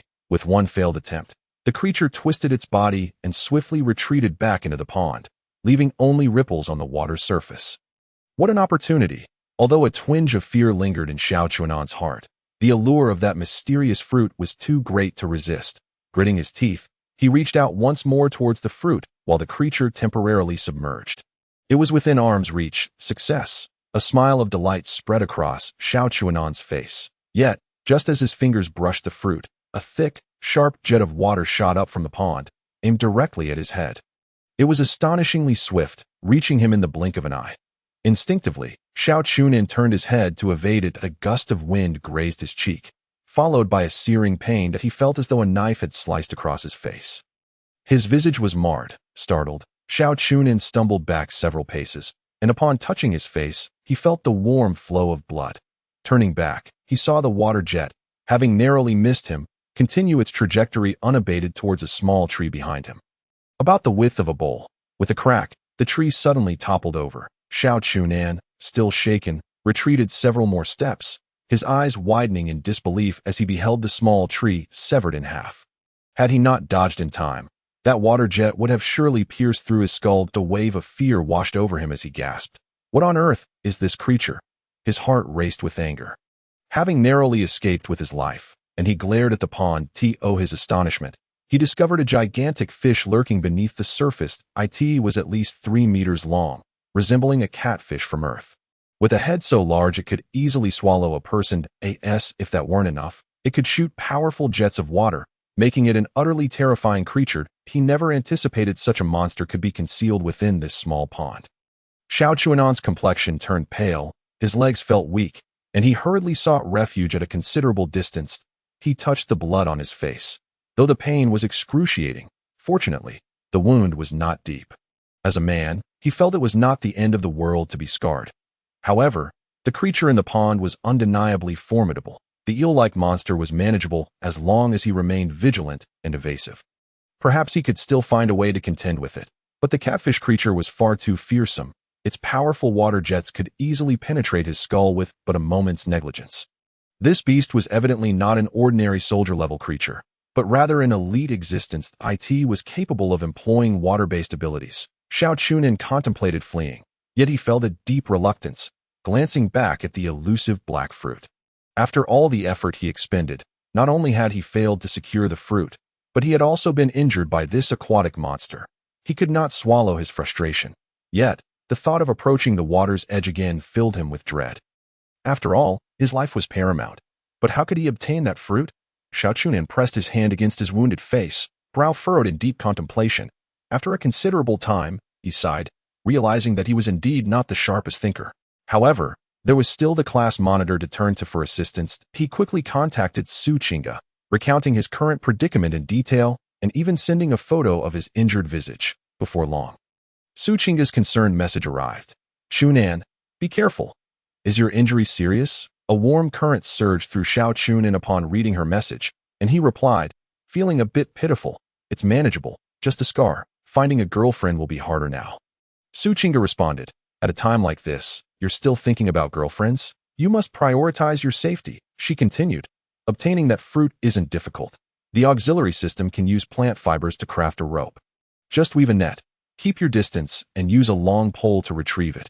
If it proves too laborious, apply the principle of leverage. After reading her message, Xiao Chu Nan slapped his forehead in realization. How could he have overlooked such a simple solution? He promptly expressed gratitude to Su Chinga before setting to work. Finding a long pole proved challenging, but locating a slightly taller sapling was relatively easy. After some effort, he trimmed the excess branches from the sapling, fashioning a makeshift long pole. Following Su Chinga's guidance, he exchanged 5 units of plant fibers for 1 unit of rope. Then, sitting on the ground, he wove the rope into a net, securing it to the end of the sapling. Once everything was prepared, he tested it out and found it somewhat cumbersome. Quickly, he retrieved a stone and placed some dry grass underneath. Utilizing the lever principle, which made the movement considerably easier. With all preparations complete, Xiao Chu Nan took a deep breath and began his endeavor. He gently lowered the net over the fruit, refraining from pulling it back immediately. Instead, observing intently, once he confirmed the fruit nestled within the net, he gently shook it. When he felt it was time, he slowly began to retract the net. Gradually, he pulled the net to a position far from the water's edge. Xiao Chu Nan rushed over to inspect the net, and there it was, he exclaimed in excitement. The black fruit prominently visible within it, he hurriedly picked it up, only to be greeted by a system notification. Tian mature, quality, extraordinary effect. Consuming it will induce a transformation in the body, granting a rare ability. Gasp! Xiao Chu Nan gasped in astonishment. This fruit was indeed remarkable. Though he currently possessed a unique skill, it was somewhat trivial and lacked any opportunity for application, effectively leaving him with one less skill than others. Now, this Tian could bestow upon him an entirely new skill. The thought thrilled him, stirring an overwhelming wave of emotion, nearly bringing him to tears. He had risked his life to procure it. What an arduous journey it had been. As per tradition, he quickly snapped a photo of the Tian and relayed this significant news to Su Qingge. Without hesitation, he brought the fruit to his mouth and swallowed it whole. In an instant, the fruit dissolved within him, transforming into a torrent of searing heat that surged throughout his body. He experienced an extraordinary and unfamiliar sensation. Acquired extraordinary skill. Xiao can execute 8 consecutive slashing attacks from unpredictable angles using slashing weapons against enemies. To his astonishment, it was an extraordinary skill, and a proactive one at that. Xiao Chu Nan could scarcely contain his excitement, exclaiming in joy that he finally possessed a tangible means of offense. Skill quality level. Ordinary, excellent, perfect, extraordinary, legendary, unique. In his exhilaration, Xiao Chu Nan eagerly sought to test the power of his new skill. That he quickly retrieved a wooden stick, scanning his surroundings for a target to practice on. Lacking a proper slashing weapon, he could only make do with the stick. However, as he surveyed his surroundings, he found himself surrounded by lush trees that seemed rather uninteresting to unleash his skill upon an unresisting tree.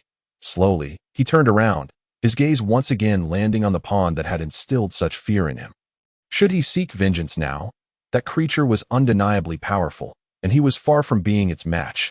Yet, the eel-like monster, if he approached with caution, he might stand a chance against it, although it was slippery and adept at evading spear thrusts.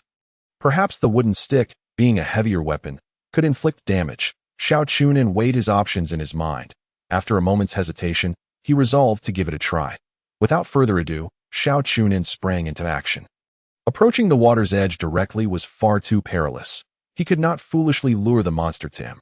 Instead, he recalled the long pole from earlier. Swiftly, he affixed a piece of meat to the end of the pole and maneuvered it toward the pond, causing the meat to sway enticingly. Sure enough, the once tranquil water surface began to ripple again. The creature beneath seemed ravenous. Xiao Chu Nan continued to jiggle the meat, trying to entice it. Splash! The creature finally emerged, darting forth like an arrow, its jaws clamping down on the meat.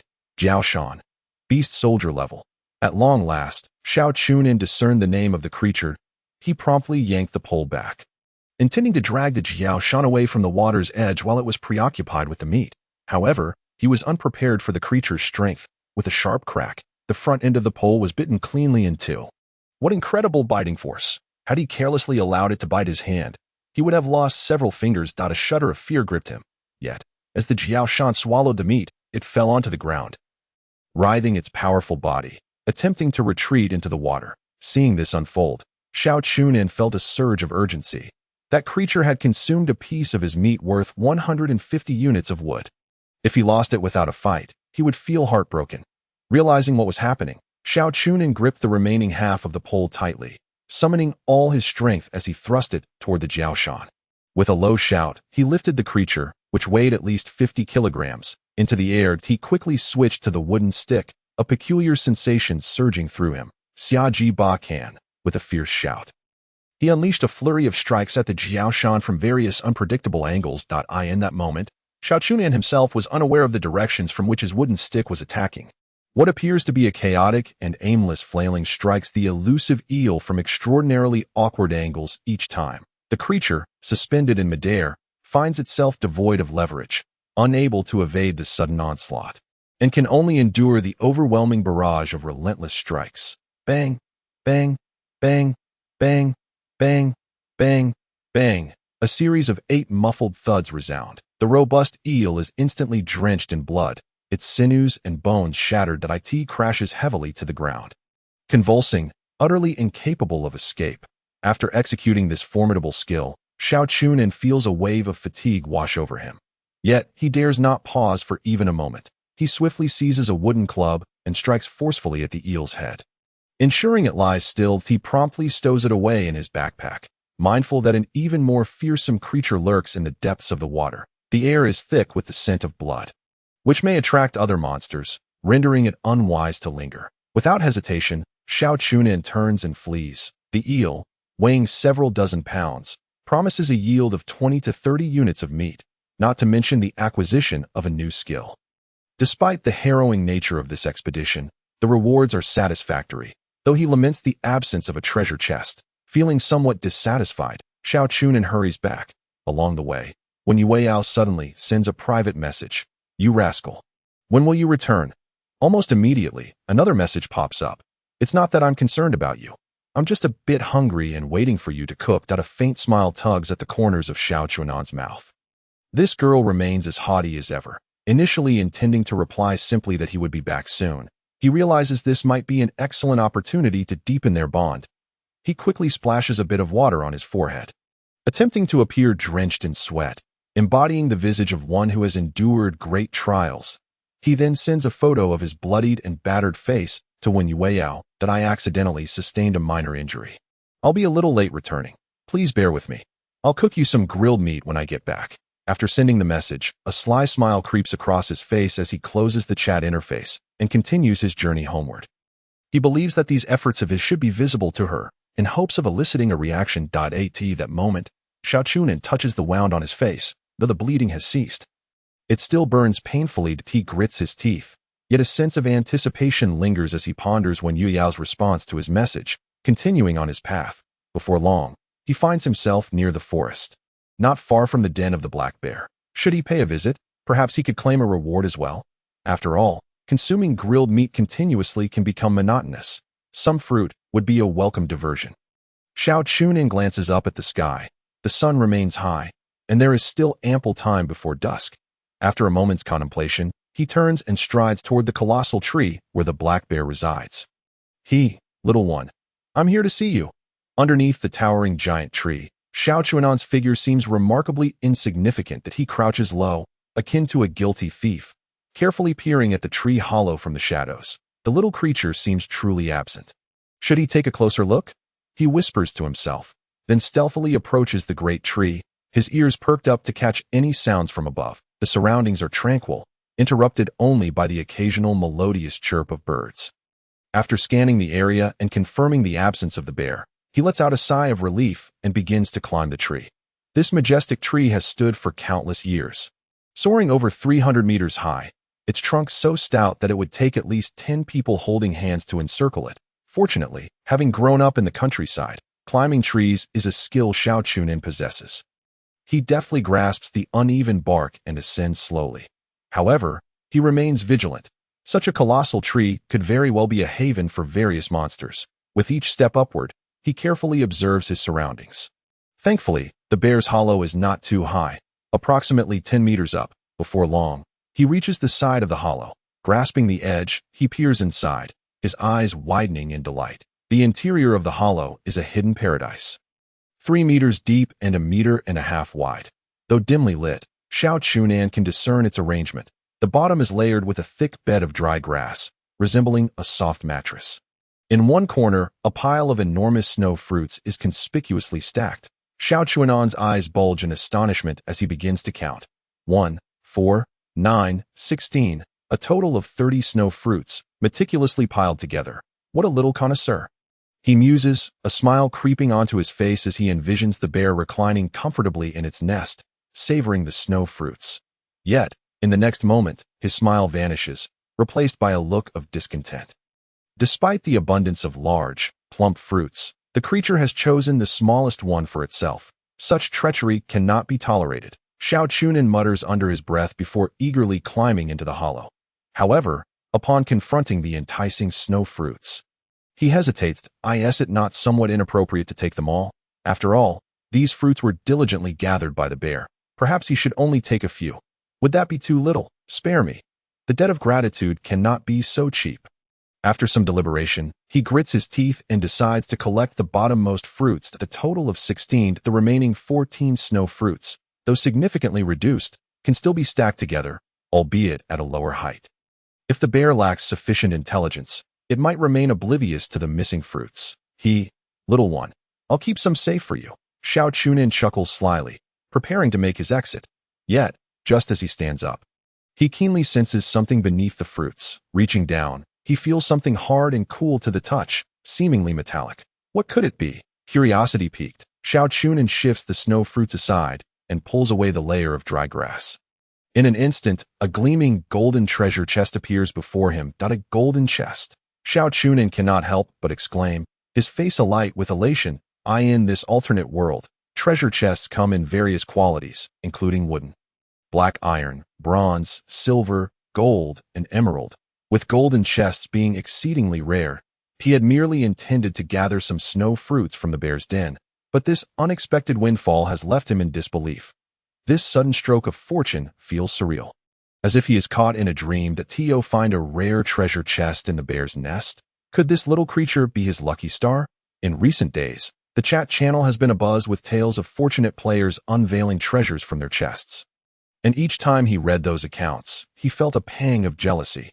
Now, the luck has befallen him, and he is overwhelmed with excitement. However, as Xiao Chu Nan's gaze falls upon the chest, a twinge of disappointment creeps into his heart. The golden chest is rather small. From the outcomes shared by others, it appears that the quality of the chest influences the likelihood of obtaining valuable items, while its size directly correlates to the quantity within. Although it is a golden chest, its diminutive stature suggests that the treasures inside may be limited. With a trembling hand, Xiao Chu Nan slowly opens the chest. That a soft purple light emanates from within. Acquired soil currency 100, acquired dragon country ration 10, acquired pet contract scroll, acquired ordinary flint blueprint. Upon seeing the system's notification, Xiao Chu Nan furrows his brow. This seems somewhat lackluster. Only the pet contract scroll holds some utility. He purses his lips, murmuring in dissatisfaction. The items acquired do not meet his expectations, especially considering it was a golden chest. Yielding only these trinkets is truly disappointing. Yet, he understands that the fortune of chests is based on probability. And this time, his luck appears to be average. After the chest opens, a lid remains, which he chooses not to dismantle, but instead places the entire chest into his backpack. Currently, he lacks containers, and this golden chest might serve well for cooking or boiling water. However, he recalls that gold melts at a certain temperature. Perhaps he should inquire with Su Chinga later, lest he finds himself in a comedic situation while cooking. Still, using a golden chest for cooking feels rather extravagant. After all, back on Earth, possessing such a quantity of gold is a dream far beyond the reach of a commoner. If only he could return one day, a few kilograms of gold would ensure his prosperity. As he contemplates, he climbs out of the hollow. He must ensure that the bear does not catch sight of his actions. Otherwise, this little glutton would surely become furious. After all, it is a bona fide elite-level monster. And if it were to attack him in anger, he might not withstand it. With that thought, Xiao Chu Nan hastens his movements, swiftly descending the tree. As soon as his feet touch the ground, he bolts away without looking back. On his way home, he opens the chat system, and a flurry of messages from Wen Yueyao greets him. Why are you so careless? Hurry back if you're fine. Didn't you want me to go with you? Are you injured now? I'll check the trading post for any healing potions. Don't linger outside. Hurry back. Reading these messages, despite the lingering pain from his facial wound, a smile spreads across Xiao Chu Nan's face.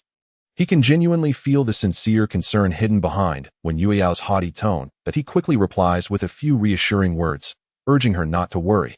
After sending his response, he turns his attention to Su Chinga's message. Congratulations! What skill did you acquire?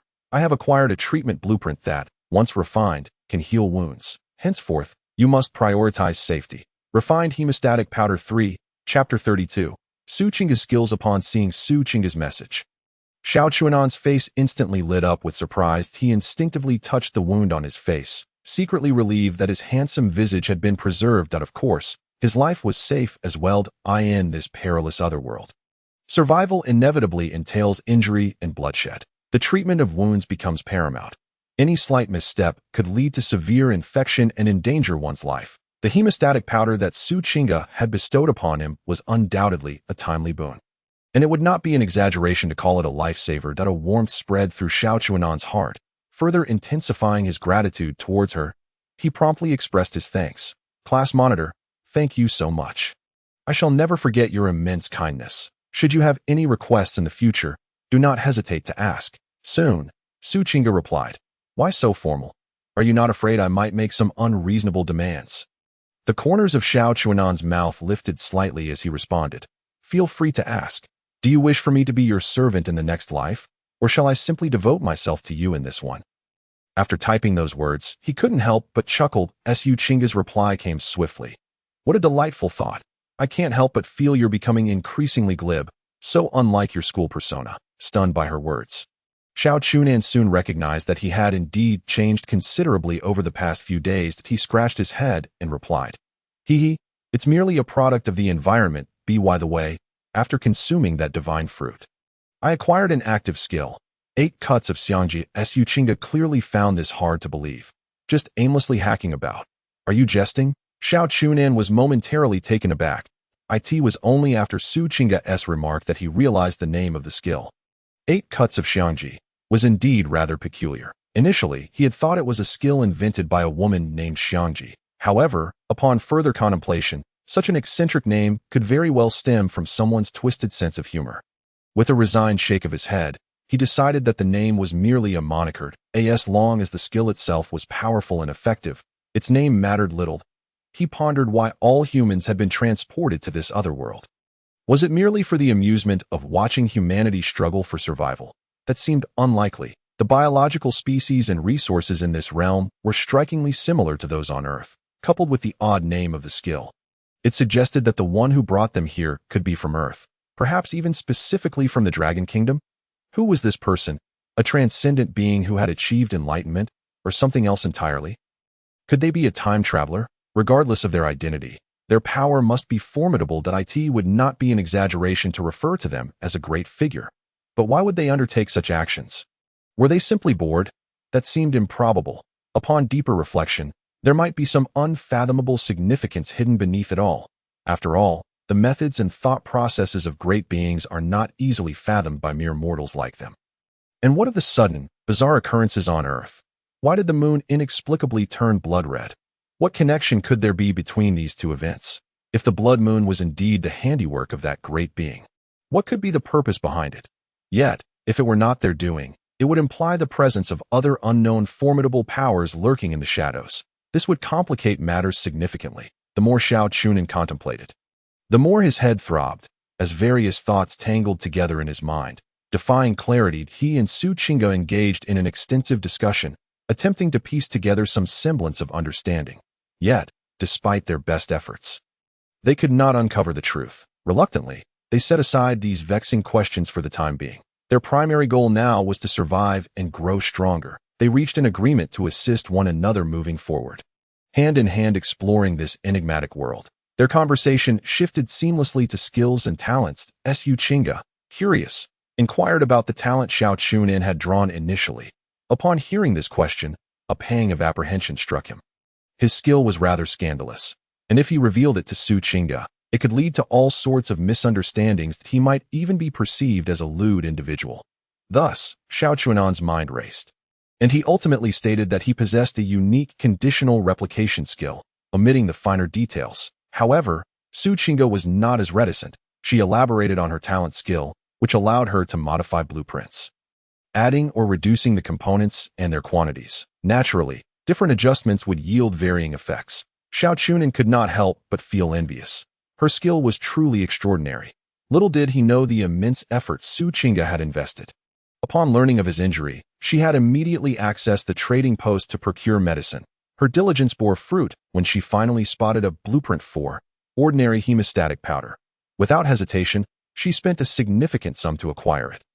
After scrutinizing the blueprint, which required various unfamiliar materials such as sweet flag and amaranth, she worried that the efficacy of this ordinary quality hemostatic powder might be insufficient to aid the injured Xiao Chu Nan. Thus, Su Qingge resolved to experiment and upgrade it. She arranged the materials she had gathered on a makeshift workbench and embarked on her intricate trials, continuously adding or reducing ingredients and adjusting their proportions for comparison. With each adjustment, she meticulously recorded every detail and the resulting effects. After a period of relentless effort, she succeeded in upgrading ordinary hemostatic powder to refined hemostatic powder, although it required more materials. Its effectiveness in staunching bleeding and healing wounds was markedly enhanced. She promptly sent this refined hemostatic powder to Xiao Chu Nan, hoping it would expedite his recovery. Yet, she did not elaborate on the challenges she faced. Xiao Chu Nan, not particularly astute, remained unaware of the extent of her efforts on his behalf. At that moment, a sudden idea struck him, and he decided to share the blueprint for a flint he had recently acquired with this esteemed classmate. However, he did not intend to enhance the quality of the flint. Quite the opposite. Xiao Chu Nan sought to create a crude version, utilizing the least expensive materials possible. He aspired to become a benevolent merchant, selling the flints at a lower price to assist more people while simultaneously gathering resources. Although Su Qingge, an academic prodigy, was somewhat perplexed, she agreed to help with the research. Xiao Chu Nan, filled with joy, continued to browse the information of the next individual, Shen Wei, who remained as ever a schemer. "Hello, brother. You're quite the rascal. How's this sincerity of mine? Is it grand? Image, and if you desire even greater sincerity.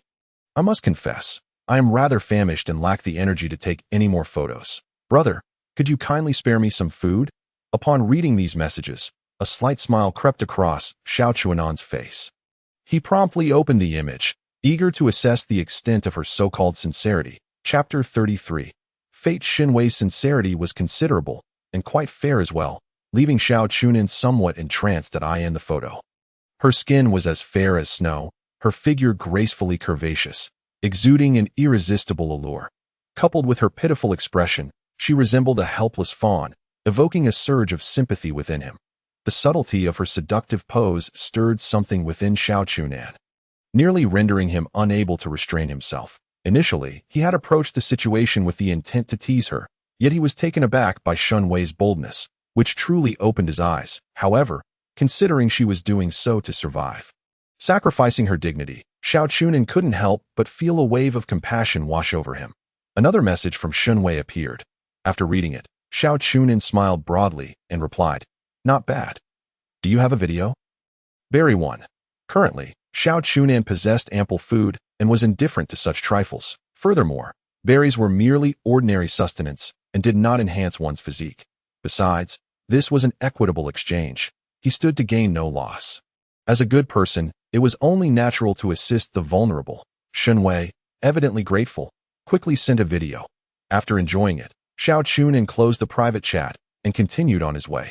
After all, Wen Yueyao was waiting for him at home, and he could only imagine how anxious the girl must be. The hemostatic powder Su Qingge had provided possessed remarkable efficacy, yet Xiao Chu Nan refrained from using it immediately. He was secretly calculating. If the wound on his face healed too quickly, how would Wen Yueyao feel concerned for him? The efforts he had made needed to be acknowledged. With this thought, a sly smile crept across his face. He hastened his pace, and soon enough, the familiar wooden house came into view.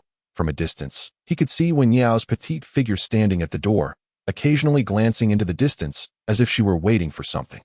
Upon witnessing this, Xiao Chu Nan felt a warmth in his heart. However, he did not rush toward her. Instead, he discreetly took out some water and splashed it on his face, deliberately adopting an exhausted and sweaty demeanor. Thus, with heavy steps, he slowly approached Wen Yueyao. "Are you all right?" Upon seeing him return, Wen Yueyao rushed forward, her expression a mix of concern and anxiety as she scrutinized Xiao Chu Nan's body, seemingly checking for any other injuries. Xiao Chu Nan suppressed his laughter, feigning strength as he waved his hand and spoke softly. "I'm fine, just a bit tired. You must be hungry. Let me cook for you." With that, he genuinely prepared to boil water and cook. Yet, within, he secretly anticipated Wen Yueyao's subsequent reaction, struggling to contain his smile. Upon witnessing this, Wen Yueyao was instantly at a loss. She was indeed hungry, but seeing Xiao Chu Nan in such a fatigued state, still insisting on cooking for her, a profound sense of guilt welled up within her. "Let me help you." After a while, Wen Yueyao lightly bit her lip and offered to help as a young lady from Kyoto. She had never cooked before. In her flustered state, she stumbled around, suddenly whispering, "I'm sorry, I couldn't buy any medicine." Xiao Chu Nan quickly responded with a warm smile, saying, "It's all right. This minor injury is nothing to worry about." He then rolled his eyes dramatically and pretended to sigh. "Alas, it seems that no woman will ever look at a disfigured person like me again." Upon hearing this, Wen Yueyao became even more flustered. She opened her mouth, as if wanting to say something, but the words got stuck in her throat. After a long pause, she shyly murmured, "Not all women judge by appearance." Her voice was barely audible. Like a whisper, Xiao Chu Nan felt a surge of joy in his heart and teasingly replied, "Oh really? Where can I find such a wonderful girlfriend?" He gazed at her with a beaming smile. Wen Yueyao's face flushed red, and she remained silent, lowering her head, unable to meet Xiao Chu Nan's gaze. This moment, should she confess that she actually thought he was quite decent? But such words were far too difficult for her, who was usually so proud. Instead, she could only remain silent, her cheeks burning as shyness enveloped her heart. Sensing the moment was ripe, Xiao Chu Nan refrained from further teasing and turned his attention to grilling the meat. As he skillfully flipped the pieces, he recounted their adventures from earlier that day to Wen Yueyao. He glossed over the harrowing incidents that nearly cost him his life, deliberately omitting the part about visiting the little bear and stealing its fruit. He didn't want to jeopardize the noble image he had painstakingly built in her mind. With his face still aching from the injury, Xiao Chu Nan could only chew his food slowly.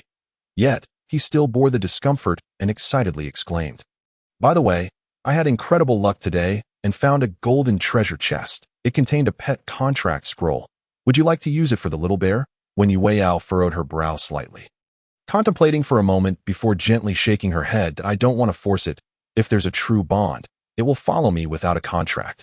Xiao Chu Nan couldn't help but nod in agreement, then playfully asked, "So, are we destined to be together?" Wen Yueyao's face instantly flushed crimson, and with a mix of shyness and playful reproach, she nudged Xiao Chu Nan but did not answer his question. In truth, their being transported together and supporting each other along the way had already established an undeniable bond. Seeing her bashful demeanor, Xiao Chu Nan understood the answer and couldn't help but feel elated. He then took out a hemostatic powder and handed it to Wen Yueyao. "Please apply some medicine for me. I don't want to be disfigured forever." Upon seeing the hemostatic powder, Wen Yueyao's previously flushed face turned cold. And with a hint of jealousy, she inquired, "Did that female class monitor give it to you?" Xiao Chu Nan could only nod helplessly. "Humph, it seems you two really have a bond. Quite affectionate, aren't you?" Wen Yueyao said. Brimming with jealousy, Xiao Chu Nan, fully aware that speaking further would only lead to more trouble, wisely chose to remain silent. He quickly pretended to wince in pain from his injury, hissing in discomfort. Wen Yueyao shot him a glance.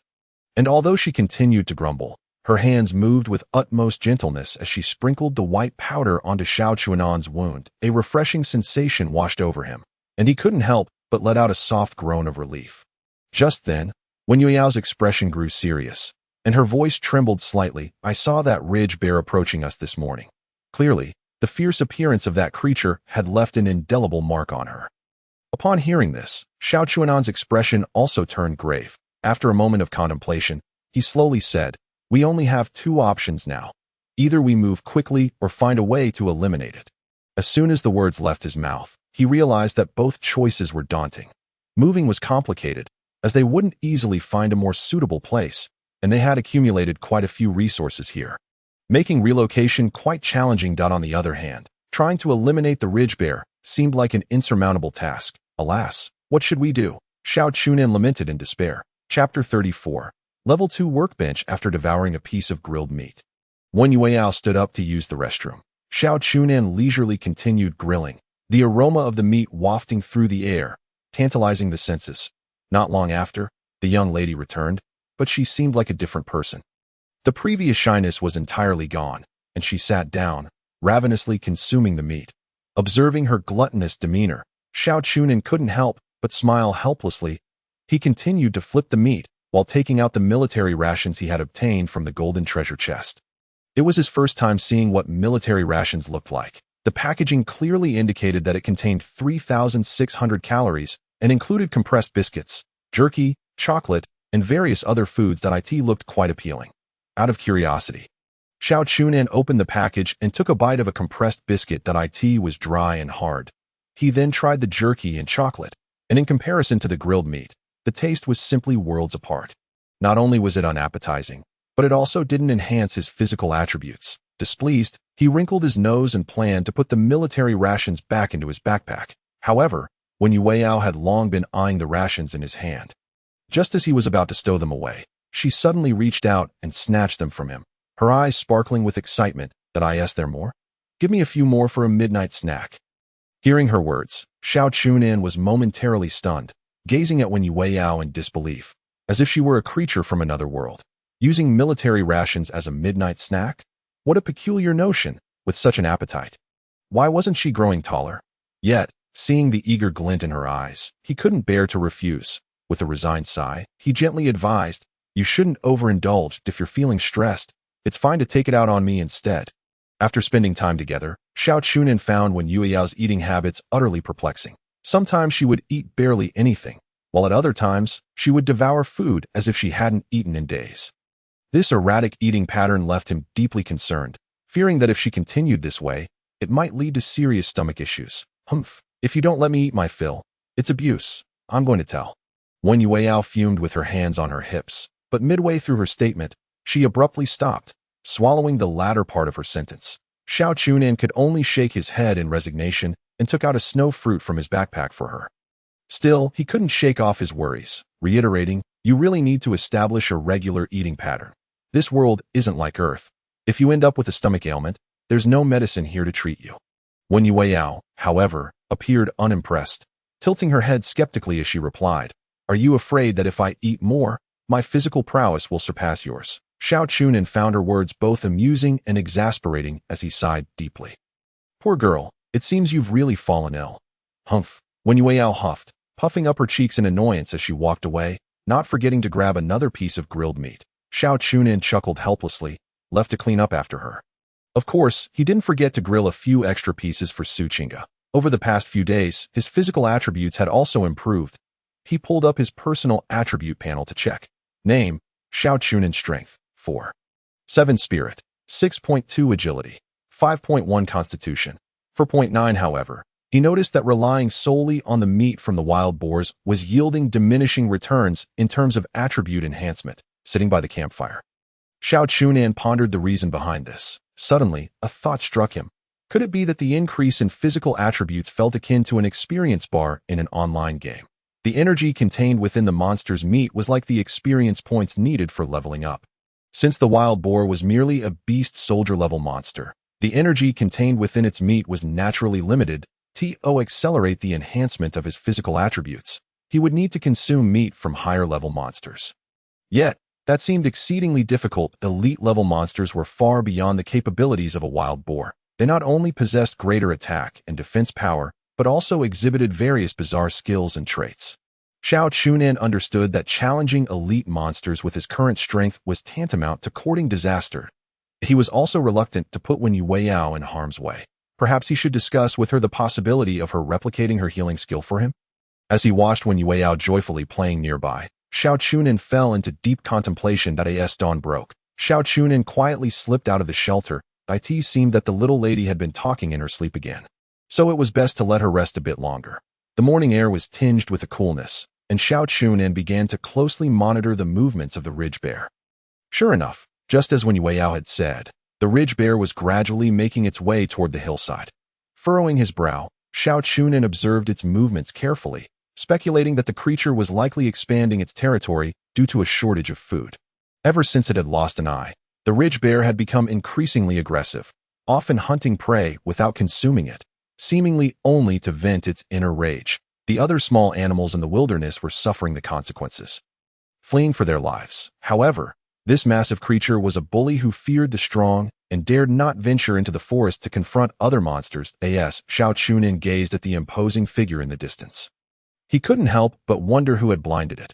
After watching for a while, he noted that the ridge bear had not yet approached his location, so he decided to gather some stones. Today, he did not plan to venture out for exploration. That yesterday's experience had been fraught with peril, and even now it sent shivers down his spine. Moreover, the first natural disaster, a hurricane, was set to arrive in a few days, making it imperative to gather stones and quickly upgrade their sheltered in the exchange. The price of stone was astonishingly high, far exceeding that of timber. Nevertheless, Xiao Chu Nan had already formulated a plan, merely awaiting the completion of research from the team leader. Aside from upgrading his dwelling, he had another significant objective today: to gather as much flint as possible in preparation for his upcoming endeavors. He selected a sizable stone that caught his eye, tightened his grip on the wooden pickaxe, took a deep breath, and commenced his collection efforts. As he worked, he soon realized why the price of stone was so exorbitant. Striking the stone with the wooden pickaxe proved to be an arduous and thankless task. Each blow required an exertion of utmost effort, and the wooden pickaxe exhibited abysmal durability, showing signs of cracks after only a few strikes. "This is far too fragile," Xiao Chu Nan couldn't help but complain. After collecting merely 5 units of stone, his wooden pickaxe snapped with a resounding crack. Frustrated, he discarded the broken tool. Wiping the sweat from his brow, he contemplated whether to upgrade his workbench to craft a more durable stone pickaxe. He accessed the system interface to review the requirements for a Level 2 workbench. Level 2 workbench requires timber 100, stone 100. Xiao Chu Nan couldn't help but gasp in astonishment. After careful consideration, he resolved to exchange food for stone. Time was of the essence, and bartering food was a reasonable option. Without hesitation, he swiftly listed a trade: 1 unit of monster meat for 20 units of stone. With a wave of his hand, he traded for 200 units of stone. Upon completing the transaction, he hurried back to the shelter. Level 2 workbench requires timber 100, stone 100. Would you like to manufacture? Yes. After a long hour of waiting, the Level 2 workbench was finally completed. Xiao Chu Nan eagerly opened the system interface and was immediately astonished. In addition to unlocking several stone tools, he also gained access to a variety of special items. Among them was the specially crafted box mentioned by Su Qingge, capable of storing a considerable number of items. There was also a unique facility: Territory Cabinet. Chapter 35. Territory Cabinet. The so-called Territory Cabinet was crafted from a special material known as magic stone, which imbued its products with extraordinary functions. The capabilities of this Territory Cabinet were indeed remarkable. That it could be flexibly placed anywhere, and once successfully positioned, survivors could delineate a specific territorial range around it. Should any unauthorized individuals or creatures intrude, they would be deemed as trespassers. If defensive mechanisms were in place, they would automatically trigger an attack. Moreover, the Territory Cabinet could bolster the shelter with a certain degree of defensive power. Survivors could also set various permission functions for the territory through the system. Xiao Chu Nan immediately examined the construction requirements for the Territory Cabinet. Basic Territory Cabinet requires timber 500, stone 500, magic stone 100. Upon seeing this daunting figure, Xiao Chu Nan felt a wave of unease wash over him. He shook his head in resignation, temporarily extinguishing the thought of constructing the Territory Cabinet. For now, he needed to remain grounded and take things one step at a time. Thus, he decided to first forge a stone pickaxe. Stone pickaxe requires timber 10, flint 5, stone 5. Another problem arose: the quantity of flint was insufficient. He discovered that he only possessed 3 units of flint, a gift from Su Qingge. Xiao Chu Nan felt too embarrassed to ask her for more. Consequently, he accessed the exchange, trading 2 units of food for 10 units of flint. After much effort, his food reserves began to dwindle. He checked the corpse of a forest wolf, noting that its freshness stood at 6-1. It appeared that monster corpses could be stored in the system backpack for approximately 5 days. As for what would happen once they expired, Xiao Chu Nan was unwilling to gamble. With his materials ready, he eagerly crafted the stone pickaxe. Upon obtaining it, he immediately sensed the stark difference from the wooden pickaxe. Its texture was much sturdier, heavy in his hand, exuding a sense of power. It could even serve as a weapon. Hastily, Xiao Chu Nan approached a nearby stone.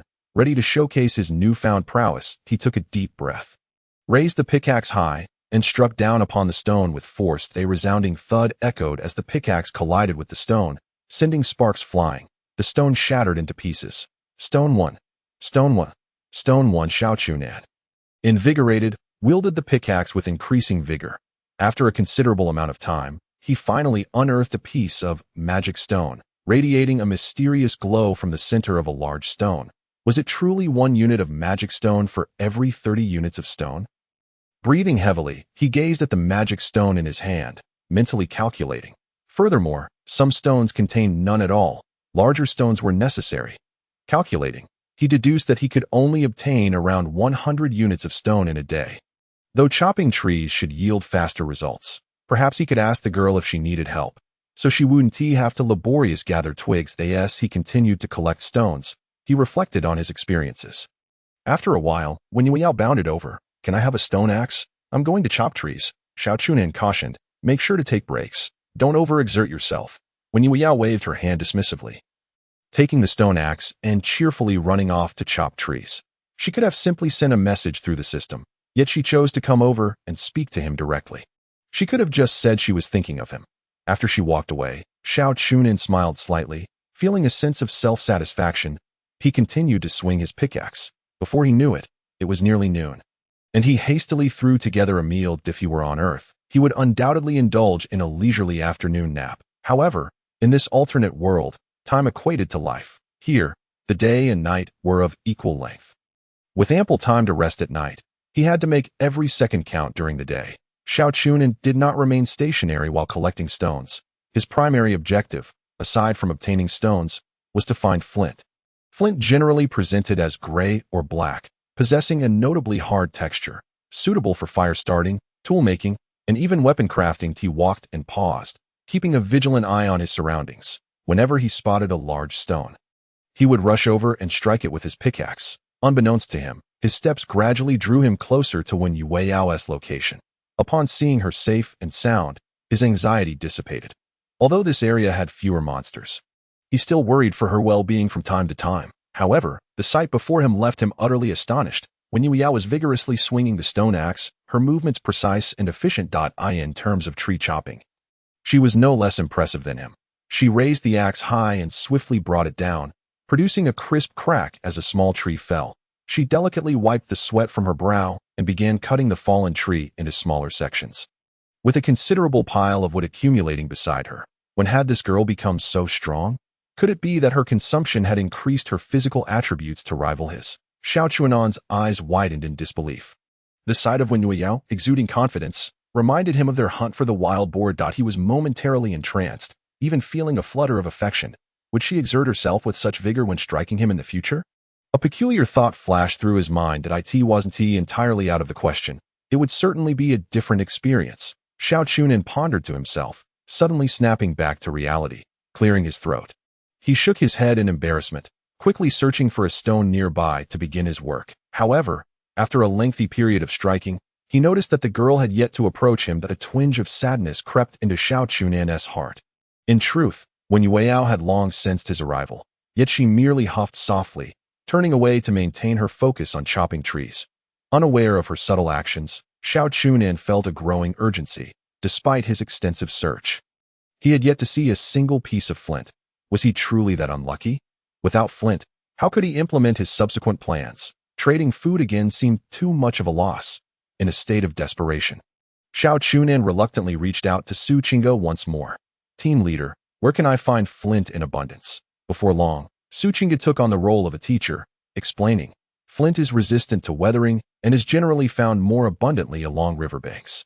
If you're not near a river, search in rocky areas. The flint will have a darker hue. You can strike it with your pickaxe. It will produce a sharper sound with a metallic quality." Xiao Chu Nan listened attentively, nodding vigorously like a diligent student. Following Su Qingge's guidance, he began to meticulously observe his surroundings. Before long, he spotted a gray stone. Eagerly, he struck it with force. The outer layer of stone crumbled away, revealing a solid core within. "It's promising," Xiao Chu Nan exclaimed with excitement, gripping the pickaxe tightly and swinging it with all his might. Sparks flew as he continued to strike, and at last, a stone the size of a soccer ball emerged. He swiftly collected it. "Flint too." "Indeed, Su Qingge, thank you." Xiao Chu Nan felt a surge of exhilaration, nearly jumping for joy as he persistently swung his pickaxe once more. Unbeknownst to him, Yao, hearing his exclamation from a distance, muttered to herself in frustration, "This guy is so immature. How could you possibly like him?"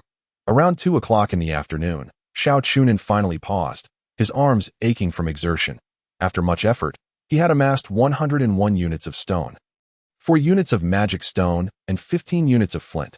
Not too shabby, though his arms were sore. Just then, Su Qingge sent him some good news. The fire starter blueprint has been revised. Chapter 36. Tiny details. As soon as Su Qingge sent the message, Xiao Chu Nan's eyes lit up with excitement, eagerly clicking to view it. Chu Nan, the drawings have been revised according to your specifications. Please take a look and see if you are satisfied. Rudimentary small flint, Xiao Chu Nan hastily replied.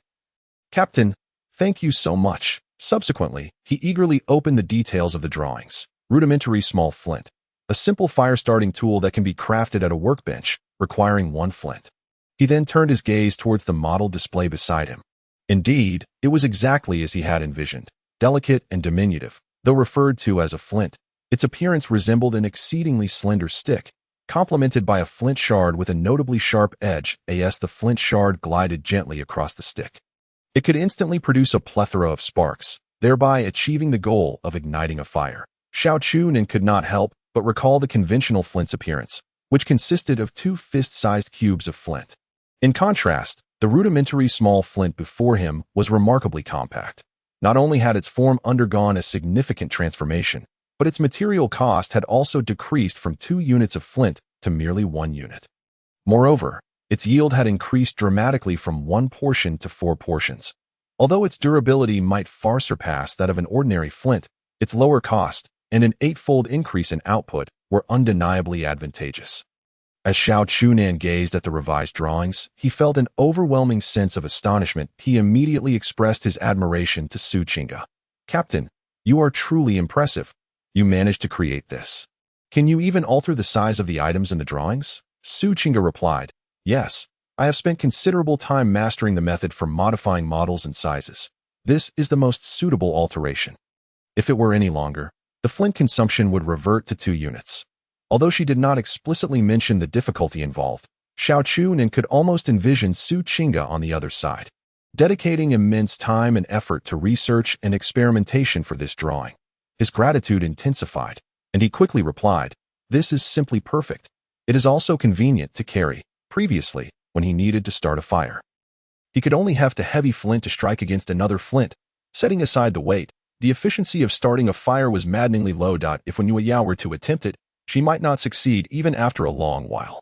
However, with this small flint, everything would change. A mere scrape would generate a multitude of sparks, and its lightweight design allowed for easy portability. It is essential to note that the system's backpack has only 10 slots, each immensely valuable. After accommodating food, drink, tools, and various materials, the backpack would be nearly overflowing. This compact and lightweight flint was undoubtedly an essential item for any survivor. With this thought in mind, Xiao Chu Nan suddenly had an idea and quickly messaged Su Qingge again. Captain, you are so talented. Could you help me make another modification? Su Qingge responded, No problem. What else do you need? Xiao Chu Nan articulated his request. Could we create a small hole in the flint so that a string can be threaded through, making it even more convenient to carry? After a moment's contemplation, he added, A larger hole would also be fine. Could we increase the yield to 5 pieces? After sending the message, he felt a twinge of guilt. Wondering if his requests were overly demanding, he was uncertain whether the captain would perceive him as greedy. On the other end, Su Qingge received his message and couldn't help but find it amusing. This classmate of hers was quite audacious. It seemed like a blatant attempt to cut corners. Nevertheless, after a brief hesitation, she ultimately agreed to assist him. Soon, she revised the drawings according to Xiao Chu Nan's requests. Instead of sending it immediately, she took a moment to consider and then messaged Xiao Chu Nan. The drawings are ready, but could you please set a slightly lower price when selling this flint? During your previous hardships, the country, school, and many individuals extended their help to you. I only ask that you price it reasonably so that those in need can afford it. Upon reading Su Qingge's message, Xiao Chu Nan felt no resentment. Her words were filled with sincerity and kindness that he promptly replied, Rest assured, my dear captain, I am a good person. I would never exploit my fellow compatriots. The price will certainly be reasonable to aid more people. After seeing the response, Su Qingge felt a weight lift off her heart. She had feared that Xiao Chu Nan might stray from the right path for profit. It appeared that she had been overly concerned. This classmate was, at his core, genuinely kind-hearted. This was one of the reasons she had helped him multiple times in the past. With this thought, a charming smile graced Su Qingge's face. Meanwhile, upon receiving the new drawings, Xiao Chu Nan was instantly filled with joy, and a radiant smile blossomed on his face. At that moment, his admiration for the captain surged like an unstoppable tide. As an academic achiever, Su Qingge already possessed exceptional wisdom and knowledge. Now, with the extraordinary talent to alter drawing formulas, the two abilities complemented each other, making her shine like a brilliant star. Xiao Chu Nan understood that with Su Qingge's intelligence, she would undoubtedly perceive his forthcoming plans. She must be aware that once this flint entered the trading market, its unique advantages and convenience would yield astonishing profits. However, Su Qingge not only devoted ample time and energy to patiently assist him in revising the drawings, but she also refrained from selfishly claiming the rights to the blueprint in the face of such immense profit temptation. She even kindly reminded him to set the price lower to help more compatriots. Contemplating all this, Xiao Chu Nan felt deeply moved that he cherished this remarkably kind captain immensely. At that moment, Su Qingge, sensing that he might be short on flint, generously lent him all her flint. Xiao Chu Nan was at a loss as to how to repay her kindness. After expressing his gratitude multiple times, he hurriedly returned to the shelter. Manufacturing the flint required workbench crafting. Fortunately, he had successfully upgraded to a level 2 workbench, allowing for rapid production. He could produce 2 cycles every minute, equating to 10 pieces of flint. At this rate, he would be able to produce 600 pieces in 1 hour. This efficiency exhilarated Xiao Chu Nan. However, reality dealt him a minor blow. After tallying the flint he had on hand, including what Su Qingge had generously lent him, he found he had a total of only 38 units. This limited him to producing a maximum of 190 pieces of flint. Nevertheless, Xiao Chu Nan quickly devised a plan. He would first sell these 190 pieces of flint, using the proceeds to acquire more flint for continued production. This cycle would gradually expand his business. Once the plan was set, Xiao Chu Nan stationed himself by the workbench and began manufacturing. Time passed slowly amidst the urgent and busy production. Finally, all the flint had been completed. Yet, a new challenge loomed. How should he price the flint? Xiao Chu Nan found himself in deep contemplation. The cost to produce a single piece of this flint was merely 0.2 units of flint. However, determining a suitable price proved to be rather complex. His brows furrowed as he weighed his options. If the price were set too high, others would undoubtedly perceive it as lacking value, leading to a lack of interest. Consequently, sales would plummet, causing his painstakingly crafted flint to accumulate without buyers. Conversely, if the price were set too low, while it might attract many purchasers, his profit margins would be exceedingly slim, rendering sustainable growth impossible. Furthermore, Su Qingge was watching. She had invested considerable effort into assisting with the drawing revisions and had selflessly lent him flint. If he priced it unreasonably, would she be disappointed in him, questioning his integrity? With these thoughts, Xiao Chu Nan felt an immense weight on his shoulders. After much hesitation, he ultimately decided to seek Su Qingge's opinion. "Captain, would it be acceptable to price each piece at 1 unit of flint? I can lower the price later. Right now, I need to expand production." After sending the message, he anxiously awaited her response. After what felt like an eternity, Su Qingge's reply finally arrived, indicating she had also given the matter serious consideration. "That I think that's fine. This way, we can help more people more quickly." Upon receiving this message, Xiao Chu Nan breathed a sigh of relief. 1 unit of flint was not overly expensive. Most people could gather that amount. This was also his first foray into business, with a mix of apprehension. He sent a message in the regional chat channel. 190 pieces of flint have been listed at the trading post, priced at 1 flint each. Affordable and effective. Hurry and grab yours. Messages began to flood in like a tidal wave. "Flint? Is that a tool for starting fires? Really? I'm still trying to start a fire by drilling wood, and my success rate is abysmally low that I want to buy a piece. Why can't I find it in the trading post? Just search by name, and you'll find it. Why can't I use other materials to buy? I have plenty of wood that it's quite cheap. Other fire-starting stones cost at least 3 flints. Haha, I got one. This flint has such a unique design and works quite smoothly. How did it sell out so quickly? Damn, how did it disappear in an instant? Hey, could you add me as a friend? Is this quantity sufficient for anyone? If the foreign neighbors see this, they'll think I can't afford it. I want another one. One for each person." Xiao Chu Nan stared in astonishment at the flurry of messages rolling in. Was it really this popular? He hurriedly checked the trading post. To his shock, he discovered that all the flint had indeed sold out, and it had been cleared in mere seconds. Initially, he had worried about whether it would sell, which was why he had promoted it so vigorously in the chat channel. He never expected it to be this well received. Xiao Chu Nan pondered for a moment, and the reason became clear to him. This area still had around 6,000 inhabitants, and the rate of mortality had somewhat slowed. Most of the survivors possessed a certain level of skill, and their resource reserves were relatively ample. Under such circumstances, introducing such a cost-effective flint would undoubtedly ensure its sale.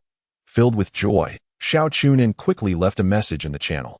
Everyone, please remain calm. I will be restocking soon. Thank you all for your support.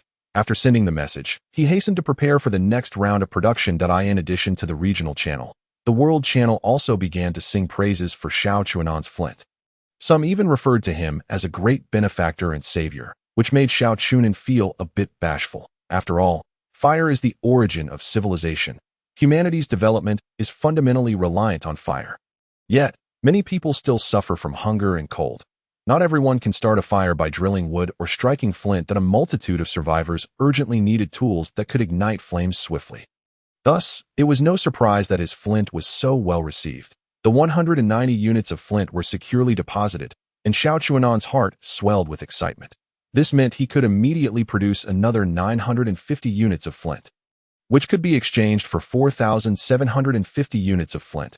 With each subsequent round, the profits would multiply. No wonder the wealthy were becoming increasingly affluent. If he could find some individuals to assist him, it would be even better. For now, he could only call Wen Yueyao back, which would double the production speed. Although a workbench could not be used by multiple people simultaneously, the system did not limit the number of workbenches. Xiao Chu Nan quickly waved his hand and crafted another workbench next door. This way, he and the girl could each have one. With the increased production speed, more flints could be sold, resulting in even more astonishing profits. What lay ahead was great wealth, magnificent mansions, delightful companions, and indulgent feasts. Ahem. Upon contemplating these thoughts, Xiao Chu Nan could not help but cough twice, reminding himself to stay true to his original intention. His goal was to assist more of his fellow countrymen. Ideally, every individual should receive one. That would amount to shares for hundreds of millions. His hands trembled with anticipation. If only he had a duplication skill, he sighed inwardly. However, the system imposed regulations. Each person had a daily limit on gifts, trades, and listings of items, set at 100, 1,000, and 10,000 units, respectively. This was likely a measure to curb unscrupulous merchants who hoard resources and inflate prices. Yet, he genuinely wished to help more people. Why must he be constrained by these limitations? This left Xiao Chu Nan feeling quite aggrieved. Furthermore, the blueprints could not be shared and could only be utilized by him. However, Xiao Chu Nan was no fool. Ever since he discovered the significant market demand for this item, he had begun acquiring flint blueprints. Fortune smiled upon him, and he successfully exchanged 30 units of food for a rough flint blueprint.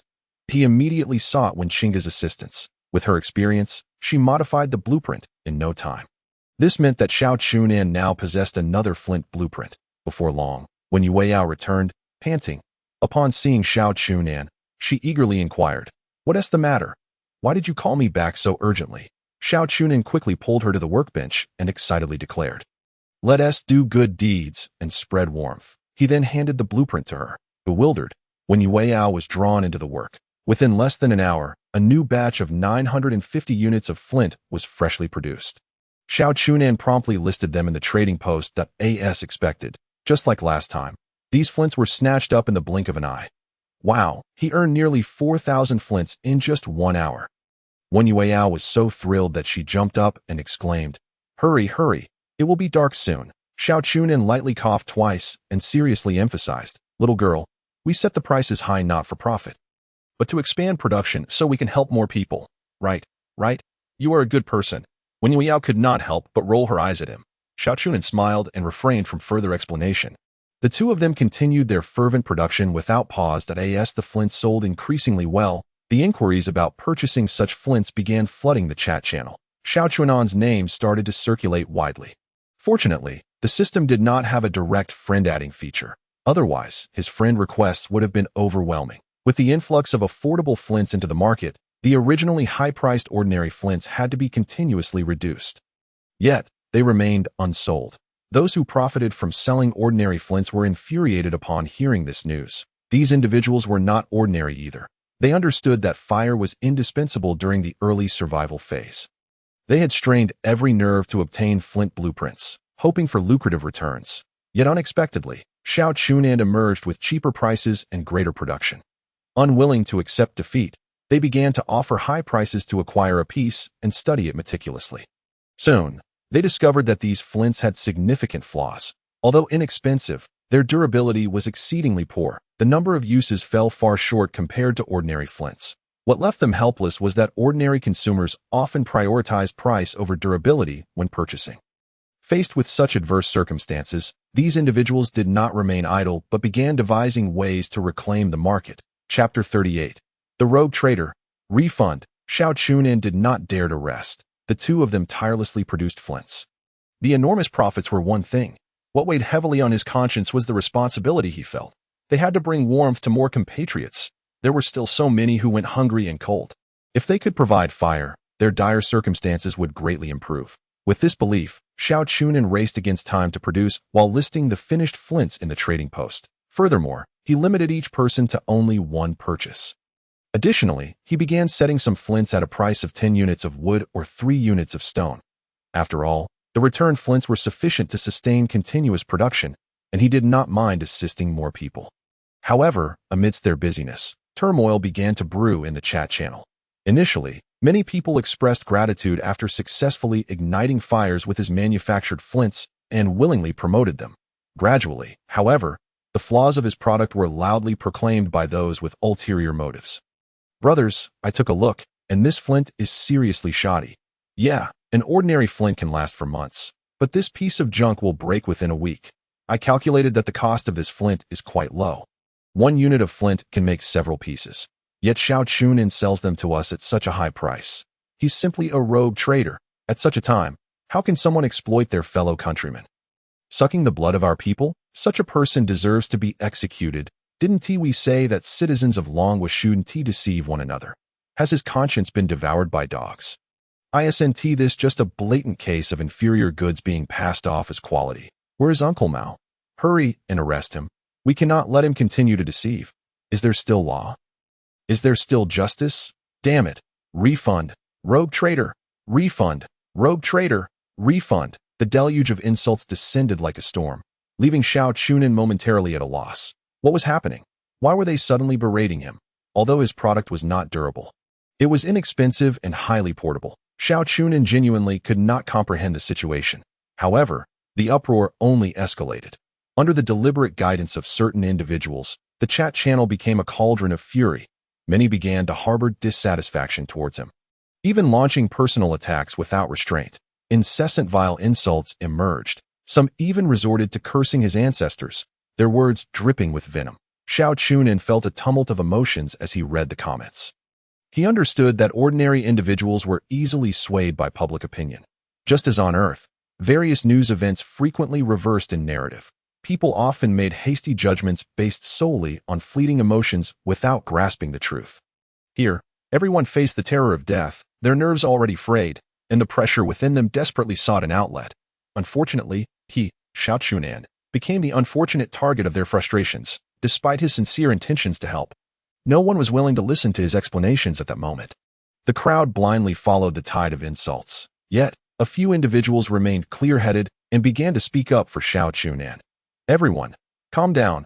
Resources are scarce now. It's not wrong to conserve that in a few days. Will you still need just 1 or 2 pieces of flint? Think about how difficult it is to live without fire. We can't even have a warm meal and shiver at night. This young man sells affordable and useful flints that have solved our fire-starting dilemma. Why should he be criticized? Allow this old lady to speak a word of fairness that a few days ago, when we had no fire, I nearly froze to death. This young man is truly kind-hearted. He thinks of helping everyone, and his prices are so low that we cannot unjustly blame him. However, these rational voices seemed feeble, quickly drowned out by a chorus of skepticism. Tisich, are you all in cahoots with him? Are there paid posters here? You fools, if you have more resources, why don't you share some with me? Haha, are there really people defending a rogue trader? Everyone must refrain from purchasing such inferior products. Xiao Chu Nan, your awareness still needs improvement. Selling such substandard items. Don't blame us for taking measures against you in the future. It is imperative to remember that the realm of another world is not a lawless territory. Fellow compatriots, I am Han Jian, who boasts 3 million followers on WB. Please add me as a friend. And together, let us resist these unscrupulous commercial practices. The chat channels remained rife with vitriol, a cacophony of discontent and various specters of criticism emerging. Amidst this torrent of public outcry, the majority condemned Xiao Chu Nan, while only a handful continued to lend him their support. Finally, a prominent figure in the regional channel stepped forth to defend him. Everyone, let us remain calm and not fall prey to the machinations of the ill-intentioned. Xiao Chu Nan is my classmate, and I am well aware of his character. The product is of my design, so if you harbor grievances, direct them at me. Xiao Chu Nan is truly a good person. Although the pricing is somewhat elevated, his intention was to swiftly expand production capacity to assist more individuals. He will gradually lower the prices. Those who are not in a rush may certainly wait a few days before purchasing. With the endorsement of a notable figure, the crowd complied. Wow, I always thought this flint was so charming. It turns out it was designed by Goddess Su. Chinga, I adore you. Esteemed figure, please consider taking this humble girl under your wing. My sister asserts he is a good person. Thus, he must indeed be one. Chinga and Xiao Chu Nan are actually classmates. Do you share such a close bond? What am I to do? Beautiful Chinga, I have been requesting to add you as a friend for many days. Please accept, and I shall assist you in denouncing those evildoers. Brother Chu Nan is a decent fellow. I, Tian Jinzhong, can vouch for him. Do not be misled. Xiao Gu is indeed a good person. Let us not wrongfully accuse him. I have him as a friend. Those wishing to contact him may add me. Those who misjudge him are truly wicked. Anyone who dares to insult him has been blacklisted. They shall find it impossible to purchase anything from us. Who is this Xiao Chu Nan, that so many women are speaking on his behalf? Sisters, add me. Let us rally for Xiao Chu Nan. You have found sisters again. He may not be a villain, but he must surely be a Casanova. The envy is palpable. Upon seeing these messages, Xiao Chu Nan could not help but smile faintly. The grievances in his heart quietly dissipating. Su Chinga had been continuously sharing various strategies, garnering immense trust from many. Her few words proved far more effective than his lengthy explanations that as for Tian Jinzhong. Despite their occasional conversations, he had stepped up at a critical moment, and this camaraderie moved Xiao Chu Nan deeply. Regarding Xinwei, her sincerity was overwhelming. She truly was an understanding sister. Glancing at Wen Yueyao, who remained silent yet fiercely engaged in a heated debate with the trolls in the chat, Xiao Chu Nan chuckled softly. Choosing not to interrupt her battle, with the support of Su Chinga and other friends, the regional channel gradually restored its normal order. However, the world channel remained a tumultuous haze, rife with chaos. Many were utterly oblivious. Blindly joining the chorus of insults directed at Xiao Chu Nan, to label him a profiteer was already a mild remark. Some went as far as to brand him a traitor, a national disgrace. A shame to humanity that I end this torrent of abuse. When Yueyao single-handedly confronted numerous adversaries, passionately retorting against the unfounded accusations, her eyes blazed with fervor, fingers dancing rapidly across the virtual interface. A barrage of sharp invectives erupted like a rapid-fire cannonade, leaving Xiao Chu Nan astounded. Even when her speaking limit was exhausted, she showed no signs of slowing down, resorting to private messages to continue her tirade against those individuals, all in an effort to defend her man. Witnessing Wen Yuyao's fervent demeanor, Xiao Chu Nan felt both touched and helpless. He could only urge her to remain calm, as the production of flints was of utmost importance to that moment. He had grown indifferent to the deluge of insults flooding in. He recalled a phrase once uttered by a beautiful professor in university. One can believe in the power of the people, never overestimate the wisdom of the masses, remain vigilant against the shamelessness of public intellectuals. In this chaotic scenario, he found these words to hold profound significance. After a moment's contemplation, Xiao Chu Nan resolved to take action. To encourage everyone to regain their composure, he proceeded to post 10 messages in the World Channel. Since you hold such strong opinions against me, I shall immediately cease selling flints to the people of our nation. Chapter 39. Regret, let the insults flow, let them hurl their vitriol. At most, I shall simply refrain from selling. Xiao Chu Nan sighed deeply. feeling quite helpless. However, for those who were especially vitriolic and venomous in their rhetoric, he meticulously blacklisted them one by one that should he encounter them again, he would certainly teach them what civility entails. Yet, his declaration did not stir much of a ripple amidst the overwhelming tide of hostility. Those blinded by prejudice continued unabated, intensifying their vitriolic barrage against him. Feeling guilty now, are we? Huh? What sort of threat is this? Do you really think you matter? Humph. Why would we covet your paltry, inferior products? Without you, can we not kindle a fire? What did this scoundrel just say? I couldn't quite catch it. He claimed he would no longer sell flints to us. The people of Long Nation. What? Is he not a blatant traitor? Truly, I was not wrong in my judgment, selling such shoddy wares to our people and daring to threaten us. What audacity he possesses. Xiao Chu Nan, just you wait. If I ever cross paths with you, I shall ensure you are rendered incapable of self-sufficiency. 1.2.9999999 brothers. I have just listed a batch of high-quality flints. Although the price is somewhat steep, they are exceptionally durable. Everyone should take a look. Wow, these appear to be far superior to that fellow's. Everyone, hurry up, or you might miss out. Xiaodog, take a gander at the competition. Now, that is a conscientious merchant. Heartless profiteers, perish. Xiao Chu Nan ceased to concern himself with the disparaging remarks, as he was a man of his word. Without hesitation, he withdrew the flints from sale. Beside him, Wen Yuyao's face flushed with anger, her petite chest heaving dramatically, yet she still sought to comfort him. Humph, these people are utterly short-sighted. Do not let it trouble you. We shall ignore them. All right, do not be upset. Let us return to our work. Xiao Chu Nan replied with a wry smile. His expression betrayed little emotional fluctuation, as if he were already resolute. Upon hearing this, Wen Yuyao's face contorted in confusion, her large eyes reflecting her bewilderment. Did we not agree to cease selling? Why continue producing then? Xiao Chu Nan, unable to resist the charm of Wen Yuyao's adorably perplexed visage, chuckled softly and patiently explained, I merely stated I would not sell to the people of Long Nation. I did not say I would not sell to foreigners. Is that so? Wen Yueyao retained her bewildered demeanor. Silly girl, stop daydreaming and get to work. Xiao Chu Nan gently rapped her on the head. The two then immersed themselves once more in their industrious production, crafting flint after flint through their combined efforts. Meanwhile, Xiao Chu Nan seized a moment to reopen the trading platform, filtering out Long Nation from the criteria, selecting all other countries instead, and promptly relisting the completed flints. This time, he set the prices at a substantially elevated rate. 2 flints, 30 units of wood, 10 units of stone, 1 magic stone, and 1 unit of food. The price had more than doubled. Ultimately, it was up to buyers whether they wished to purchase .As for the chat channel. He could not be bothered to promote his goods this time, given his own academic shortcomings and inability to comprehend the languages of other nations. The notifications of successful transactions began to flood in. Although sales were considerably slower than within his homeland, the profits were nonetheless substantial. As for whether foreigners would label him a profiteer, Xiao Chu Nan chose to remain indifferent. Time slipped by imperceptibly, and soon, he reached the limit of 10,000 units for the day's listings. However, he was well prepared that he approached Wen Yueyao and meticulously taught her all the settings and pricing operations for the listings. After instructing Wen Yueyao, Xiao Chu Nan finally turned to examine the day's earnings. He opened the transaction records, and upon viewing the string of numbers, his heart raced with exhilaration, just from selling to foreigners.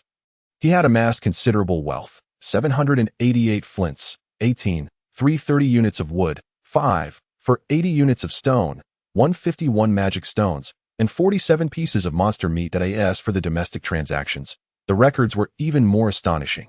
After nearly an afternoon, the system's temporary storage mail resembled an endless dragon. A mere glance at it made it clear that his gains were immeasurable. He felt too lazy to tally them all. The initial cost of producing the flints had only been 38 units of flint. Yet he now reaped such bountiful rewards that it was no wonder that envy and animosity had been directed toward him. Their current production capacity allowed for approximately 1,200 flints per hour at this rate. They could produce 20,000 units within a span of just over 10 hours. In this world, with billions of humans struggling for survival, such output was still far from sufficient to meet the immense demand. As time progressed, the sentiment in the chat channel began to subtly shift. Initially, many continued to lambaste Xiao Chu Nan, yet gradually, some began to sense something amiss. They realized that the flints available on the market were not only exceedingly scarce, but also priced exorbitantly, considering the production costs. Adding to their frustrations, most of these flints consisted of 2 hefty pieces of flint rock, incredibly heavy and cumbersome to carry if one were to carry them. Their mobility would be severely hampered. They could only helplessly stow them away in spatial backpacks, which had limited slots to begin with. Upon reflecting on it, they acknowledged that the quality of the ordinary flints was indeed significantly superior. However, for the majority of individuals, igniting a fire may only occur once or twice a day, rendering the need for durability quite unnecessary. In contrast, the flint sold by Xiao Chu Nan, despite being criticized by some for its inferior quality, remains functional for at least a month. When the time comes to purchase a new one, it neither obstructs usage nor occupies excessive space in one's backpack. Truly a win-win situation. Furthermore, Xiao Chu Nan's pricing is relatively affordable, making it accessible to the vast majority, and the quantities available are substantial. Reflecting on this, some individuals began to feel an inkling of regretting their impulsive criticisms, now that they have driven him away. What are they to do? Gradually, the tone of the crowd began to shift subtly. It started with the cessation of Xiao Chu Nan's flint sales. Half an hour later, a few individuals cautiously inquired if there were any inexpensive and portable flints available. Their tone carried a hint of trepidation, as they seemed to realize that their previous accusations had been somewhat hasty. An hour later, the voices of inquiry began to increase, with some directly asking for Xiao Chu Nan's contact information. By this time, the collective attitude had undergone a notable transformation. 2 hours later, many expressed their remorse and began to angrily chastise those who had troubled Xiao Chu Nan. Yet, they failed to recognize that they had also blindly followed the crowd in their insults. 4 hours later, the majority had come to the realization of their error. They filled the chat channel with praise, almost pleading for Xiao Chu Nan to resume selling flints. Watching this farce unfold in the chat channel, Xiao Chu Nan felt an immense sense of satisfaction.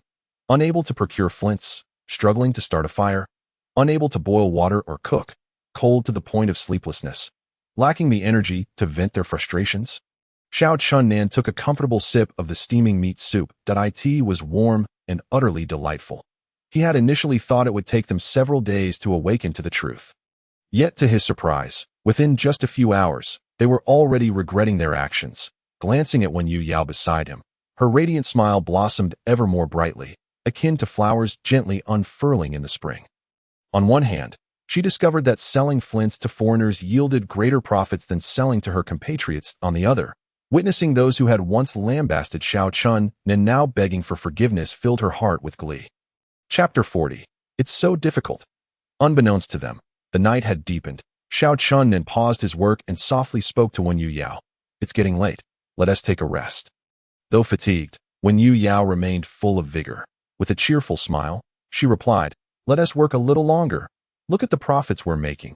The more we do, the more we earn. The substantial profits made it difficult for her to pull away. Xiao Chu Nan chuckled helplessly. It was evident that this girl was intoxicated by the allure of wealth. If he didn't persuade her, she might end up working through the night, which would surely wear her out. Not wishing to see her exhausted, Xiao Chu Nan quickly advised, all right, don't be too greedy. We've already made a fortune today. There's no need to stay up late. Health is paramount. Why don't you prepare some water and cook while I work a bit longer? Wen Yao gazed longingly at the workbench. If you keep this up, I'll dismantle the workbench. With that, he resorted to physical means, playfully carrying Wen Yao away. The two of them placed the remaining flints onto the trading platform, specifically altering the trading conditions to accept only magic stones. After all, the output of magic stones was exceedingly low, yet their applications were incredibly broad, being essential materials for most equipment and facilities. Once these tasks were completed, Xiao Chu Nan deftly struck the flint he had produced, quickly igniting a fire. They sat by the warm flames, savoring delicious roasted meat and relishing the beautiful moments together. However, not everyone could share in their contentment. As night fell, the temperature plummeted. Those survivors still grappling with hunger and cold huddled in their rudimentary shelters, trembling. They couldn't help but think of Xiao Chu Nan and his affordable yet effective flints. At that moment, Xiao Chu Nan suddenly noticed a dramatic shift in public opinion within the chat channel. Due to his prolonged silence, fresh rumors and insults began to surface once more. That Xiao Chu Nan, prioritizing profit over his people, Would rather sell flints to foreigners than to us. How outrageous. I've always said he is a traitor, a sellout. The flints he produces are shoddy, not durable at all. Buying from him is merely giving him face, and he's still isn't satisfied. We've already forgiven him. What more does he want? Having earned so much, why is he still so stingy? If it were me, I'd give everyone a share. Isn't it just a few insults? Why be so petty? For selfish gain, he disregards the suffering of his compatriots. Such a person lacks awareness. The collective interest is paramount. He should obediently resume selling flints. Who will take him down and seize all the flints? That scoundrel has caused me to suffer from hunger and cold. The moralistic tirades grew increasingly numerous, and discontent spread like wildfire. Xiao Chu Nan, feeling utterly helpless, lamented, "How have I been insulted again? I get berated for selling and for not selling. This is truly difficult." Upon seeing these messages, Wen Yuyao's brows furrowed in anger. The meal she had been enjoying suddenly lost its appeal. Flames of fury ignited in her eyes as she unhesitatingly re-entered the fray. Her delicate fingers danced across the keyboard, launching a barrage of 10 messages per second. Morphing into a keyboard warrior determined to defend the honor of the man beside her, Xiao Chu Nan, both amused and exasperated, could only feed her roasted meat while watching her engage in a verbal battle in the chat channel. Wen Yuyao's method of reprimanding others was nothing short of unique and unpredictable. One moment, she mercilessly questioned the ancestry of her opponents, her sharp remarks leaving Xiao Chu Nan astounded. The next moment, she could argue her point with reason.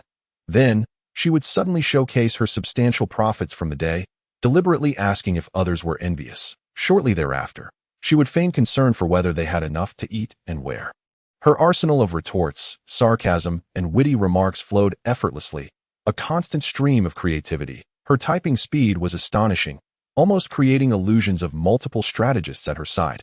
Under her relentless barrage, her opponents quickly faltered and ultimately had no choice but to block her.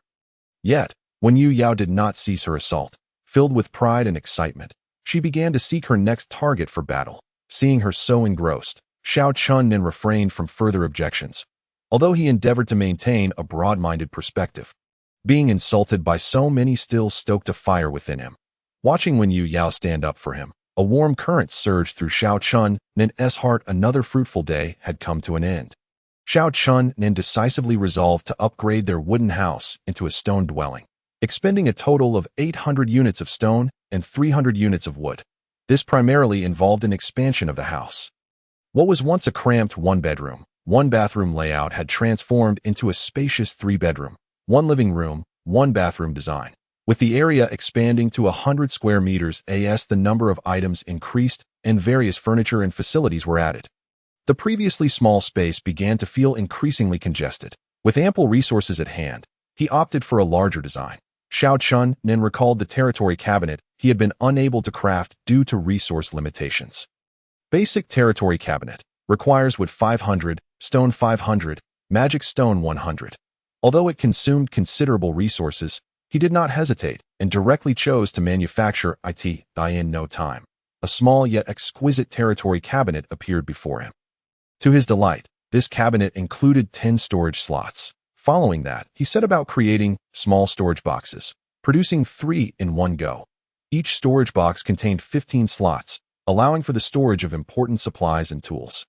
After ensuring everything was properly organized, Xiao Chu Nan finally exhaled in relief, preparing to rest. However, before resting, he opened the trading platform. He was not there to list flints for sale, after being scolded so harshly. Complying would seem somewhat undignified. He preferred to wait until the crowd calmed down. With an abundance of resources at his disposal, he needed to find ways to expend some. The system's temporary storage function had a 3-day expiration. Any unclaimed resources would be mercilessly consumed. This prompted Xiao Chu Nan to mutter a curse against the flawed system. Since he needed to use up resources, it was time to commence purchasing. Xiao Chu Nan entered a frenzied buying mode, acquiring everything that caught his eye. Tools? Buy. Blueprints? Buy. Equipment? Buy. Of course, during transactions, he remained astute, striving to exchange common resources such as wood and stone. Precious materials like magic stones and food were not something he would part with lightly. As he acquired item after item, their home gradually transformed. The formerly dim rooms brightened, exuding a cozy ambience. This was due to a special mineral he purchased, the luminescent stone, which emitted a soft glow at night.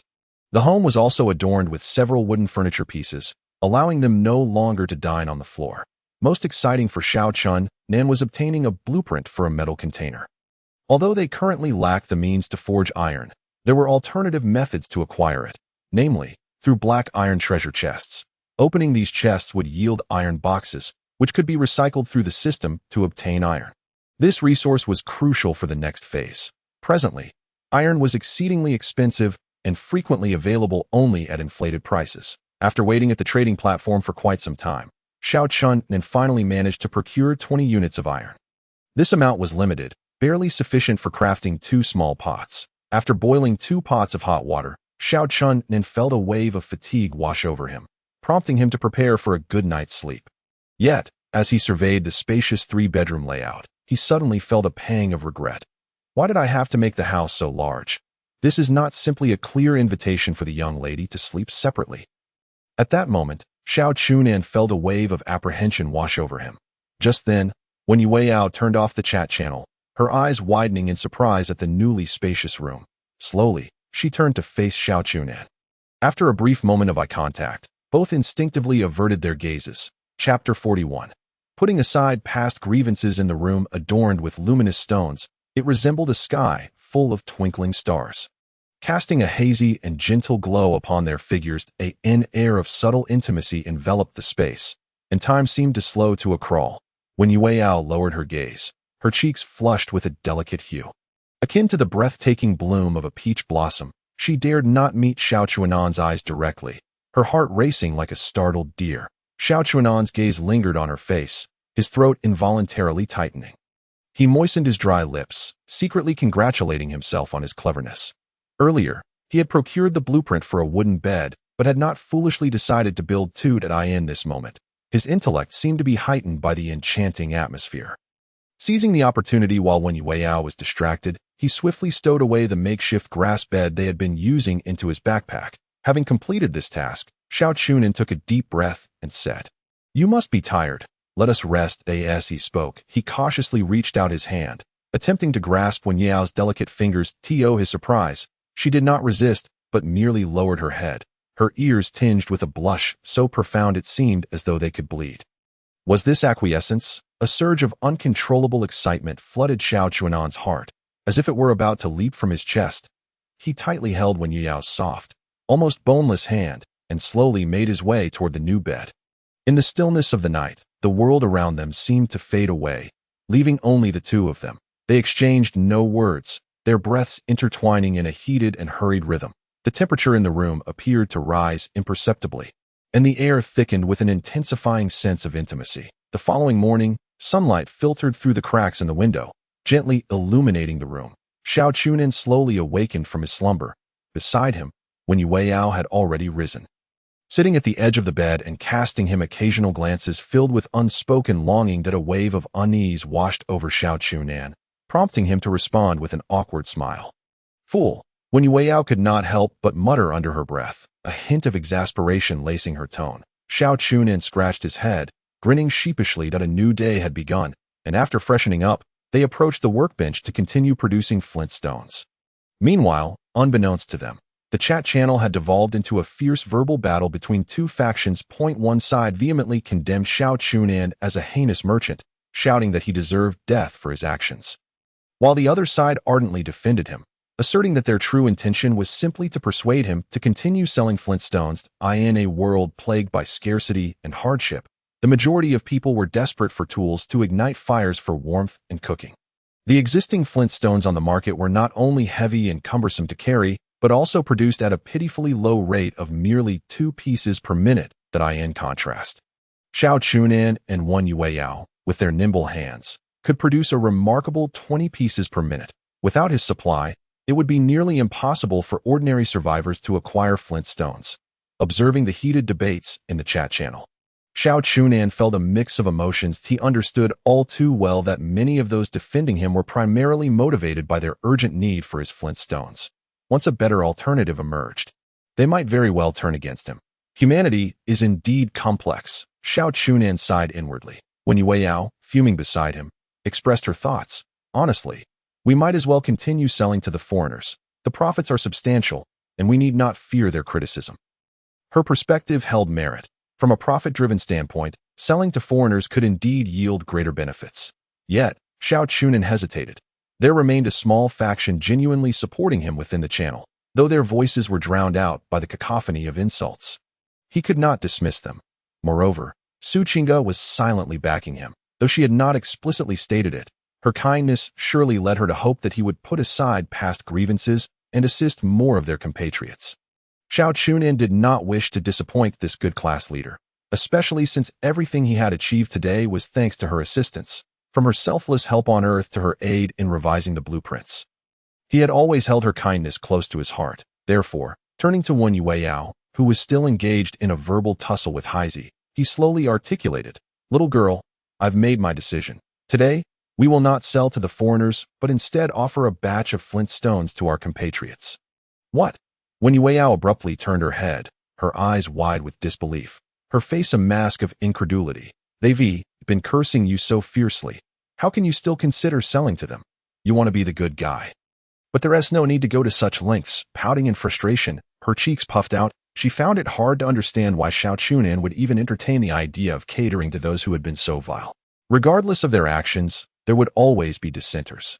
Yet, many supported them, and those who were struggling for survival would benefit from their flint stones. Xiao Chu Nan patiently explained though still reluctant, Wen Yueyao, upon seeing Xiao Chu Nan's resolute gaze, ultimately acquiesced. They quickly listed 3,000 units of flint stones in the trading post, maintaining the price at 1 flint stone, 3 stones, and 10 pieces of wood. This pricing remained highly competitive in the current market. After listing them, Xiao Chu Nan sent a message in the chat channel. "To express my gratitude to my compatriots for their support, I have specially restocked flint stones. Those in need should purchase promptly.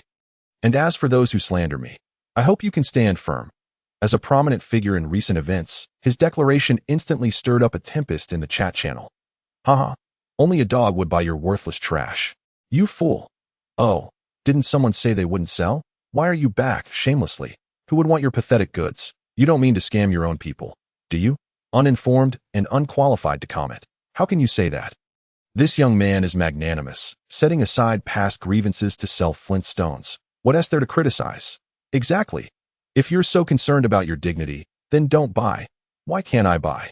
I'll definitely buy. Young comrade, honestly state where you got this flintstone blueprint. Indeed, if you wish to help your compatriots, why not share the blueprint? Selling it for 1 piece of wood would be just right. Everyone would surely be grateful." Seeing these messages, Xiao Chu Nan was utterly speechless. Some people truly had the thickest skin imaginable. Regardless of the cacophony from the outside world, his resolve to assist his compatriots remained unwavering. So he decided to continue selling affordable flintstones. However, he imposed a purchase limit, allowing each person to buy only 1 unit. This way, more individuals would have the opportunity to acquire flintstones. As he and Wen Yueyao produced flintstones and listed them, the influx of flintstones into the market gradually increased the number of voices expressing gratitude towards him.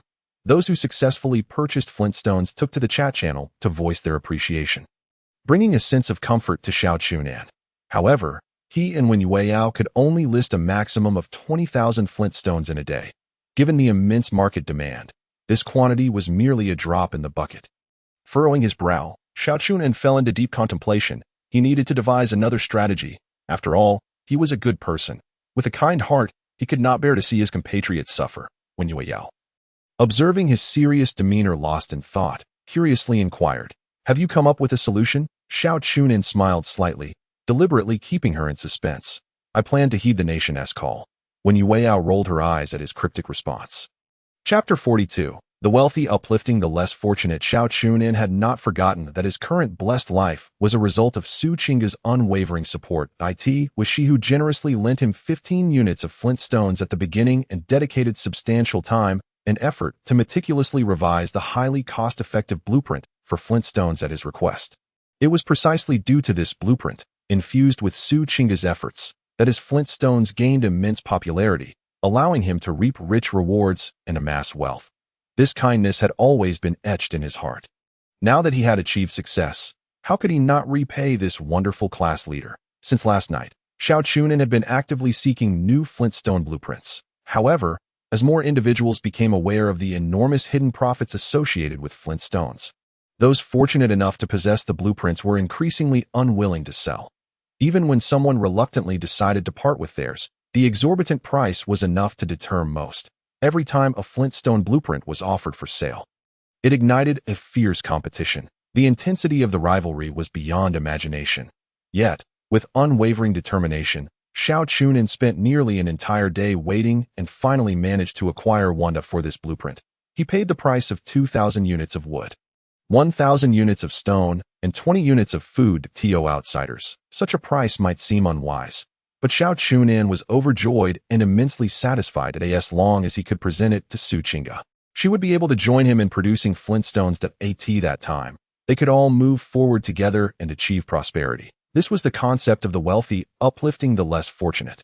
Moreover, his frenzied procurement of various items in the trading post was, in essence, aiding others in achieving their prosperity as well. With this thought, a smile crept onto Xiao Chu Nan's face, growing increasingly radiant, filled with excitement. He eagerly contacted Su Qingge, class leader. Let us get rich together. Blueprint for ordinary flintstones. Su Qingge seemed to have been silently observing his movements. Shortly after his message was sent, she quickly replied, "This isn't good. Will it affect your business?" Xiao Chu Nan responded, "The vast market of hundreds of millions in Longhua. How could I possibly swallow it all alone? Besides, there's also the foreign market, which is in urgent need of fire-starting tools. Class monitor, let us not be so polite. We must heed the nation's call and strive for wealth together." Su Qingge replied with a playful tone. "Hee, is your awareness of such lofty ideals this high?" Xiao Chu Nan chuckled as he typed. "Of course, under your care and support, how could my awareness not soar?" Yet, Su Qingge humbly responded, "This is not my merit. It was the country and the school, along with many kind-hearted individuals who helped you." Xiao Chu Nan asserted, "Understood. Regardless, I will certainly persist in being a good person and will not let your nurturing go to waste." Su Qingge laughed. "Ha ha ha. Why so serious? Let us work hard together." Xiao Chu Nan hurriedly urged, "Please accept my intentions swiftly, so as not to delay making money. The more we earn, the more we can help others." Su Qingge agreed. "All right, I will keep the price the same as yours, and we will gradually lower it." With that, their private conversation came to an end. Xiao Chu Nan felt invigorated, brimming with enthusiasm, and immediately returned to his work. Although he had a daily shelf quota of only 10,000 units, there were actually an additional 100 units as a bonus and 1,000 units for trading. Together with Wen Yueyao, they had a total of 200 shares. Suddenly, Xiao Chu Nan thought that perhaps he could help another person achieve wealth.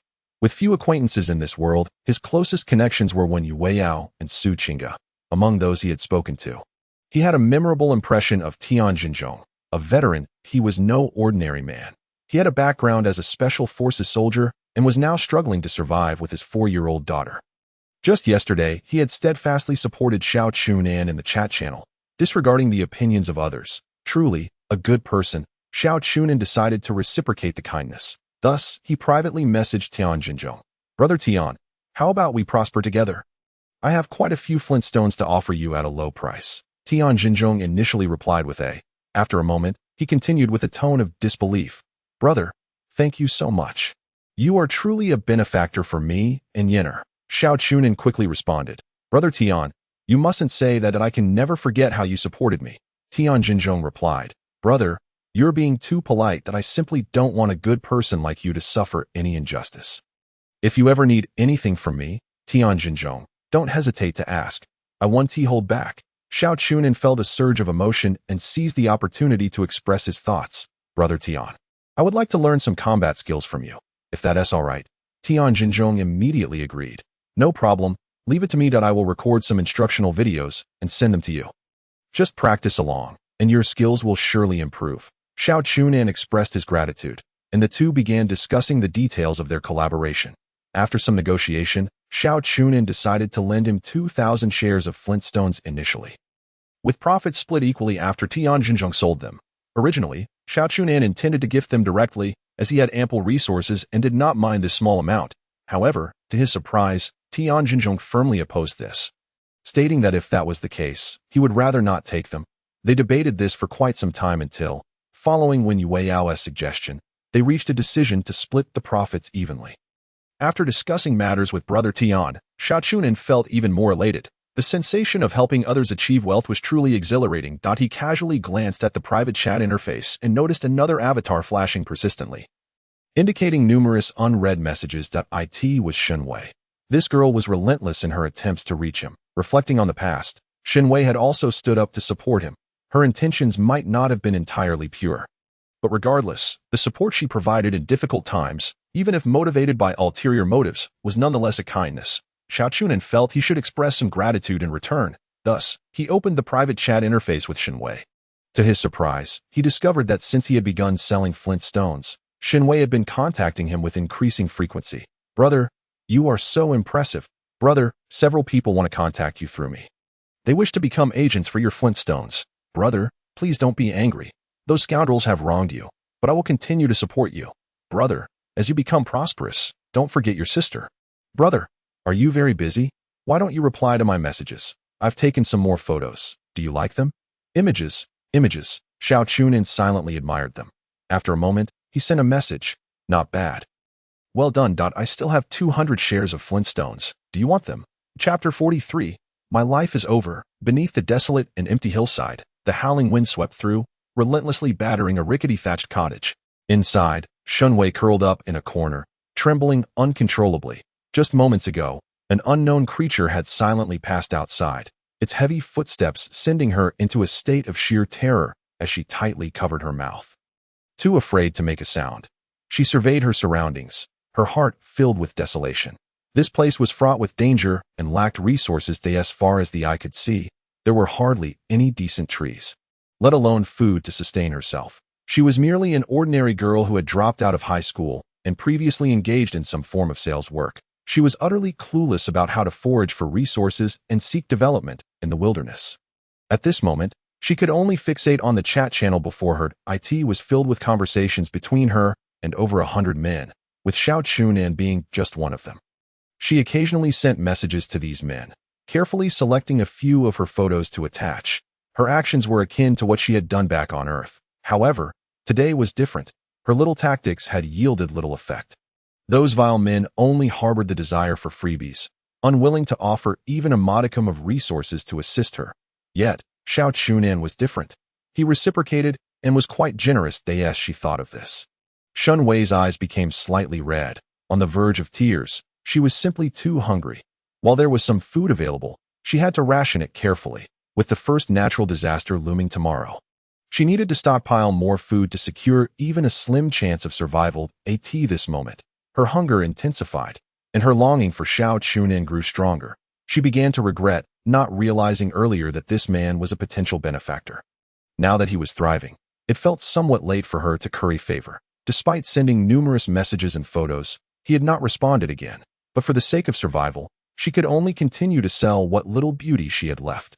Every so often, she would send him a few pitiful, yet somewhat alluring photos. She was determined to believe that this man could not resist. As long as she persevered, she would eventually find clarity through the clouds. Shenwei even began to dream of one day seeking refuge with this wealthy man, Xiao Chu Nan. She would be willing to assist him with tasks like chopping wood and mining stones. To her surprise, shortly after sending her latest message, a long-awaited reply appeared on the screen, asking if she wanted some flint stones. Of course, she wanted them. Flint stones represented resources. At that moment, Shenwei's eyes lit up. She felt as if she were someone who had been groping in the darkness for ages, suddenly catching a glimpse of dawn. In her excitement, she instinctively adjusted her clothing to reveal a bit more. What a wonderful person he was, having achieved success and still remembering her. Shenwei silently marveled at this, feeling even more grateful towards him. Thus, she eagerly replied, "Brother, you are too kind. I will forever remember your kindness." Image. The photo she sent featured her making a heart with her hands against her snowy white chest. Soon, Xiao Chu Nan replied, "All right then, I will lend you 200 shares of flint stones, regardless of what price you sell them for. We will split the profits evenly. Is that acceptable?" Shenwei knew she had no bargaining power and considered herself fortunate to receive such an opportunity. Therefore, without a moment's hesitation, she replied, Thank you, brother. I will never be able to repay your kindness." Xiao Chu Nan smiled and asked, "Oh, is that so? Can you sing?" Upon reading this, Shenwei immediately recognized her chance to express her loyalty. She quickly activated the recording feature, adjusting the angle to perfectly showcase her charming features and a hint of her alluring figure. Once ready, she took a deep breath and began to sing. You come from Dandong. Let me trade you a city of snow white. Her voice was crisp and melodious, carrying a hint of sadness. Yet, as she sang, tears began to flow uncontrollably. It was a mix of helplessness and sorrow regarding her situation, gratitude towards Xiao Chu Nan, and confusion about her future on the other side. Xiao Chu Nan nearly burst into laughter upon seeing her energetic and expressive video. Her fervent performance was almost exaggerated. Given her earnest attempts to please him, he felt compelled to reciprocate in some manner. Thus, he offered to take only 1/3 of the profits and pointed out a lucrative avenue for her, selling the flint stones at a high price to foreigners. Shenwei, of course, expressed her deepest gratitude. Meanwhile, when Yue Yao, casually glancing up, caught sight of Xiao Chu Nan laughing heartily and felt a twinge of discomfort in her heart. She scrunched her nose slightly and, with a hint of jealousy, asked, So you're chatting so warmly with your class monitor again? Xiao Chu Nan's smile instantly froze on his face. Internally, he lamented, if he were to speak the truth about conversing privately with another woman, especially one who occasionally sent him highly tempting photos, this little girl would surely explode with anger. Upon realizing this, he hurriedly began to explain in a flustered manner. No, I merely encountered a joke. Yet, he was not adept at deceit. His expression was exceedingly unnatural, and his gaze began to flicker and wander. When Yue Yao, witnessing his demeanor, became even more convinced that he harbored secrets. Infuriated, she raised her voice, declaring, You should spend your time gathering more flint to stockpile, instead of pretending to be serious all day long. Xiao Chu Nan understood that her displeasure stemmed from the events of the previous night. After all, in such circumstances, it was hardly manly not to engage in some mischief. Yet, he genuinely believed he was considering her feelings. Although their relationship had progressed swiftly, they had only known each other for a few days. In the mind of Xiao Chu Nan, a rather conservative man, engaging in such activities felt far too hasty at this moment. He refrained from elaborating further and instead forced a smile, saying, I will step outside to fetch some flint and then work hard. You should rest if you're tired. Leave it to me. Humph, I can manage my own tasks without your assistance. When Yue Yao retorted, pouting. Their supplies had grown increasingly abundant, and their small dwelling could no longer accommodate them, compelling Xiao Chu Nan to store provisions outside. After soothing Wen Yue Yao with a few more words and observing her mood slightly soften, he turned to exit. Outside, the sky had grown dim. Heavy clouds loomed overhead like gray lead plates. Oppressive and foreboding, the first natural disaster, a hurricane, was set to strike the following day. Yet Xiao Chu Nan felt little concern. After diligent preparation over the past days, he had completed all necessary arrangements. Their shelter was constructed from stone and had been reinforced. As for food, there was more than enough to sustain them for many days. Xiao Chu Nan even harbored a sense of pride, believing that his refuge was the sturdiest among all survivors. He could hardly fathom how the impending disaster could possibly bring his house down. If it could, then survival would be bleak for everyone else. As he stretched and hummed a carefree tune, he strolled towards the pile of flint. Suddenly, a repugnant stench invaded his nostrils. This odor felt eerily familiar, as if he had encountered it before. Xiao Chu Nan's eyes widened in horror, the blood draining from his face. Could it be that creature? How could it be here? A wave of intense dread enveloped him. Xiao Chu Nan could not help but scream internally. This is the end for me. Chapter 44. The silence was deafening. Could it truly be that creature? No, please. A bright future awaits me. I do not wish to die. The moment he caught a whiff of that nauseating stench, his heart seized painfully. His limbs grew numb and unresponsive, and a singular thought raced through his mind. Escape. He turned on his heel, sprinting desperately toward the shelter. Yet, it was too late. A thunderous roar erupted from behind a stack of timber, akin to the crack of thunder. Xiao Chu Nan felt a powerful gust of wind rush toward him, laden with the scent of blood. His pupils dilated, and he could only watch helplessly as the massive paw of the mountain bear, imbued with tremendous force, came crashing down upon him in that critical moment. Xiao Chu Nan's mind went blank. He could never have anticipated that the ferocious mountain bear would be lying in wait here. It seemed that today would surely mark Xiao Chu Nan, and when Yue Yao remained enveloped in silence, each too timid to meet the other's gaze. After a brief interval, Xiao Chu, unable to withstand the agony radiating from his wound, let out a muffled groan. He could feel blood seeping from his shoulder once more. And each cough tore at his injury, even causing him to cough up streaks of blood. Witnessing this scene, Wen Yueyao's heart raced with anxiety. Tears brimmed in her eyes as she hastily reached for the hemostatic powder, scattering it over Xiao Chu.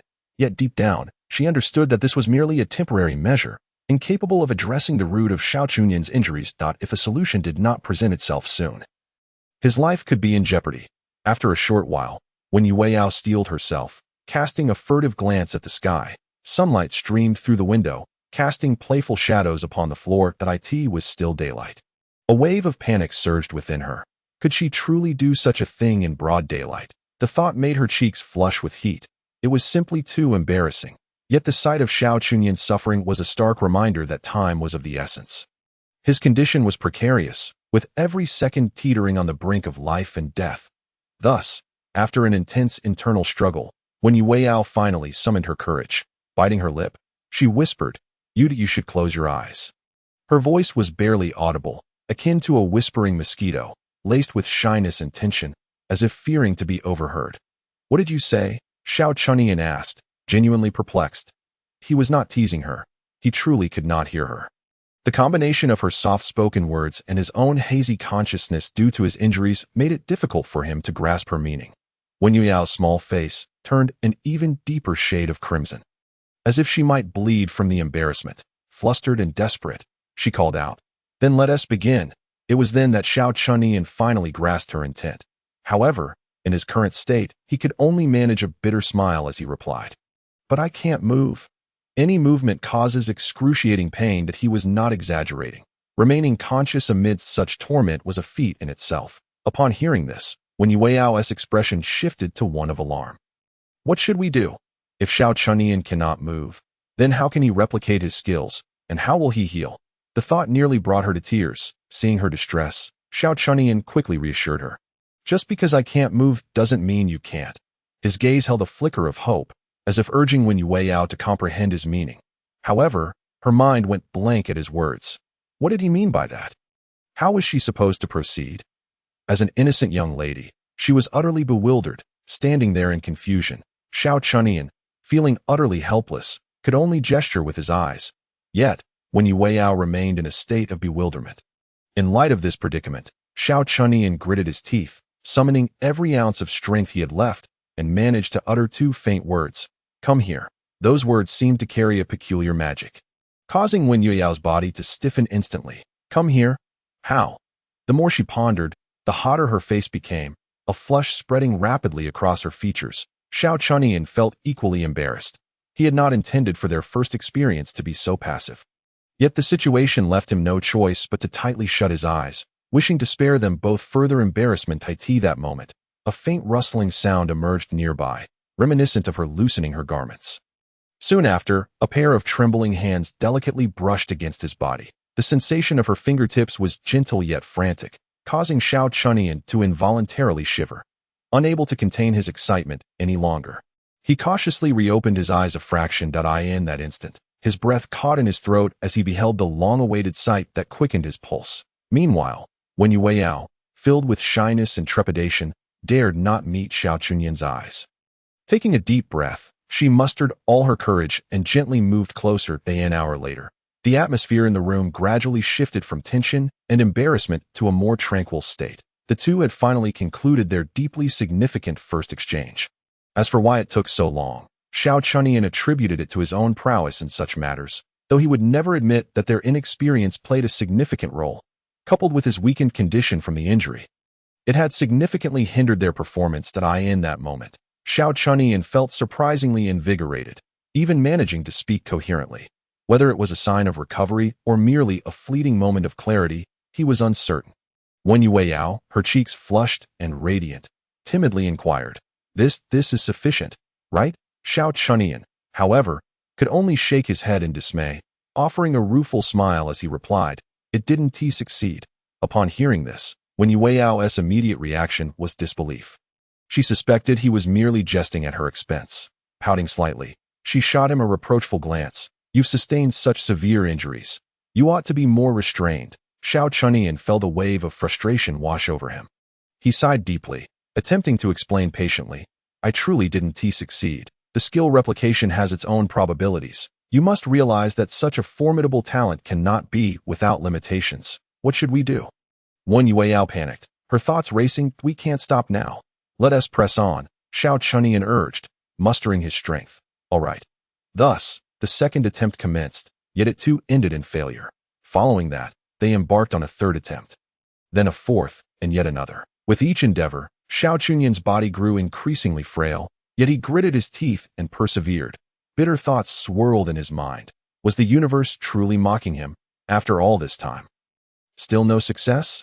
If this continued, he might truly perish in this very bed. Wen Yueyao, too, was growing more anxious, reluctantly taking the initiative once more. Thus, they continued their struggle, caught in a cycle of tension and torment. As time passed, Xiao Chu Nan's consciousness began to blur, yet success eluded them still, just as despair threatened to engulf them. A sudden, clear system notification chimed. Congratulations, survivor! You have successfully replicated the extraordinary skill. Cloning. Xiao Chu Nan barely had time to rejoice before he caught sight of the skill's title. Shock coursed through him. Was he supposed to have replicated the self-healing skill? Why was it cloning? When Yueyao had clearly stated she possessed only one skill. He had witnessed her heal from her injuries. How could this be? Chapter 46. Acquiring the cloning skill. Cloning. Create one or multiple entities capable of active attack and defense. The quantity and duration are linked to the primary entity's spiritual attributes. Note: upon dissolution of the clones, gained experiences and memories return to the primary entity, along with corresponding fatigue and sensations. This skill seemed quite impressive, yet Xiao Chu Nan's brow furrowed further. This was not the self-healing ability he had anticipated. Was Wen Yueyao's true skill cloning? How then had she managed to heal from her injuries? Was her ability a unique skill, while his was merely a flawed version? Confusion clouded his thoughts, and he sighed in resignation, a deep sense of bitterness settling within him. At that moment, his physical condition had deteriorated to an alarming state, each breath accompanied by searing pain. Even with this seemingly powerful cloning skill, his weakened body rendered him incapable of utilizing it, leaving him unable to test whether he could heal. Was fate truly intent on his demise? He sank into profound despair. Yet, before his potential end, he thought it might not be such a loss to at least attempt what a man should do. A faint smile of resignation crossed his lips. Meanwhile, Wen Yueyao, noticing the turmoil of emotions flitting across his face, felt her own anxiety intensify. She could not help but approach him, her voice laced with urgency as she asked, "What's wrong? You must use the skill." In that moment, it dawned on her that her ability to heal from injuries did not stem from a true self-healing skill, but was merely a wondrous effect of cloning. Each clone could be regarded as an independent entity. If injured, it could enter another's body to restore vitality. However, Xiao Chu Nan was entirely different. He had but one primary existence. In other words, he lacked any self-healing capacity. Realizing this, Wen Yueyao's face, once flushed with embarrassment, drained of color. In an instant, tears streamed uncontrollably down her cheeks, cascading down her face. She covered her face with her hands, her shoulders trembling, the sound of her sobs echoing in the stillness of the room. Xiao Chu Nan, witnessing her distress, felt a sharp pang in his heart. Despite his own frail condition, speaking was a monumental effort, yet he persevered, gently reassuring her, "Please, don't cry. Don't worry, we will find a way." Deep down, he understood the grim reality of his situation. Moments ago, he had opened the trading platform, searching for any possible medicines to treat his injuries. Yet reality dealt him a harsh blow. Only a scant few hemostatic powders were available for sale, and their efficacy paled in comparison to what the class monitor had provided earlier. Although the hemostatic powder could temporarily staunch the bleeding, it could not heal the wounds, and coupled with his severe fractures, recovery seemed an insurmountable challenge. Faced with such dire circumstances, Xiao Chu Nan had no choice but to seek help from Su Qinggo once more. He suppressed the pain from his wounds and sent a distress message to the class monitor. When Su Qinggo learned of his injuries, her heart raced with worried. That moment, she too found herself at a loss, only able to assist in the search for healing remedies. She hurriedly opened the chat channel, crafting a heartfelt request for supplies before sending it out, then incessantly refreshing the trading platform, her heart brimming with hope for a miraculous remedy to appear. That moment, Xiao Chu Nan was already at the brink of collapse. How he longed for a restful slumber. Yet, he feared that if he succumbed to sleep, he might never awaken again, in this critical juncture between life and death, he clung to the last vestiges of consciousness and reached out to Tianjinzhong. With a background as a special forces soldier, Tianjinzhong was likely well-versed in handling various perilous situations and injuries. Perhaps he could offer a glimmer of hope. It wasn't long before Tianjinzhong's reply came through. Brother, your utmost priority now is to avoid infection. There isn't much that can be done for fractures at this stage. Secure it according to the method in my video, and whatever you do, don't move. But don't be too anxious. This other world is wondrous, and there must be miraculous healing potions. Rest well, and I will assist you in searching for medicine. Subsequently, Tianjinzhong sent several videos. Meticulously instructing Xiao Chu Nan on how to tend to his injuries, he demonstrated each step with clarity and patience, and Xiao Chu Nan was filled with gratitude. He expressed his thanks profusely, and, alongside Wen Yueyao, proceeded to treat his wounds as instructed in the videos. Tian Gu was right. Although immediate healing was not possible, as long as they persevered, hope remained. What he needed to do now was grit his teeth and endure. After dressing his wounds and applying medicine, he carefully stabilized his chest with a wooden board. At last, the tension in Xiao Chu Nan's nerves began to ease. He could no longer hold on and fell into a deep sleep. Having sustained such grievous injuries that day, his body was riddled with wounds. Coupled with the numerous interactions he had shared with Wen Yueyao, his energy was utterly depleted, and he simply could not withstand it any longer. Meanwhile, Wen Yueyao, though fatigued, remained concerned about Xiao Chu Nan's condition, tending to him with utmost care. Yet, Xiao Chu Nan's complexion grew increasingly pallid, devoid of any color. Tears streamed down Wen Yao's face uncontrollably as midnight approached. Silence enveloped the sanctuary. Illuminated only by flickering bioluminescence, Xiao Chu Nan, utterly exhausted, sank into a deep slumber, his face occasionally contorting in pain. Unbeknownst to her, Wen Yueyao had also inadvertently dozed off beside him. In this tranquil night, she failed to notice the strange transformation occurring within her own body. A fleeting glimmer of light passed by, and in the blink of an eye, another Wen Yueyao materialized out of thin air. Finally out again. The newly appeared Wen Yueyao let out a triumphant laugh, her voice echoing jarringly in the stillness of the night. Ha ha, I knew that as soon as this man was injured, you would expend all your energy to save him. She looked down upon the slumbering Wen Yueyao with eyes filled with malice and jealousy. So many sisters have been hurt because of you, and you still have the leisure to sleep. With a flick of her delicate hand, an invisible force enveloped the true Wen Yueyao, swiftly drawing her into her own being. Then, she slowly turned her gaze toward the man on the bed. That moment, Xiao Chu Nan's face was pale, his brows furrowed, seemingly still enduring the torment of his injuries even in sleep. You scoundrel. Last time you failed to entice him, and now you turn around and sleep with her. I thought you were a decent man. She gritted her teeth, her voice laced with bitterness and fury. Afterward, Wen Yao approached Xiao Chu Nan's bedside, looking down at the detestable man, a sinister smile creeping across her face. Following that, she mimicked the exact same actions as the daytime Wen Yueyao, slowly climbing onto him.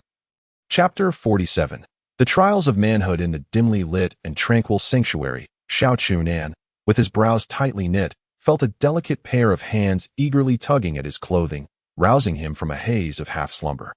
At that moment, he was caught in a liminal state between dreams, momentarily believing he was indulging in a tantalizing fantasy. Yet, how could he still entertain such thoughts at a time like this? He wished fervently to slap himself awake, for he had sustained grievous injuries, expending all his energy earlier in the day to replicate skills, and now his body was in a state of utter weakness. To be lost in such dreams was rather unseemly. He attempted to clear his mind and drift back to sleep. However, that peculiar sensation only grew more palpable, suggesting that perhaps it was not a mere dream. Could it be that someone was truly taking advantage of him? A girl? That seemed improbable. She was not the type to be so forward. With great effort, Xiao Chu Nan managed to open his heavy eyelids, only to be met with the startling sight of Wen Yueyao beside him, their bodies pressed closely together. What on earth? Was she truly that desperate? She was not usually like this, as Xiao Chu Nan gaped in astonishment. He suddenly heard Wen Yueyao murmuring to herself, "How strange, why is there no reaction?" Xiao Chu Nan nearly lost consciousness at that moment. Given his severe injuries, it was hardly surprising that, after battling through the day. He would show no response at night. What was so peculiar about that? Yet, he felt too embarrassed to reject her advances outright. He decided to feign sleep, hoping that this girl would eventually give up. Little did he expect, when Yueyao appeared to be under some enchantment, unwilling to relent, she continued to mutter to herself, "Wasn't this how we did it during the day? Humph, I refuse to believe you can't perform at night." At this point, she was thoroughly obstinate, resolutely pursuing her desires. Gradually, her initially clumsy movements began to take on a newfound fluidity. Xiao Chu Nan found himself struggling to cope. Slowly, his body began to respond. Tears of despair welled up in his eyes. His body was already in tatters. If this continued, he feared he might truly succumb. With no other choice, he had to muster the courage to interrupt Wenyao's self-indulgence. "Hey, how about we wait a few days?" When Yueyao's fervent actions came to an abrupt halt as she slowly raised her gaze to meet Xiao Chu Nan's eyes, her expression was a complex tapestry, 3 parts embarrassment at being caught, 3 parts anger at being rejected, 3 parts inexplicable jealousy, and a hint of barely concealed desire that "I really can't tonight. I'm not in good shape," Xiao Chu Nan explained helplessly, his voice tinged with exhaustion and pleading. However, when Yueyao seemed unconvinced, her eyes turned icy as she demanded loudly, "Why can it happen during the day, but not at night? Tell me, what is it that I lack?" At this moment, her emotions were running high. As if Xiao Chu Nan's refusal was a grave insult. Stunned, Xiao Chu Nan found himself utterly bewildered by her words. He thought she was accusing him of abandoning her, and hastened to clarify, "No, I mean I'm just really weak right now. Once I heal, you can have whatever you want. I'd be available day and night. But if we try again now, I might actually die here." His earnest words were sincere. After healing, he would willingly risk it all for her. But right now, it was simply impossible. He was utterly incapable. Yet, despite his heartfelt explanation, when Yueyao appeared unsatisfied, she shot him a fierce glare and continued her pursuit, wholly disregarding his feelings. Before long, Xiao Chu Nan's face contorted in pain. Tiangu had previously cautioned him repeatedly to avoid unnecessary movement and to secure his fractured chest. Yet when Yueyao's current actions were far too wild, a stark contrast to her shy demeanor earlier in the day. As her fervor intensified, Xiao Chu Nan felt as though his body was on the verge of disintegration, the agony spreading throughout him anew. Initially, he had been able to respond somewhat, but under the relentless torment, he gradually found himself unable to continue to "I genuinely am powerless. Please, spare me." Xiao Chu Nan could no longer hold on, and pleaded for mercy at that moment. When Yueyao noticed his dire condition, his complexion was ashen, beads of sweat cascading down his forehead, his entire demeanor exuding despair. It was evident that he could no longer endure. Enraged, when Yueyao sprang to her feet, glaring down at him with fury and resentment. While her feelings were understandable, Xiao Chu Nan felt humiliated and could only close his eyes, pretending to be asleep to evade the awkwardness of the situation. It was only when he heard her furious footsteps departing that he dared to stealthily open his eyes. Tears of sorrow slipped from the corners of Xiao Chu Nan's eyes. Being a man was truly difficult. As time slowly passed, the winds outside began to pick up. The first calamity, a hurricane, was imminent. However, Xiao Chu Nan's situation was far from optimistic. He had developed a high fever, plunging him into a state of delirium by dawn. When Yueyao had finally returned to her senses, yet upon witnessing Xiao Chu Nan in such a dire state, her heart raced with anxiety. Akin to an ant on a hot pan, she could only continue to sponge his body with water to lower his temperature while simultaneously opening the chat channel to seek medicine. Unfortunately, there was still no news from Su Qingge and Tian Jinzhou. Ever since Xiao Chu Nan's injury, she had been compelled to add them as friends and contact them multiple times. Su Qingge maintained close communication with Wen Yueyao, guiding her on how to better care for Xiao Chu Nan. Though she too was worried, she remained composed. Despite her efforts, they had yet to find any medicine, but she had gathered some leads that seemed that the store, within the auxiliary system, might hold the key. Currently, the entire interface was pitch black, indicating it had yet to be unlocked. Su Qingge speculated that the store might indeed offer medicinal supplies, though it was not yet accessible. Furthermore, the currency required for purchasing these medicines was likely the dark soil coins they had previously acquired from treasure chests. However, the prices for the drugs within the system store were sure to be steep. Thus, the diligent class monitor found herself with an additional task. While searching for medicine, she also needed to devise a way to acquire more soil coins. Just as they were busy and anxious, the first calamity finally arrived. Announcement: the hurricane of calamity is imminent. All survivors are urged to prepare. 9:59. As this announcement emerged, coupled with the glaring 10-minute countdown on the virtual screen, a wave of panic engulfed humanity. No one knew the magnitude of this impending disaster. The number of precious lives that would be lost remained equally uncertain. Would there be other, even more terrifying calamities or dangers lurking in the future? When would this precarious existence come to an end? Everything lay shrouded in uncertainty, and it is often the unknown that breeds the deepest fear. Chapter 48. The cataclysmic hurricane approaches. Weather, temperature, 16.3 degrees Celsius. Current wind speed, 13.1 ms. The sky outside gradually darkened, and the oppressive clouds served as a grim reminder of the catastrophe on the horizon. The howling winds began to rage, creating a formidable and palpable resistance that even an ordinary person could feel while outside. All survivors could do was retreat into their shelters, anxiously fixating on the relentless countdown on the virtual screen. Their eyes filled with tension and dread. As the seconds ticked away, hearts raced faster, and breaths grew more frantic. Countdown to the cataclysmic hurricane. 00:01. In that final second, time seemed to stretch infinitely. Everyone held their breath in anticipation. Cataclysmic hurricane approaches. At the moment the countdown reached 0, it felt as though the world had been reset. The eardrums of all were assaulted by a deafening buzz.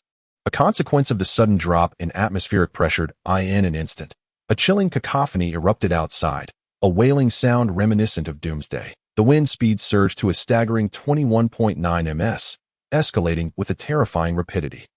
In a blink, trees began to sway violently. The tempest, accompanied by a torrent of leaves, dust, heavy rain, and debris, transformed into a series of terrifying wind vortices. The fragile thatched cottages predictably bore the brunt of the hurricane's wrath, their roofs akin to delicate paper being violently torn away, swirling into the unknown. The thatch on the walls was ripped apart by the ferocious winds, scattering into the sky. Inside, the survivors could only emit helpless cries for help, their voices rendered minuscule and insignificant against the howling winds. The chat channels overflowed with despair. "Who can save me? I'm begging you. My thatched cottage has been overturned. What should I do? Is it still just a thatched cottage? For a whole week, still just a thatched cottage? It's hopeless. Just let go. These people are either lazy or foolish. What good would saving them do?" You can't say that. What if they were your family? Is there no compassion? How can you gloat at a time like this? If you don't even make an effort, what can others do to help? Let the saintly fools perish. My house is wooden. It's quite secured. This moment, reveling in their fortunes seemed premature. Regardless of the desperate pleas, the fates of those individuals appeared all but sealed in the face of this merciless catastrophe. Yet the situation remained dire. As time progressed, the wind speed continued to rise. Shortly after noon, it soared to 27.5 ms. The once seemingly sturdy wooden houses began to emit anguished groans under the strain. The survivors within displayed looks of sheer terror. Shenwei was no exception. Although she had exchanged some supplies at the marketplace using the flint provided by Xiao Chu Nan, as the day of the disaster approached, prices for various supplies skyrocketed. The price of stone, in particular, shot up as if propelled by a rocket. She simply could not upgrade her entire shelter to stone.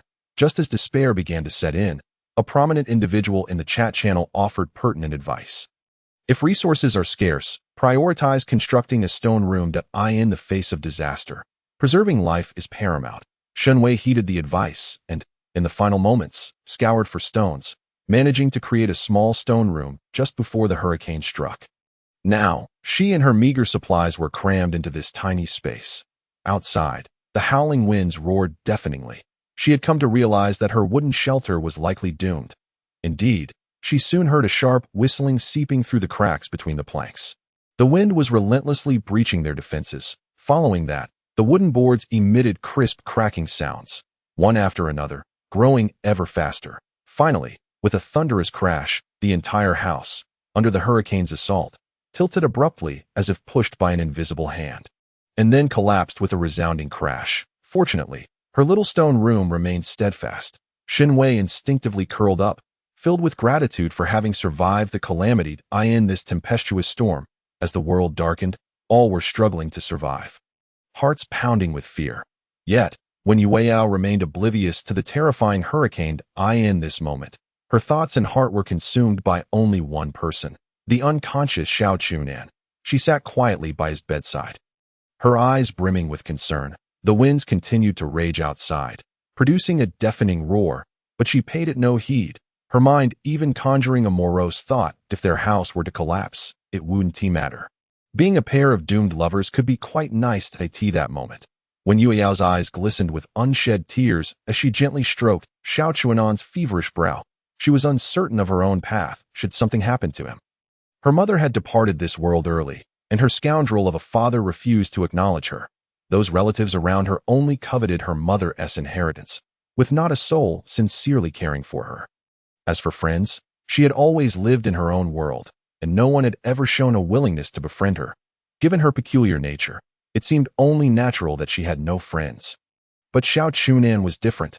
He was the first person to treat her with such kindness. Though he often teased her and made her angry, behind those seemingly playful antics lay unwavering concern. Unbeknownst to her, this man had become the closest person in her life, her only warmth in two frigid worlds. Yet now, she feared for how much longer he could endure. The more she thought, the more helpless she felt, and tears streamed down her cheeks uncontrollably. At that moment, a notification from the system rang out. Su Qingga had contacted her. "Miss Wen, how is Xiao Chu Nan doing?" When Yueyao mustered her strength to reply. "He remains in a deep coma that I have been continuously cooling him down, but he just won't wake." Su Qingga hurriedly reassured her. "Don't let your mind wander. The priority now is to preserve his life. I have exchanged a substantial amount of soil currency using flint, and as soon as the shop opens, I will purchase medicine. Thank you. I will take good care of him." When Yueyao responded gratefully.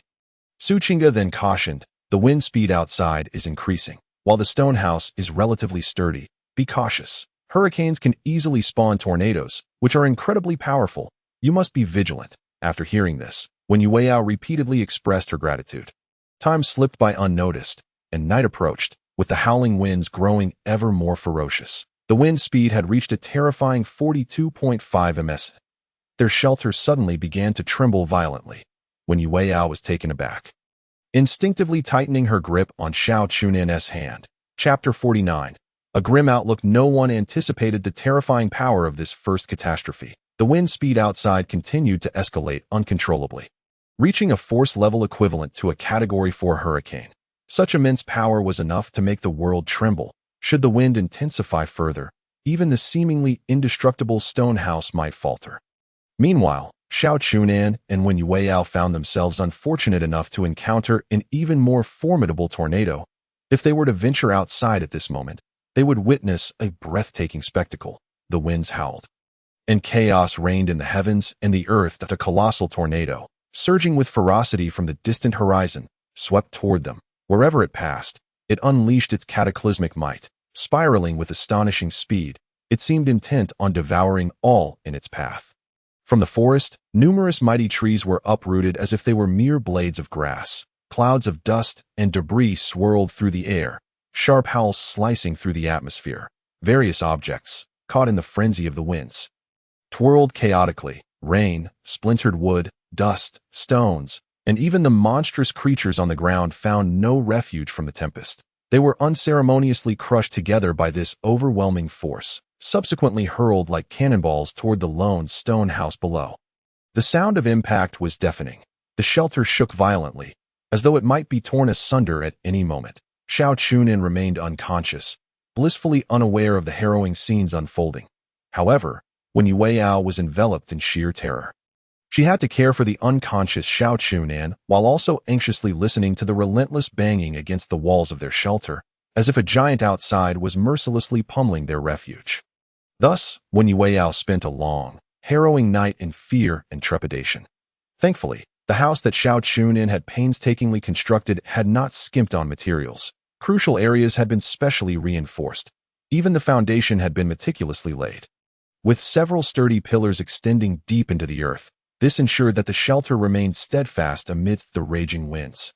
Yet, Xiao Chu Nan had overlooked one crucial detail. He had never fathomed the true magnitude of this first disaster.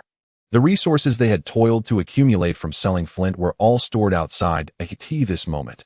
Under the terrifying onslaught of the tornado, it is unimaginable how many lives have been swept away.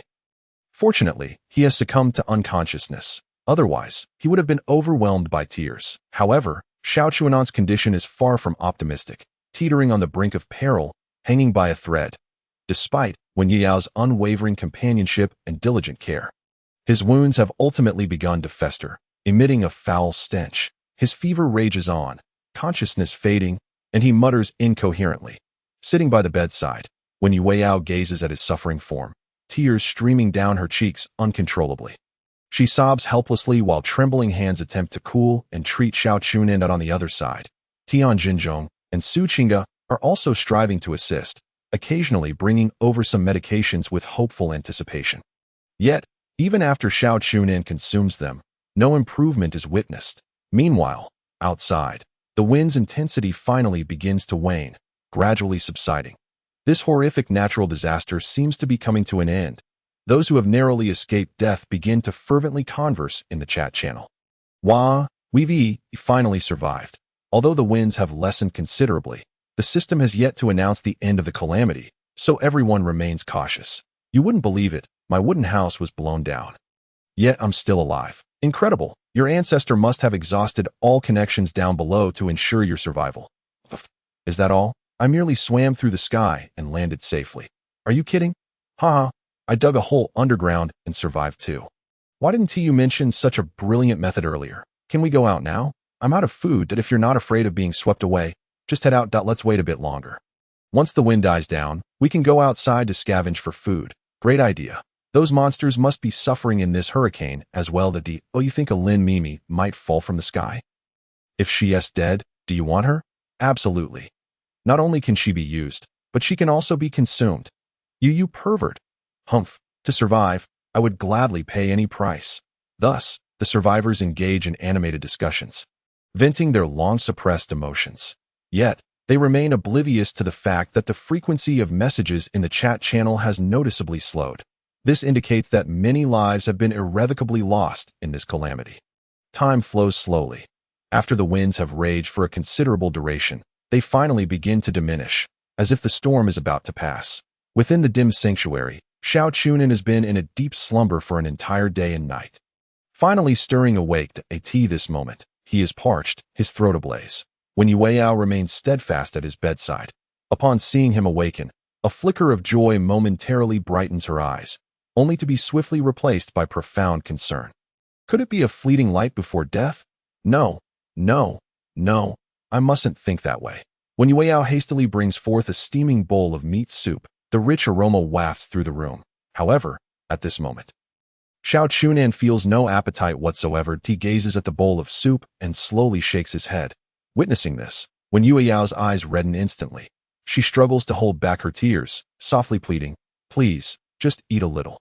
I beg you." Xiao Chu Nan weakly raises his hand, gently wiping away the tears that have slipped down her cheeks. "I'll do as you say." He forces a smile as he speaks at A.T. this moment. Xiao Chu Nan is utterly frail. He understands that he must consume something to regain his strength, yet the discomfort in his body renders him disinterested in food. Just drinking water earlier had sent waves of excruciating pain coursing through him, as if his internal organs were being scorched by fierce flames. The agony nearly caused him to regurgitate the water he had just swallowed. However, to avoid worrying Wen Yao, he grits his teeth and endures the suffering. The meat soup Wen Yao has brought is something many have clamored for outside. Yet, Xiao Chu Nan seems to have lost his sense of smell, unable to detect its enticing fragrance. He takes a small sip, finding no flavor at all. Still, he feigns enjoyment, sipping slowly while exclaiming, "Delicious! Little girl, that your culinary skills have certainly improved." At his words, Wen Yao feels no joy. She has been meticulously observing Xiao Chu Nan and has long noticed his abnormal reactions. Though he continues to sip the soup, he has hardly consumed any. Moreover, his visage is drenched in the cold sweat of pain. Each droplet feels like a dagger, piercing Wen Yao's heart. Soon, Xiao Chu Nan drifts back into a deep sleep. Wen Yao sits by the bedside, gazing at his pallid face, and can no longer restrain her soft sobs. Finally, after a protracted wait, the system announces, The calamity hurricane has ended. Next, an assessment of each survivor's strength and wealth will be conducted, followed by the distribution of rewards. Chapter 50. Assessment and Rewards. Assessment begins. Evaluating survivor personal strength. Evaluating shelter level. Evaluating infrastructure level. Evaluating personal resource quantity. This round of assessments is complete. Rewards will be distributed according to rankings. Tier 1. Ranks 1-10, 000. Reward of 1 Tier 1 Gene Potion. Tier 2. Ranks 10, 001-100, 000. Reward of 1 Skill Lottery Chance. Tier 3.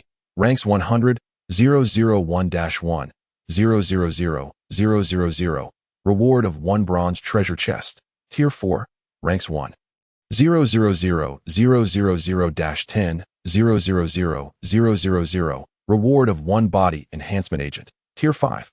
Ranks 10, 000-100, 000, Reward of 100 Soil Coins. Tier 6. All those above 100, 000, Reward of 10 Special Nutrient Pastes. Ranking distribution has concluded. All survivors may collect their corresponding rewards and nameplates from the system mail. Different tiers correspond to nameplate colors: gray, green, blue, purple, gold, red. Note: higher tier survivors will receive all rewards from lower tiers. The closer one is to the top rank, the darker the nameplate color. System store function has been activated. Survivors may exchange various items within it.